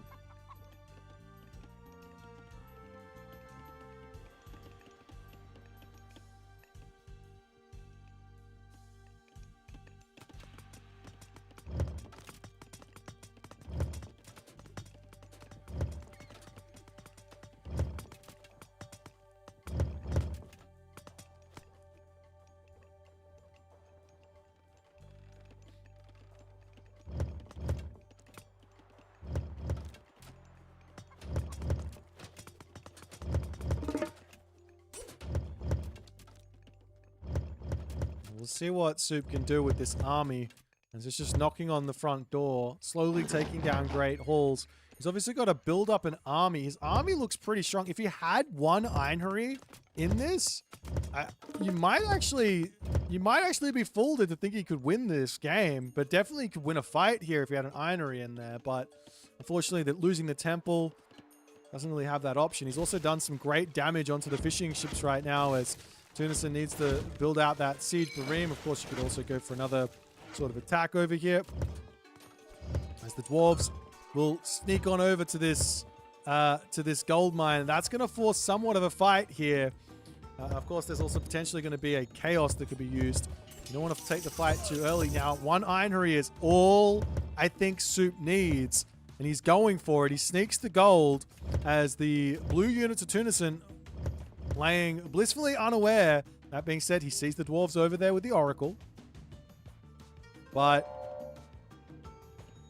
unless he has himself Hyperion Chaos, I don't think he wins this fight. Units getting picked off is nice. He's got to be careful to actually take the fight in its entirety here. As over onto this side, there goes the unit, the Inery to come through. He's going to blow that horn. He doesn't blow it as the villagers will get caught out over here. Meanwhile, raiding cavalry going after these villagers. I'm a little surprised to see Soup not just try and take the fight. But he does go up over here. He's going to get a couple of villager picks. There will be chaos, though. That's the big problem.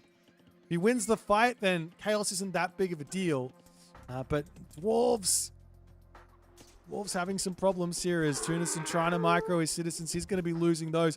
Soup's going to be losing his villagers. Both players bleeding here quite a lot.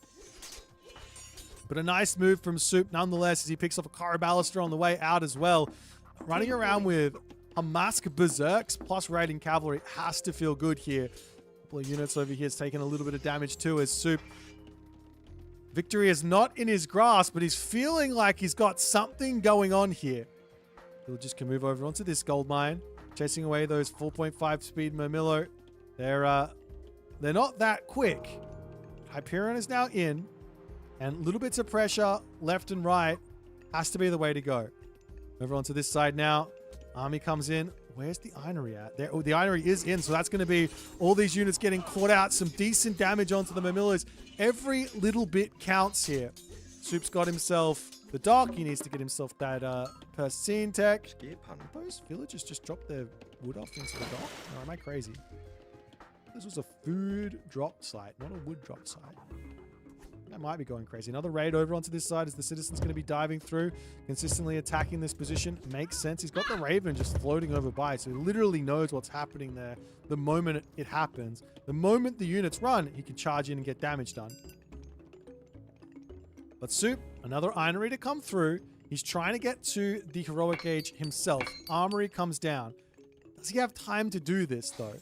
And the next question is, does he even need to do this? Can he stay in the Classical Age, spam Inery, and be perfectly fine and to keep these fights going?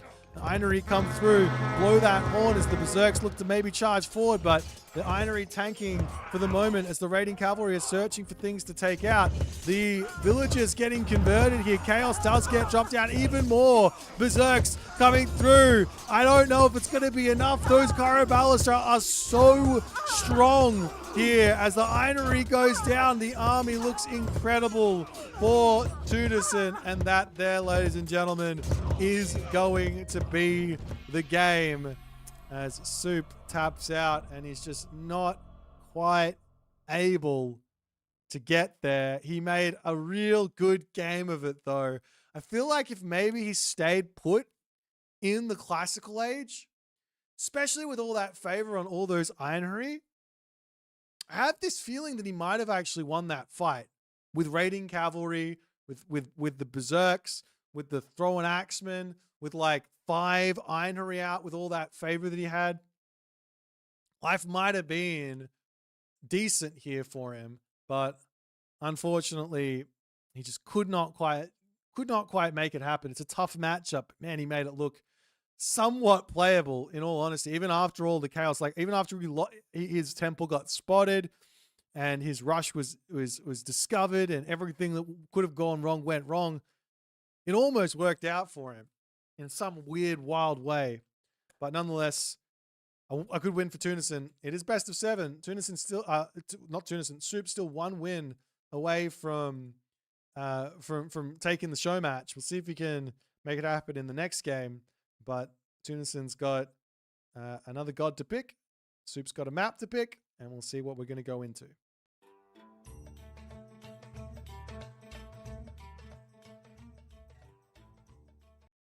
Alrighty, we got ourselves another little cheeky donation here from Meteord with some dollary dues. Let me just write this in. It is 32.61, and that is a 23 USD donation. Let's just call it 25, and I believe that's going to go there. So 35 I'll do math. 60. Is it to here?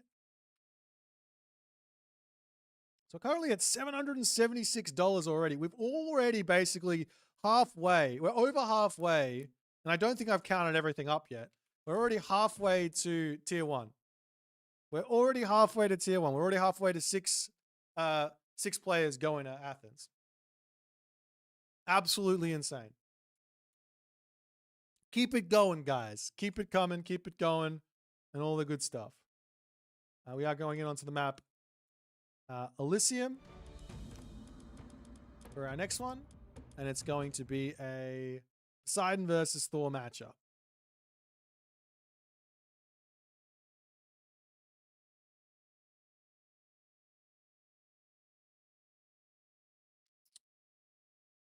All right.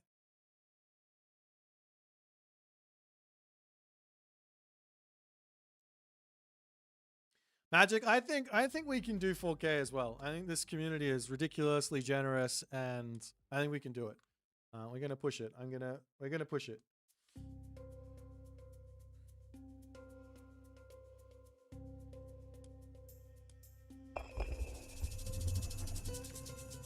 All right, let's go in onto the map Elysium. Off we go.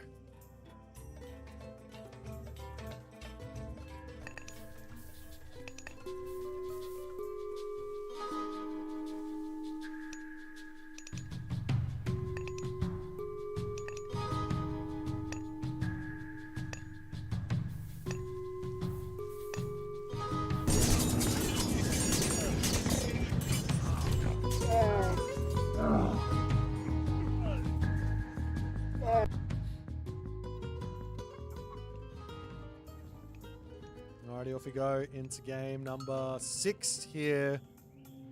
We've got Tunison on his Mosquidon. And we've also got in the right-hand corner of the map, we've got Soup on his Thor. Soup does decide to open up with the new classic build order for Thor. For the longest time, everyone said, Dwarf be good on gold. Let's put the Dwarf on gold at the very start. And then some madman came along by the name of Craghack and said, no, we should put it onto wood first, because if we grab all that wood right away, then we skip out on all of the walking time by not having an ox cart there.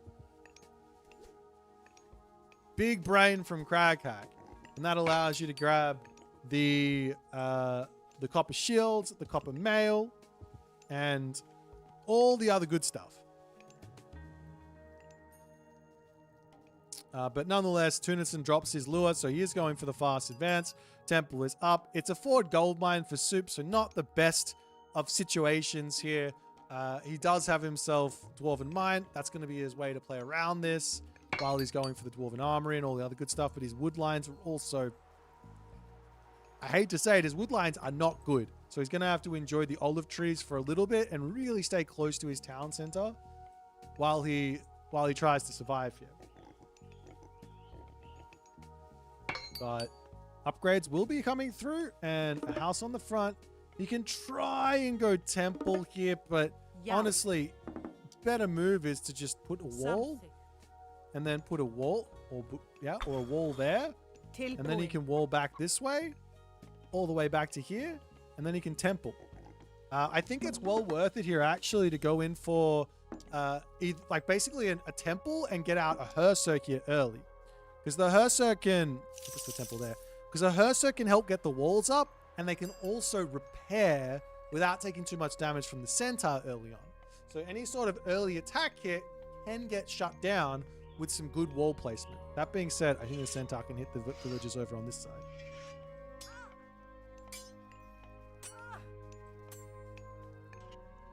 Got some relics. We've got the Titan's Treasure with the Minor Gods and things like that. We've got Tusk of Dankang. Pair of pigs. Up onto the top side, we have the Archimedes' Ledger. So each weapon takes less population. And in the middle, we got Scales of a Catoplopas. Its units are more resistant to pierce damage. And Soup will attempt to do some stuff. He is going up through Freya as the Classical Age is in. And the Centaur is rushing across here as, well, at the very least, the The position is looking somewhat defensible. Fyrir þar. As the wall will come through. Of course, you can just simply move around this other sideway. But as soon as Freya hits, he should be okay as the Ursa can get a couple of smacks of damage off. Man, it does 4 damage.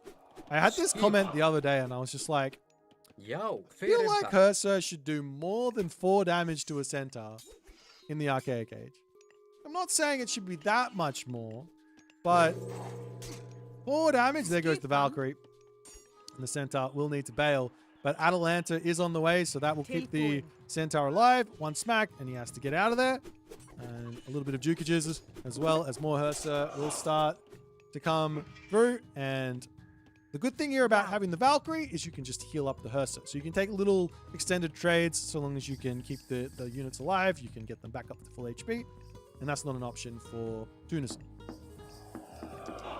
But so far, so good for Soup here. He's survived, didn't take too much damage, threw down a couple of walls on his front, and all he needs to do is lock the rest of his base up. It's generally the right way to play here for Thor. Just lock your base up, get a feeling for what your opponent's doing by how many units they show you. If they don't attack you at all, they're probably going for a town center. If they show you a couple of Hippias, then you start counting Hippias. You go, how many do you actually have there, my sir? You have 3. Well, you probably don't have a second town center until like 7 minutes or 6 minutes 30 or something. If you show me 5, you're probably spamming Hippias. So now we're gonna play for a turtle into a whole bunch more units type dealio. But here is the problem with the forward temple, as it's gonna start going down. And like I said, I think he could have got away with just putting a wall down, putting the temple in a safe position in his main base, or next to his town center. But nonetheless, he will repair it up and play defense.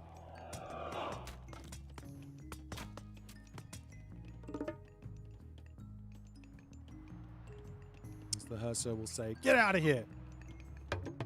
Get ourselves our 4th armory upgrade coming through. You can see the armory upgrade difference right now for Soup versus what Tunison's got. He's sitting in a very, very nice place onto this top side. Great Hall going to come down.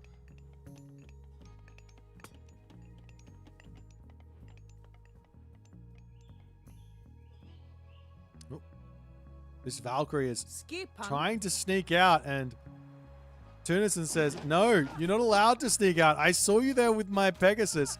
You will take damage. You will die. This Valkyrie takes so much damage. She does have the speed advantage here at 6 down to 50 HP. Keeping this unit alive is very, very, very important. You can just heal it back up, especially with this amount of Hursa out. You're going to get to the 18 favor you need for the Valkyrie relatively quickly. Meanwhile, Tunison's still pumping out himself his Hippias. He does have a market down for some reason, as well as an armory coming up.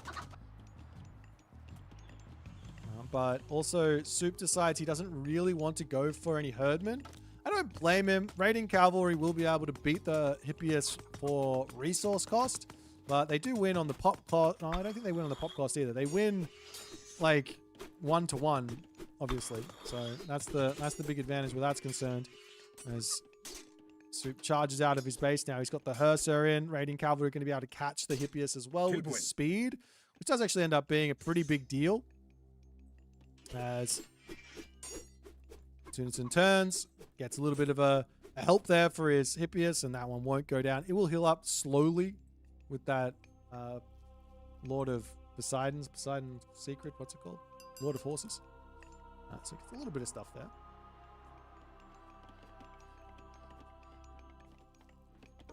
As now Soup pulls back, and a little shift in the dynamic between the Raiding Cavalry and the Hippias is once the Spirited Charge tech comes through, that boosts the Hippias up above those Raiding Cavalry. Of course, you can then get Thunderous Hooves, which flips it back over to the other side. But we'll see a wall coming up over here.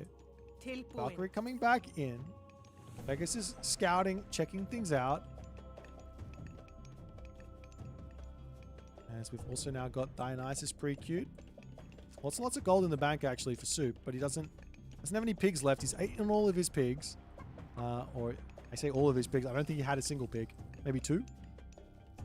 As the temple is back under attack again. And, like, I just... Anyways, villagers drop the finish up on the gold. They're charging in for some damage here. You can fix this up with another wall. No problems. Just wall that and your main base is fine. Put down another temple.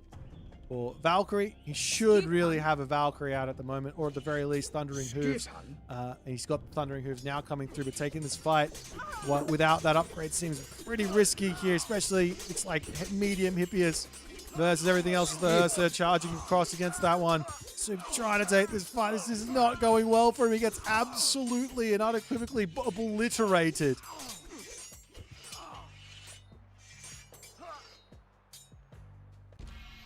And then he taps out. Well, I don't think he needed to take the fight. Of course, he might have had to take the fight over here. But I don't think he needed to take the fight. Also, I'm missing my herdman here. I'm not sure about this one from Soup. He was under the pump early, but I feel like he got out of it. And then he tried to go into delayed raiding cavalry. Now, if you're playing, say, Odin, and you get a nice quick advance, you defend the early game, and you just go mass raiding cavalry, you can match the raiding, you can match the Hippias of the Poseidon fine, by numbers. But in this situation, Soup, even though he had more villagers, he just doesn't have that military resource advantage, or at least equal on resource. If you're equal on resources, then you should be able to win the fights as Thor, because your raiding cavalry will have the better stats. He just didn't have it, and he took the fight down upgrades, and that was just not it. Yes, he's got the armory upgrades, but that's just not enough to make it work there. Look at the upgrades. He's actually got bronze shield and bronze mail. That's where his economy went. I think if it went into units, he would have been in a better spot, but nonetheless, a well-played game from Tunison, and now we get ourselves our second best of 7 of the day. 2 best of 7s. These guys want me to stay awake forever. All right, let's jump back to the draft and see what they're going to pick for game number 7.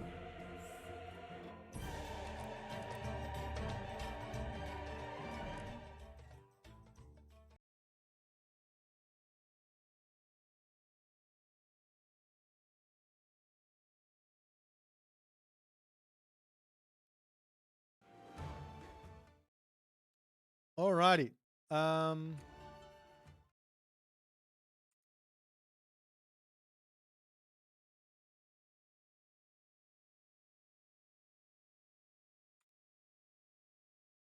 Where's my links?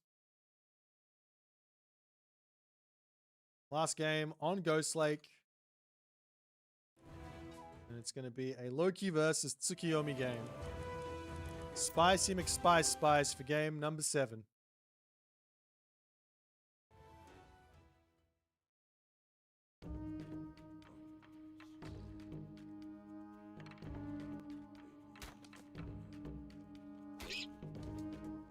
Off we go onto Ghost Lake.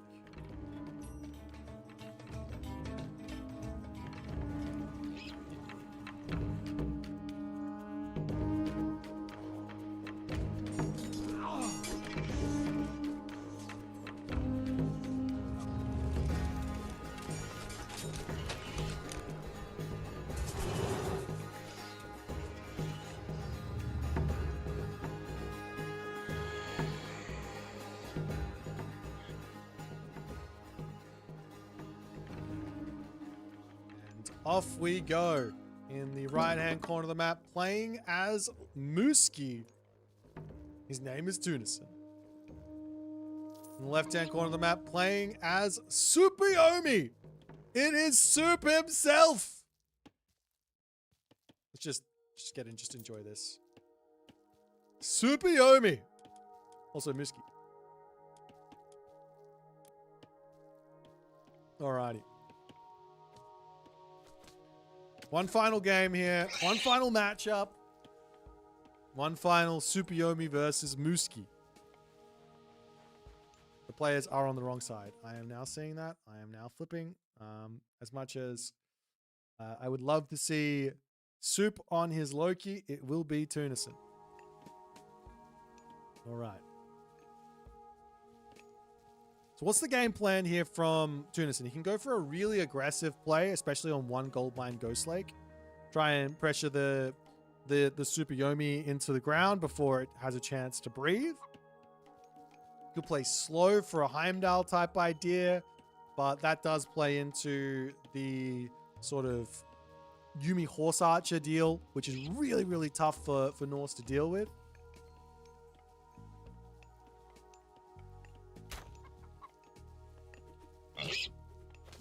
We'll see how Tunison's going to approach this one. I'll see how Soup is going to approach this one as well. This is one of those matchups which, I mean, I think I'm like fine with it if I play Amaterasu.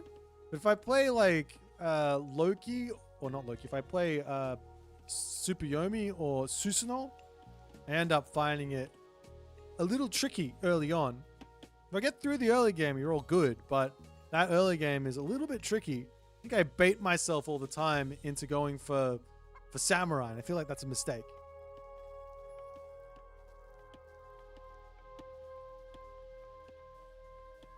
So for those of you who don't know, the Japanese Tsukuyomi or Tsukuyomi, I should call it. This is the cavalry god. And generally speaking, against the Norse, for whatever reason, cavalry gods tend to struggle. Probably because the Norse gods have got just innately good cavalry in the raiding cavalry. But also things like the herdmen are really, really strong. And all that good stuff can be a big help. So something like the herdmen, raiding cavalry, berserk, all those type of units tend to do quite well into the cavalry. Now that being said, you can still go for infantry as a cavalry god as well. Still go for archers as well, but that's not what we're going to be seeing. Do you see a very safe temple from Soup? I love this. This is something that we should be doing every single game. I don't accept any temples being placed basically outside of the talent center fire anymore, unless you know that the god you're playing against isn't going to be attacking you anytime soon. Like, say for example, versus like a China, they're probably not going to be attacking you early to kill your temple off, so you can place that a little bit more aggressively, a little bit more as a building wall. But Soup drops the guardhouse, he drops the stable. Forseti coming in for Muski. Now, of course, Loki has had its buff. People have been complaining that Loki feels a little bit underwhelming, a little bit lacking on the bonuses. Now Loki can actually go Mass Hursa again. I honestly think this was something that the devs didn't want to happen anymore. They didn't want Loki to be a pure Hursa and only Hursa type god.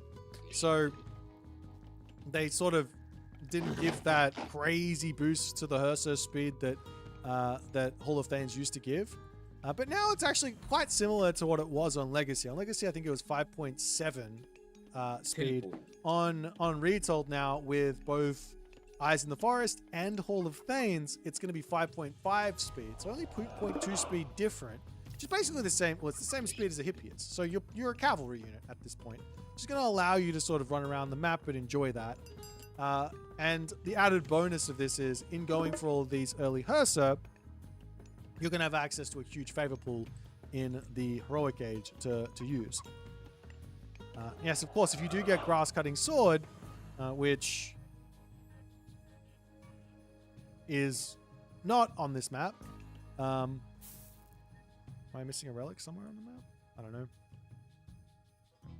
I think there's one somewhere. Does someone have one picked up? There it is. Feather of a Fang. No Grass Cutting Sword. Of course, if you have Grass Cutting Sword, the Hursa will move very, very, very quick. Meanwhile, over onto this side, we've got the Naginata Riders charging in. A Healing Spring does get dropped in, and Soup with holy damage. He catches two. Can he cut them off? Yes, he can. One goes down, two goes down. A huge early game raid there by Soup. As he gets in, he gets out. A little bit of lackluster building placement, lackluster walls against this Tsukuyomi, whose main benefit is Cav. Going to be heading back over onto the chickens again. and seeing those villagers still in there as they're going to be pulling back, and Soup yet again pulls. He gets another double villager kill. Oh no, this is so disastrous here for Tunison. You cannot afford to have that amount of damage. Soup can literally just run out of here through the front door. You left the front door wide open. Soup sees the berserk there as well. He gets the snipe on the berserk, and now he's out of there. Crazy damage from Soup, and Tunison is left going, oh damn, I'm in some trouble here. That's not ideal in the slightest. He was trying to get greedy and get out onto this hunt early with these walls over here. But you got to shut the front door first. Can't be worrying about the back door when the front door is wide open. Nobody's concerned about a back door when the front door is wide open. And Soup takes full advantage of that. He's in onto his Naginata riders. He's bushy. He's healing them up as well. These 5.5 speed Hursts are going to be coming through. And look at the base from Soup. It looks absolutely beautiful. That being said, Hursts are very, very strong, and you have to be super careful here as the Hursts are coming through, taking down the Jirakumo, taking down those Kitsune there, as well as the Miko going to attempt to heal everyone up. Great control from Tunison, but on the retreat, this is where the problems are going to come from. Never mind, they're going to move quick, and Tunison's got some skills on his speed walking out of there.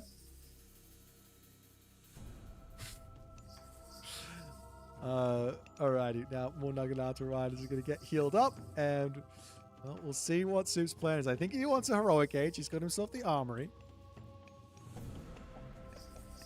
He wants a heroic age for his New Moon on the armory. Basically the only usage for New Moon at the moment, outside of potentially on a tower or on an early game watermill. Maybe there's a world where you go and grab Hand Axe Plow and drop New Moon on the watermill. Would anybody ever think to do that? Not sure. Anyways, at this point in the evening, I don't even think I can use my brain to cook up anything anymore. But Hachiman is coming through. Bragi for Tunison as well. If you know me, you'll know that I prefer Njord in nearly every single position at the moment. I think it's just way better than Bragi. That being said, the times when you want to go Njord can basically be narrowed down to, does my opponent have strong anti-infantry? And the answer is, well, yes, in the samurai, but this is Tsukiyomi, so not really. That's the answer. So not really. You don't have to go for Njord against Tsukiyomi, because you want the Yotuns for counter infantry, and you want Yals for counter infantry. It's the general gist. But in this situation, Bragi is going to be really, really strong. Hurster are going to get a huge amount of damage. In fact, what Tunison could do now is he could go very, very heavy on gold, and he can go into a bunch of battle ball as the Einery spawn comes through. Flaming weapons also in. No New Moon. Oh, there goes the New Moon onto the armory there as he does turn around and take the fight. I don't know if he's going to be winning this fight, though, as a battle ball spawns in. It is full bronze, basically, in for Soup on this fight. He has to take it. Look at that favor just piling up. Look at all those Ursos still very, very much alive as Tunison is looking for villager kills. The Miko runs outside of the wooden wall, diving over here into this tower there as well as the Daimyo comes through. There goes the Shogun, as that's going to be exactly what he needs to get some samurai in to try and survive this crazy flaming weapons attack. There is no watchtowers coming in at all. More units are coming through as the Shogun does end up falling. One samurai pops out. The flaming weapons is done. Another Daimyo comes through over onto this side to try and take out that battle ball there, as the samurai will slowly chop through these Hursa. 2 battle balls in the main base. 140 favor for Tunison here, as Soup trying to get his villagers involved. He needs more and more and more in terms of these heroes to deal with this mid-unit flood inside of his main base. Of course, the Yumi horse archers could be another angle to take them out. He doesn't have the actual upgrades though, as the town center is now down to 200 HP. And this flaming weapons from Tunison comes through and does just so much damage. Soup looks like he might simply just be dead here. He's getting a bushy out. He's got no resources left in the bank for anything else. The Miko coming through to attempt to help out. Villager differential 20 to 33 as the gold mine runs out. And what else does he have? He's got 19 population. 19.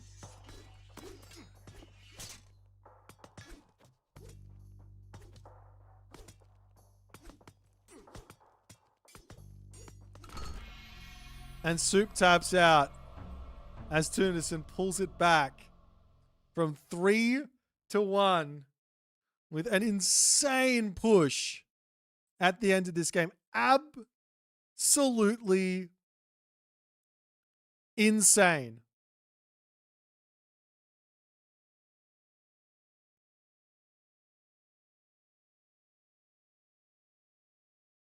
I feel like Soup just needed to drop a dojo and build some samurai. Like, if you see your opponent go full Hursa, you just have to go for samurai. I don't feel like you have another choice. If you had a handful of samurai, this attack would never have worked. It's like charging into Hypaspis with flaming weapons or Axeman. Just not going to work. What I'm looking for.